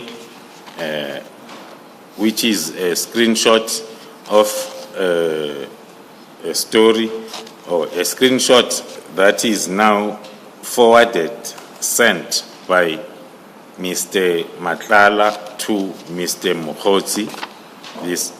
The screenshot, it's about the breaking news. Police witnesses changed their statements. The story is about the case that was on during that time within the SAPS, more specifically the Division Crime Intelligence, where the story was alleging that the witnesses in that departmental case against Major General Firoz Khan of Crime Intelligence deliberately changed their affidavit in exchange for promotion. So the story is alleging that the chairperson of that departmental case, which was the Provincial Commissioner of KwaZulu-Natal, Lieutenant General Nkwanase, has approached the witnesses to change their statements to ensure that the findings during that hearing will be against Major General Khan. And then it goes on then to say Nkwanase was appointed by... General, before you go on, when was the hearing? Do you know when that hearing took place? The hearing, I do not have the exact date, but it was around the same period or week the message was sent, around the beginning of February. So that was then another news or misinformation that was circulating then on both the print and social media. So, and was this the hearing that General Nkwanase testified to in the commission? That is correct, Commissioners. And the outcome of the hearing was contrary to what he said in this? Yes, paragraph. the outcome of the hearing was contrary to what the story is pointing towards. Because It was, just if you remind the commissioners what the outcome was. the outcome was Major General Khan was cleared of any wrongdoing, which is contrary to what the story is projecting. Then the response by Brown Mukhosi after receiving this screenshot from Matlala is disappointed. Sorry, General. Your name is also mentioned in this this post or this article, and it refers to first that the Provincial Commissioner was appointed by you to chair that departmental hearing. Is that correct? That is correct, Commissioners.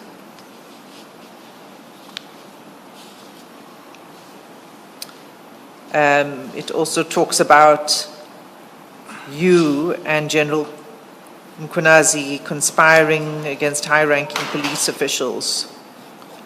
You see that paragraph, the third from the bottom. Do you want to comment on that? That paragraph from bottom. Yes. Of page 73. On page 73, Nkwanase and Khumalo, who are long-time friends from KZN, and they meet regularly, monthly, where the two conspire against high-ranking police officials to have them removed with false cases from their positions, which allow them to appoint their own puppets to the set positions. That is the paragraph that talks to what I explained, that the misinformation was preempting the case, the departmental case that Lieutenant General Mkhwanazi was going to be the chair appointed by myself. So that paragraph is summing up the unfounded allegations that the appointer and the appointee, definitely they are going to make sure that the affected employee then will be dealt with the other way round. Whereas then, that's when I said then the outcome then came opposite to what the misinformation note was preempting. But also, if I can touch on the other paragraph on page 74, Yes. just to show the continuation of this misinformation that started from the 31st of December, that in any misinformation, there should either be a General Khumalo, a General Mkhwanazi, and a political task team, even if it's irrelevant. Because if you are writing a story, the headline talks to a witness change statements for a promotion. It talks to the witness of a disciplinary case. But then towards the end, there is irrelevant. I will say irrelevant because of the heading. Now, because in this story, there must be something that talks to the political killings task team together with the two generals. And you're referring specifically to the paragraph The saying, second paragraph,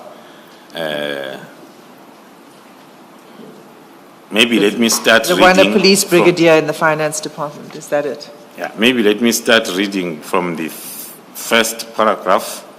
The witness also revealed how Mkhwanazi, the chairperson of the departmental case, will not allow Khan to have any representative present during the departmental trial and will be dismissed, which is totally contrary to the police regulations.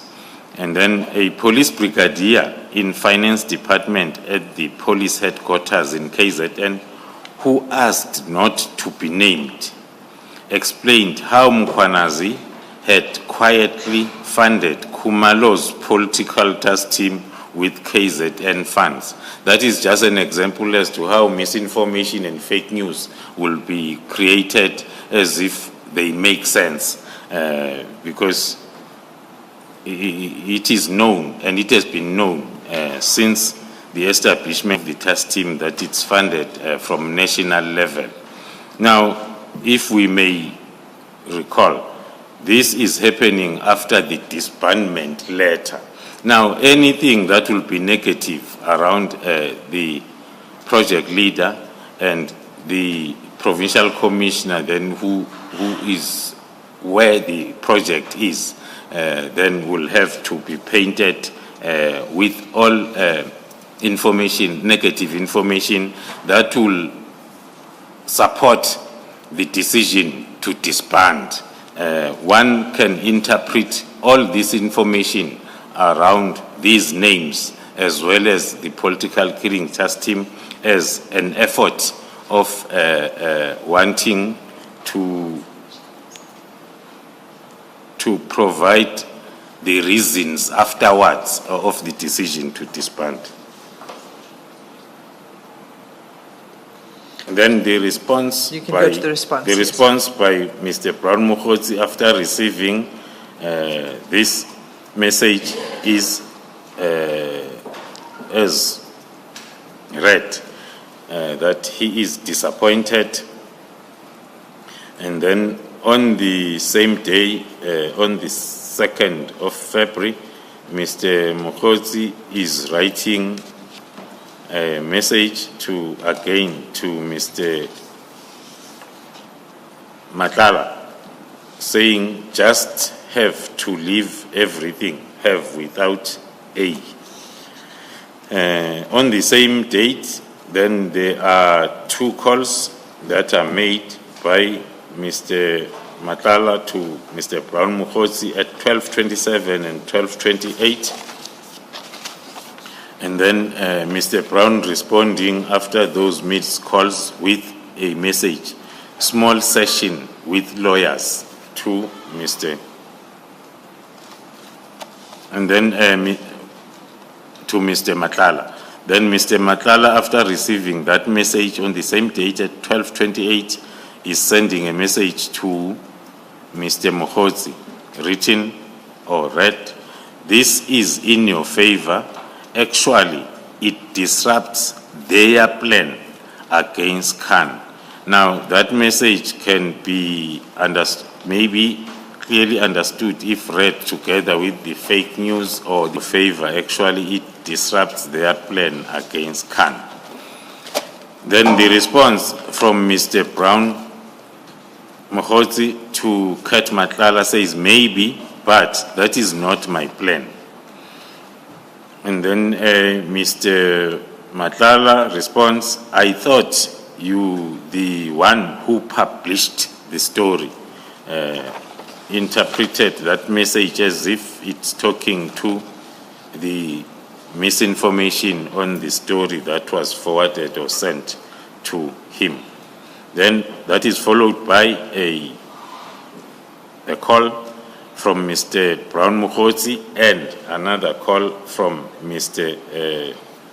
Matlala to Mr. Brown Mukhotsi.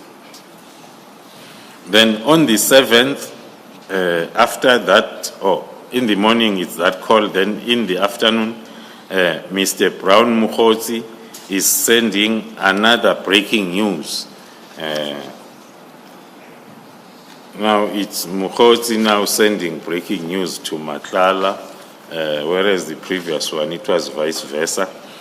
This breaking news talks to the IPID Guns for National Police Rock Unit.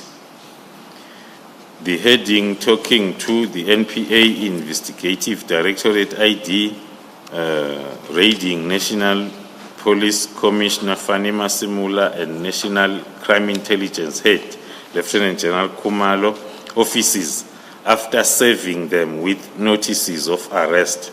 This comes after an investigation lodged by Parliament Police Portfolio Committee. The heading itself, Chairperson, shows towards the misinformation, looking at the mixture of processes and the understanding itself that there are lots of, starting with the breaking news, NPAID Guns for National Police Rock Unit. This is how the PKTT was known after the disbandment letter. Now the first heading under breaking news is talking to the Rock Unit, which is PKTT. But then the heading itself, it's totally different. It's talking to the ID raiding the office of the National Commissioner, offices of the National Commissioner and my office after we were served with notices of arrest. And it's on record, even public record, that I was never served with the notice of arrest, but I was arrested without being served with the notice that the breaking news story is referring to. But your arrest was 4 months later. 4 months later. And it was not because of a complaint by the Portfolio Committee, because the heading says following a complaint lodged by the Portfolio Committee. Thank you, Commissioner. It is for that reason that I give the response that the arrest 4 months later might be related to the story that is made in February, because the complainant on the case is the member of the Portfolio Committee, but not the Portfolio Committee on Police, but the member.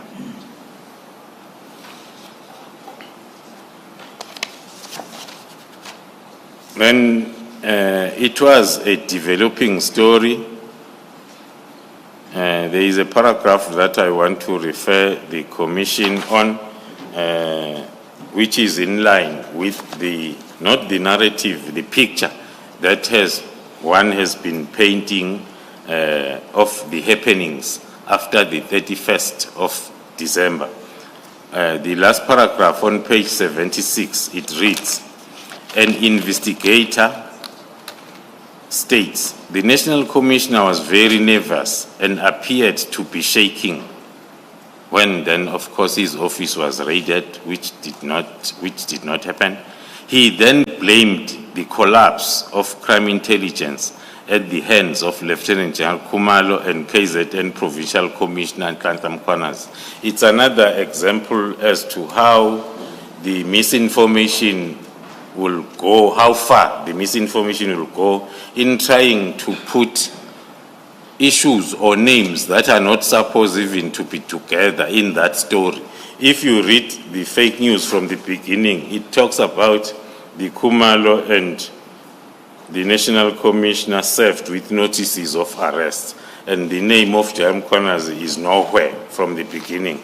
But then at the end, it is then included so as then the mission can continue, the mission then of misinforming the public. Then after that misinformation that was shared by Brown Mukhotsi,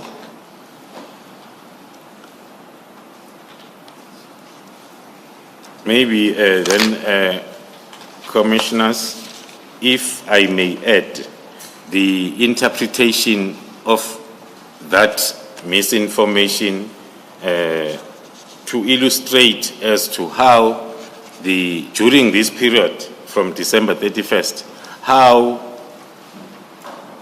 a fact can be changed to suit the misinformation that needs to be pushed. The correct information is, it was during the same period when the National Commissioner was served with Section 205 for submission of some official documents to the ID or IDEC for their investigation. So it was during that week or those days when the National Commissioner was submitting those documents that were requested by IDEC. But it is not talking to the raiding of offices and arrests. Then after that, we see the call from Mr. Brown Mukhotsi to Mr. Matala on the same day, the 7th of February, 1736, followed by, after that call, it's followed by a message from Brown Mukhotsi to Mr. Matlala, trying to correct the misinformation that he has shared already, saying it's notice of investigation instead of notice of arrest. And then next, it's J175, which is the notice to appear at court. It's following. And then Mr. Matlala is asking, as he's always confused when it comes to these, the terminology around criminal justice system. What is J175? There was a time when he was asking us, what is it that you are sending me? Even now, after receiving this lecture on these 2 points, he is asking, what is J175? And then the lecturer, Mr. Brown Mukhotsi, is responding at 1741 that J175 is a notice to appear before court. Then still on the same day, at 1742, Brown Mukhotsi is now sending the full the full lecture on Mr. Matlala around this J175 and procedures, talking to all different types of summons. Then on the 19th of February, which is a couple of days after the lecture, then Mr. Brown Mokgotsi is sending a message to Mr. Matlala, which reads, "My brother, I have a small problem, in brackets, regional meeting, which I have to cater, in brackets, 12K, tonight in the Eastern Cape. And I am aware that I have not been instrumental so far. I'm also worried that my guy and Khan recorded your man, in brackets, Maluleke, without our knowledge. Beside things are going well against Khan. May you please assist. We are now at the last stage to be stable."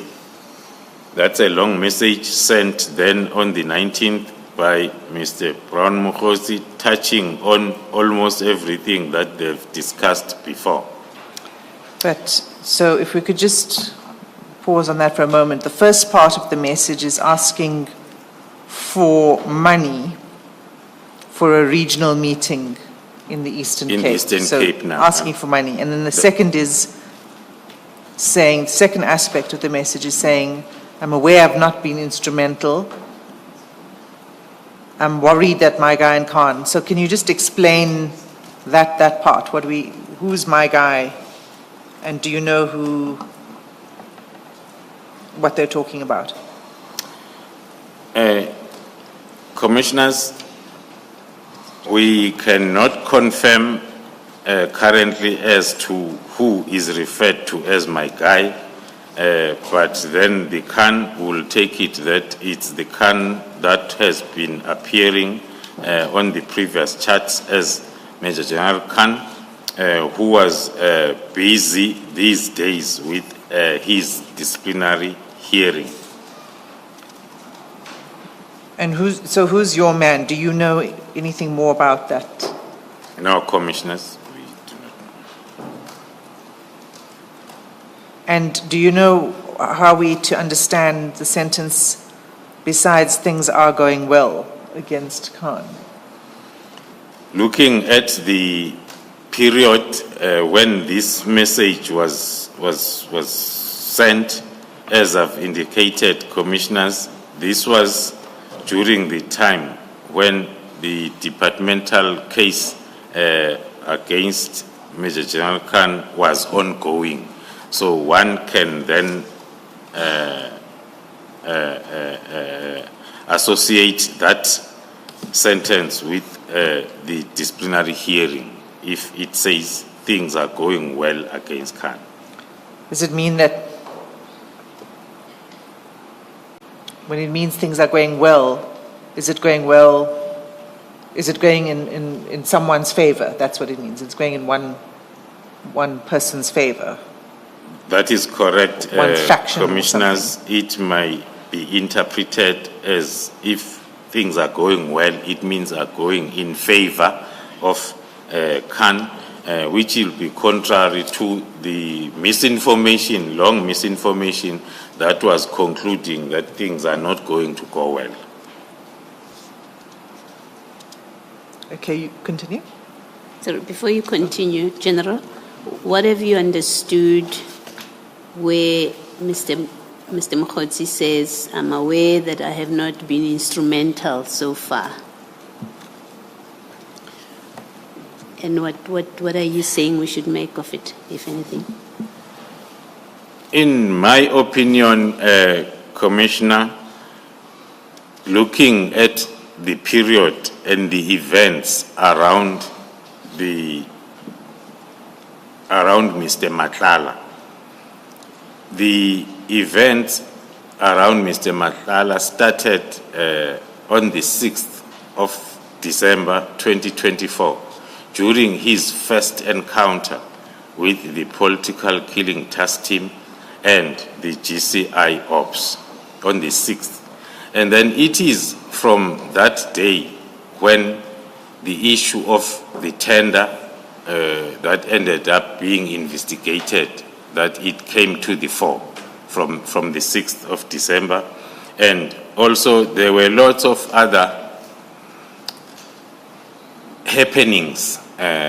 We're coming from the IPID story when the two gentlemen were trying to manage one of those happenings, one of those issues, the attempted case application at the High Court for that was also then withdrawn at the last moment, and then with a lot that happened in terms of the charts and happenings that led to the letter of disbandment on the 31st. So one can deduct that the only issue that was still not finalized, although even the first one, it was finalized because the letter disbanding the task team was issued, so -1. Then the issue that was still ongoing. Although, of course, the target was wrong. That's correct, Commissioner. Then the other issue that Mr. Matlala will expect Mr. Mkhotsi to be instrumental will be then the halting of the process that was unfolding by then of cancellation of the tender. It was during that time when the internal audit investigation was ongoing. And I'm saying the target was wrong in accordance with your thesis. I'm not stating that as a fact, General. Noted, Commissioner. Thank you.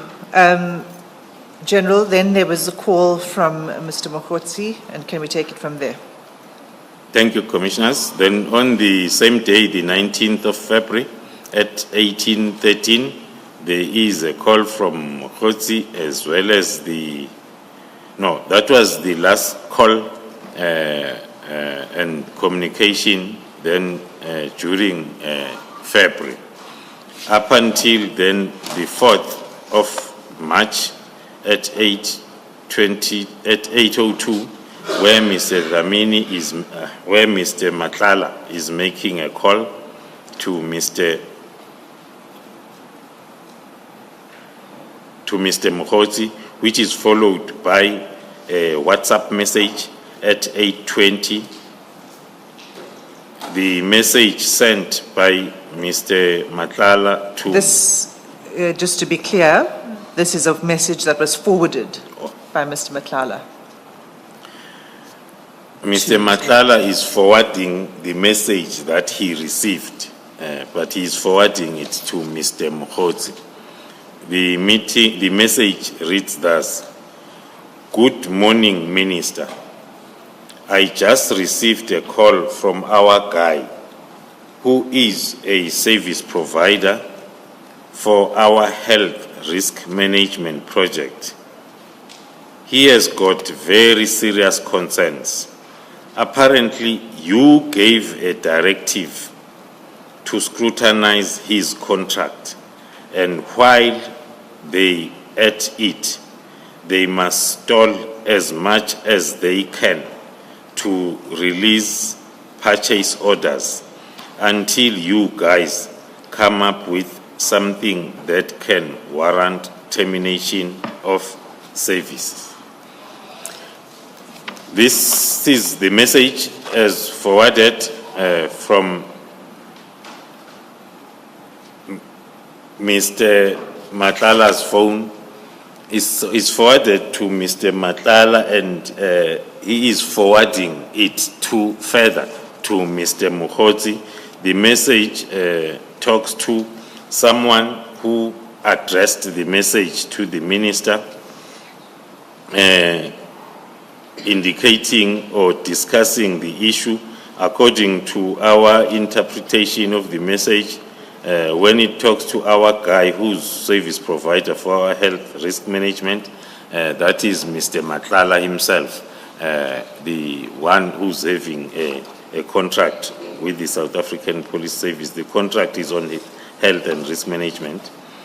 And then it's talking to what this person is concerned about, that it is the minister who gave a directive for the contract to be scrutinized.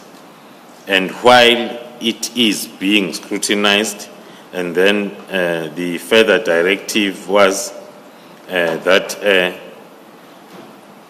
they must stall, which is SAPS. SAPS must stall as much as they can to release any purchase orders, or in other words, to process any invoices until then the internal audit investigation, or until, according to the message, there are reasons from the report to terminate the contract.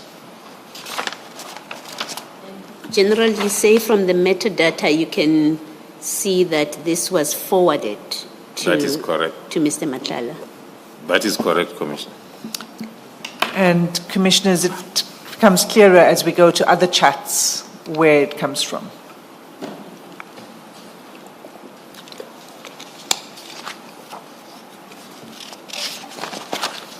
Then moving on to page 78, on the 7th of March, which is few days after Matlala forwarded that message to Brown Mukhotsi without any response. And then on the 7th, Matlala is making a call to Mr. Brown Mukhotsi at 1808. And then only on the 12th of March, Mr. Mukhotsi is trying to send a message, or sent a message that was later deleted. And then the next message on the same day, more or less the same time, Brown Mukhotsi is sending a message which reads, "Hope you saw this." And then Mr. Matlala is responding with a phone call after that message. And then Mr. Mukhotsi on the same day, then after that call, is sending a message to Mr. Matlala, which reads, "My brother, you lost hope on me, right? I need to bring witnesses to one place. Would you assist me?" Then that message sent by Brown Mukhotsi to Matlala at 14:57 on the 12th. And then Mukhotsi is following it up with a call at 15:06 on the same date, and another call at 15:28. Then a call now from... Sorry, General, just before you move off that message, do you have any knowledge of who the witnesses are or what he's referring to there? No, I do not have any knowledge, Commissioners. Continue. Then the last activity on page 78, it's the call by Mr. Matlala at 15:29 to Mr. Mukhotsi. And then on the same day, around 15:43, Mr. Mukhotsi sent a message to Mr. Dlamini, a very short message which reads, "I need 10K. Then on the same day, around 16:03, Mr. Matlala is responding to the message sent, a short message sent by Mr. Mokgotsi with a very long message which reads, this relationship should not be one-sided, brother. I asked you several favors which are not even money related, but none of them have been attended to. The last one, it's even worse because it's even orchestrated from your camp and nothing has been done about it. I have played my part and was even willing to stretch my arm even further, but I see none of my efforts are considered. A long response by Mr. Matlala after a short message by Mr. Mokgotsi of needing just 10K, then the response is so long. Then another short response from that long message from Mr. Mokgotsi in one word, true, might be interpreted as the whole story that you narrated is true. Then, Sorry, General, before we move off the message, the long message. I've asked you several favors which are not even money related, but none of them have been attended to. The last one, it's even worse because it's even orchestrated from your camp. Do you have any idea what that is? Is the last one referring to the tender issues? Do you have any knowledge of this? according to my view and following the communication chats between the two gentlemen, talks to the one remaining issue that if you read this message together with the previous one, that was talking about the minister being the one who instigated that the Medicare 24 contract be investigated in a meeting. And then coming fast forward to this, where Mr. Matlala is showing some signs of losing hope that Mr. Mokgotsi will assist. There's been lots of attempts with the messages, even the roping in of the Chief of Staff to also escalate the matter. So according to my view, this message is talking to all those failed attempts to halt the investigation and the possible cancellation of the contract. So then Mr. Mokgotsi says true. And then there's silence for a few days until the 17th of March. You can take it from there. Yes, after the true short response on the 12th, then there is silence up until the 17th of March with Mr. Matlala initiating communication with a phone call at 21:51, followed by another call on the same date at 21:55. And then at 17:04 on the following day, then the message from Mr. Mokgotsi to Mr. Matlala, reading as follows: I'm here to clarify that story. And then the response in a question format by Mr. Matlala, what story?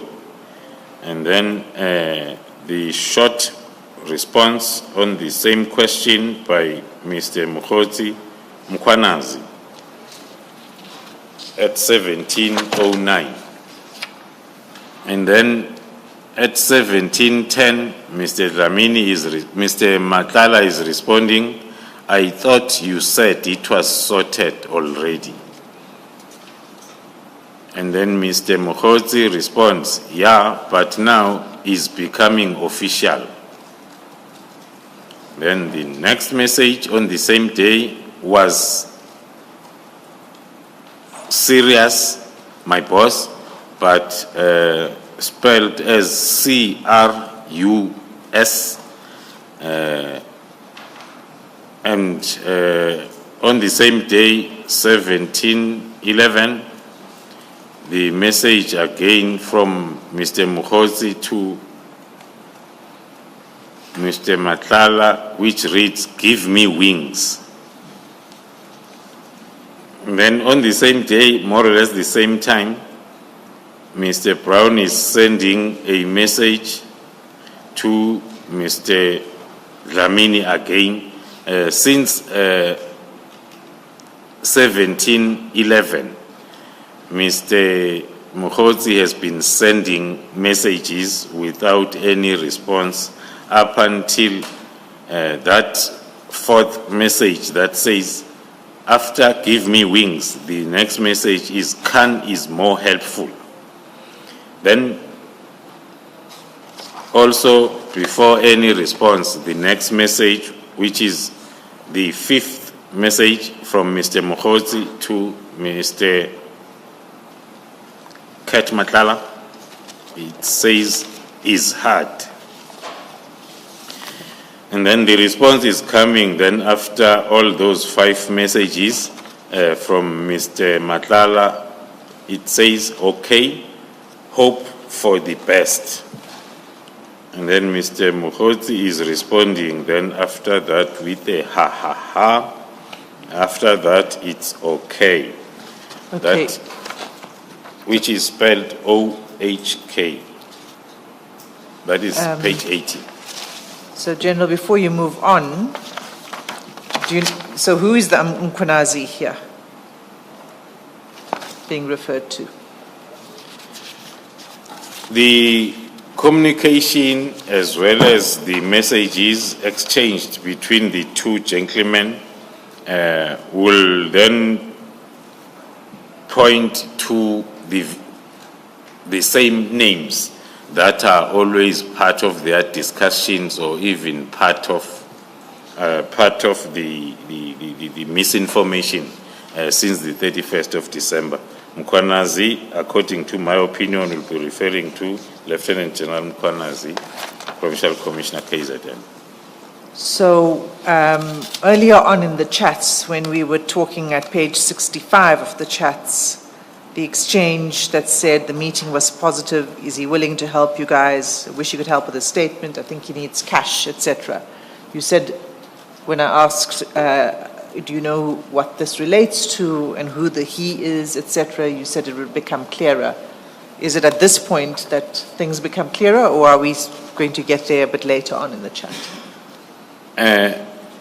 Commissioners, if we can continue, and then one will give then the response on that towards the end of this chat analysis that will talk to that specific part. So you can proceed. Then moving on to page 81. On the 22nd of March at 12:16, the last communication was on the 18th. Then on the 22nd, Mr. Brown Mukhotsi is sending a message to Mr. Matlala, "My boss, pulling something this side. I am stuck," with an emoji. I'm not sure whether it's laughing or crying, between the 2. Then the response from Mr. Matlala reads, "Pulling what?" And then the answer from that question from Brown Mukhotsi, "Some dirty work." And then the response from that, it's in the form of another question, "Dirty work where?" And then the response again from that question is "Northwest" from Brown Mukhotsi, and then followed by further illustration of that answer by same Brown Mukhosi, more or less the same time after the Northwest response. We are appointing a provincial commissioner this Tuesday. Maybe one can elaborate there on that. That was during the week or the weeks where the post of the provincial commissioner of Northwest was advertised, and then the process of appointing was indeed taking place. Then we move to the last Just part. to be clear, is the provincial commissioner of SAPS. Provincial commissioner of the SAPS. Then on the 23rd, or same day, or no, on the following day. If I may just interrupt, that we are appointing a provincial commissioner this Tuesday in Northwest, was that in fact what happened? Was there an appointment of a provincial commissioner On the in that period? Thank you, Commissioner. As I've indicated, one cannot be specific in terms of the day, but it was during the period when the post has been advertised, and then there will be processes. Post will be advertised, and then there will be processes up until the appointment. So the communication is during that timeline when the post is advertised. Is it fair to say Mr. Mukhosi could have been referring to the province when he says we? He may not have been referring to him specifically. So it says there, we are appointing a provisional commissioner this Tuesday. That we could refer to the Northwest province. It's possible. It still might be possible, Commissioner, because of the use of we, but SAPS is a national department, and the post of a provincial commissioner advertised by SAPS, the whole process takes place at national, not at a province. According to the current policies, there will be engagement with the premier of the particular province towards then the finalization of the appointment process.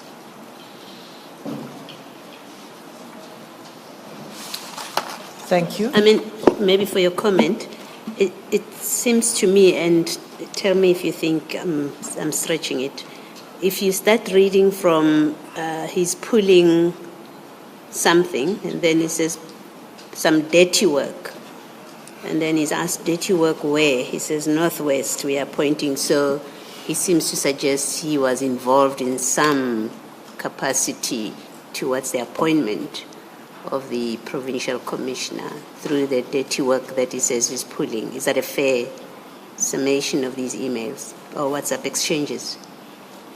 Thank you, Commissioner. Indeed, if you read the exchange of the question and answers, you may not be wrong if you read it as it means that in totality, because now the pulling something this side to what?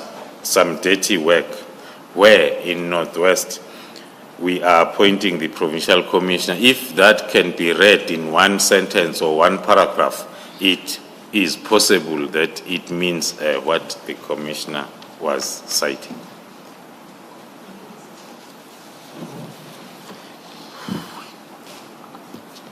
Then moving on the same page, the last communication on page 81, still on the following day in the morning, 8:58, Mr. Dlamini is sending a News 24 story with his photo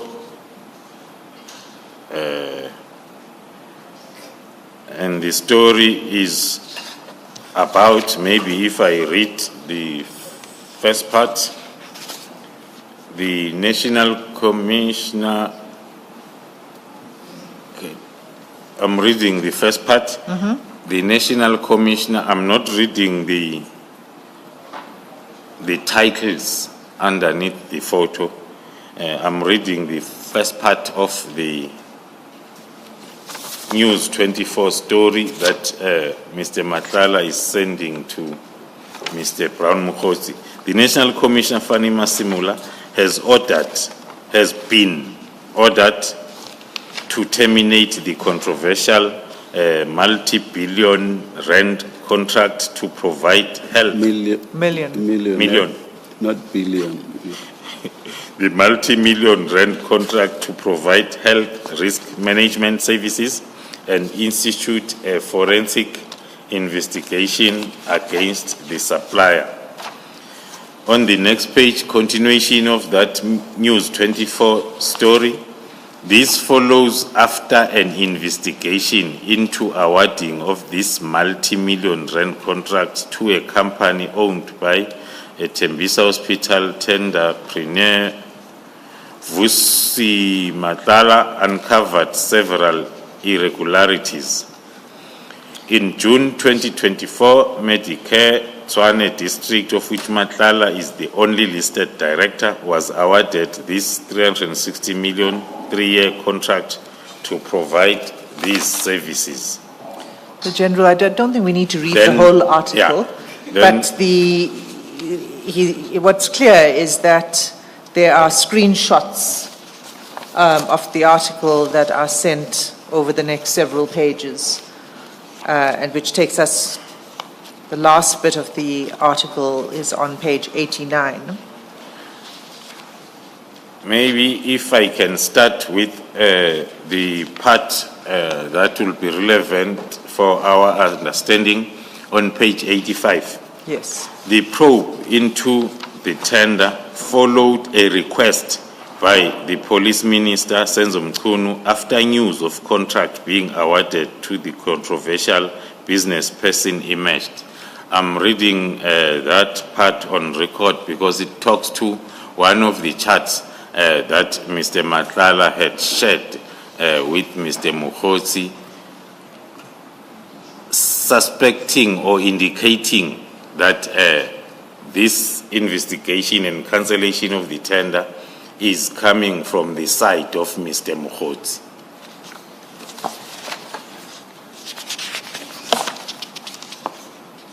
Then moving on to page 89, the first message, still on the 23rd of March at 9. Mr. Matlala, who sent this News 24 scoop or story is following it up now with a WhatsApp message which reads, "This was done under the minister's instructions, but it's okay. I'll see where to go from here, but I am not taking this lightly."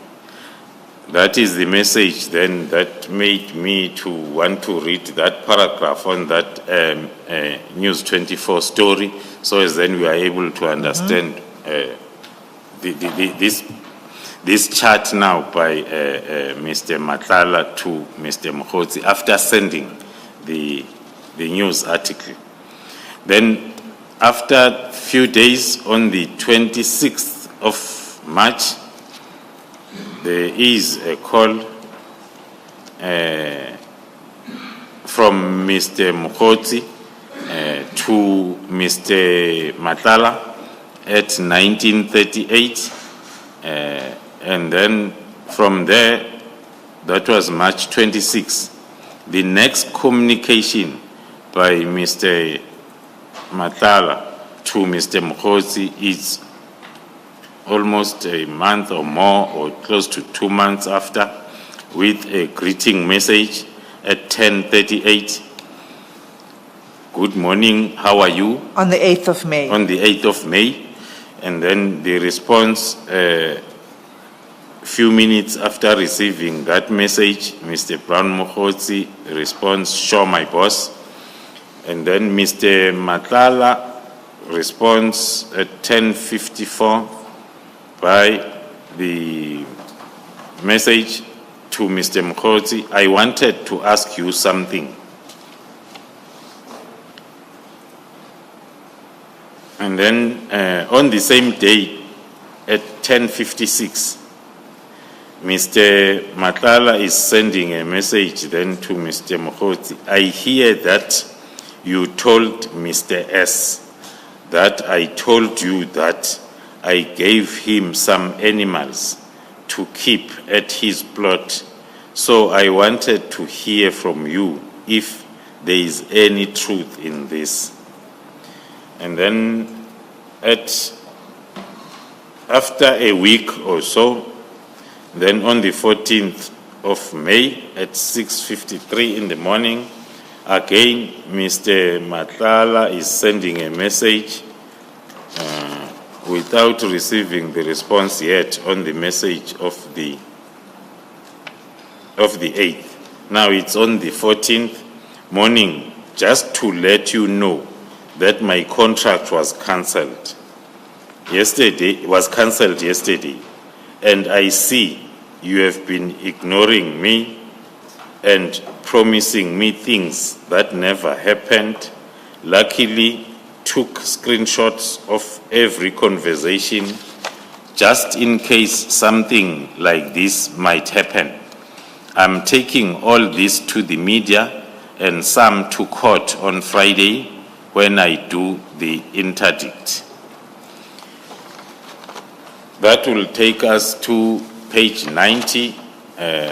After that message, there is then an attachment as attached as Annexure BM7 that Mr. Matlala is sending to Mr. Mkhotsi. And that annexure, Commissioners, is at page 161 of 161.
the penultimate chart on that page.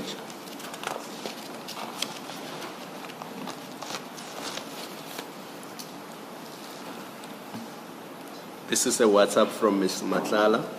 I hear that you told Mr. S that I told you that I gave him some animals to keep at his plot. Do you know who's the Mr. S referred to in that chat?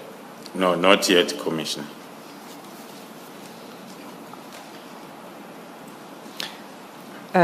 Well, the not yet is a bit confusing. Does it mean that you will know at some later stage? What does not yet mean? Thank you, Commissioner. The analysis and investigation is an ongoing process. Hence, then on my proposed application, I indicated that if it happens that the investigation is at a particular stage and the evidence that would be included in camera might then be brought back in the public platform. And do you know anything about the animals referred to? The animal referred to as impala, according to my view and my understanding, it's an animal that is normally procured for very high-profile social gatherings, which is not that affordable. That is my...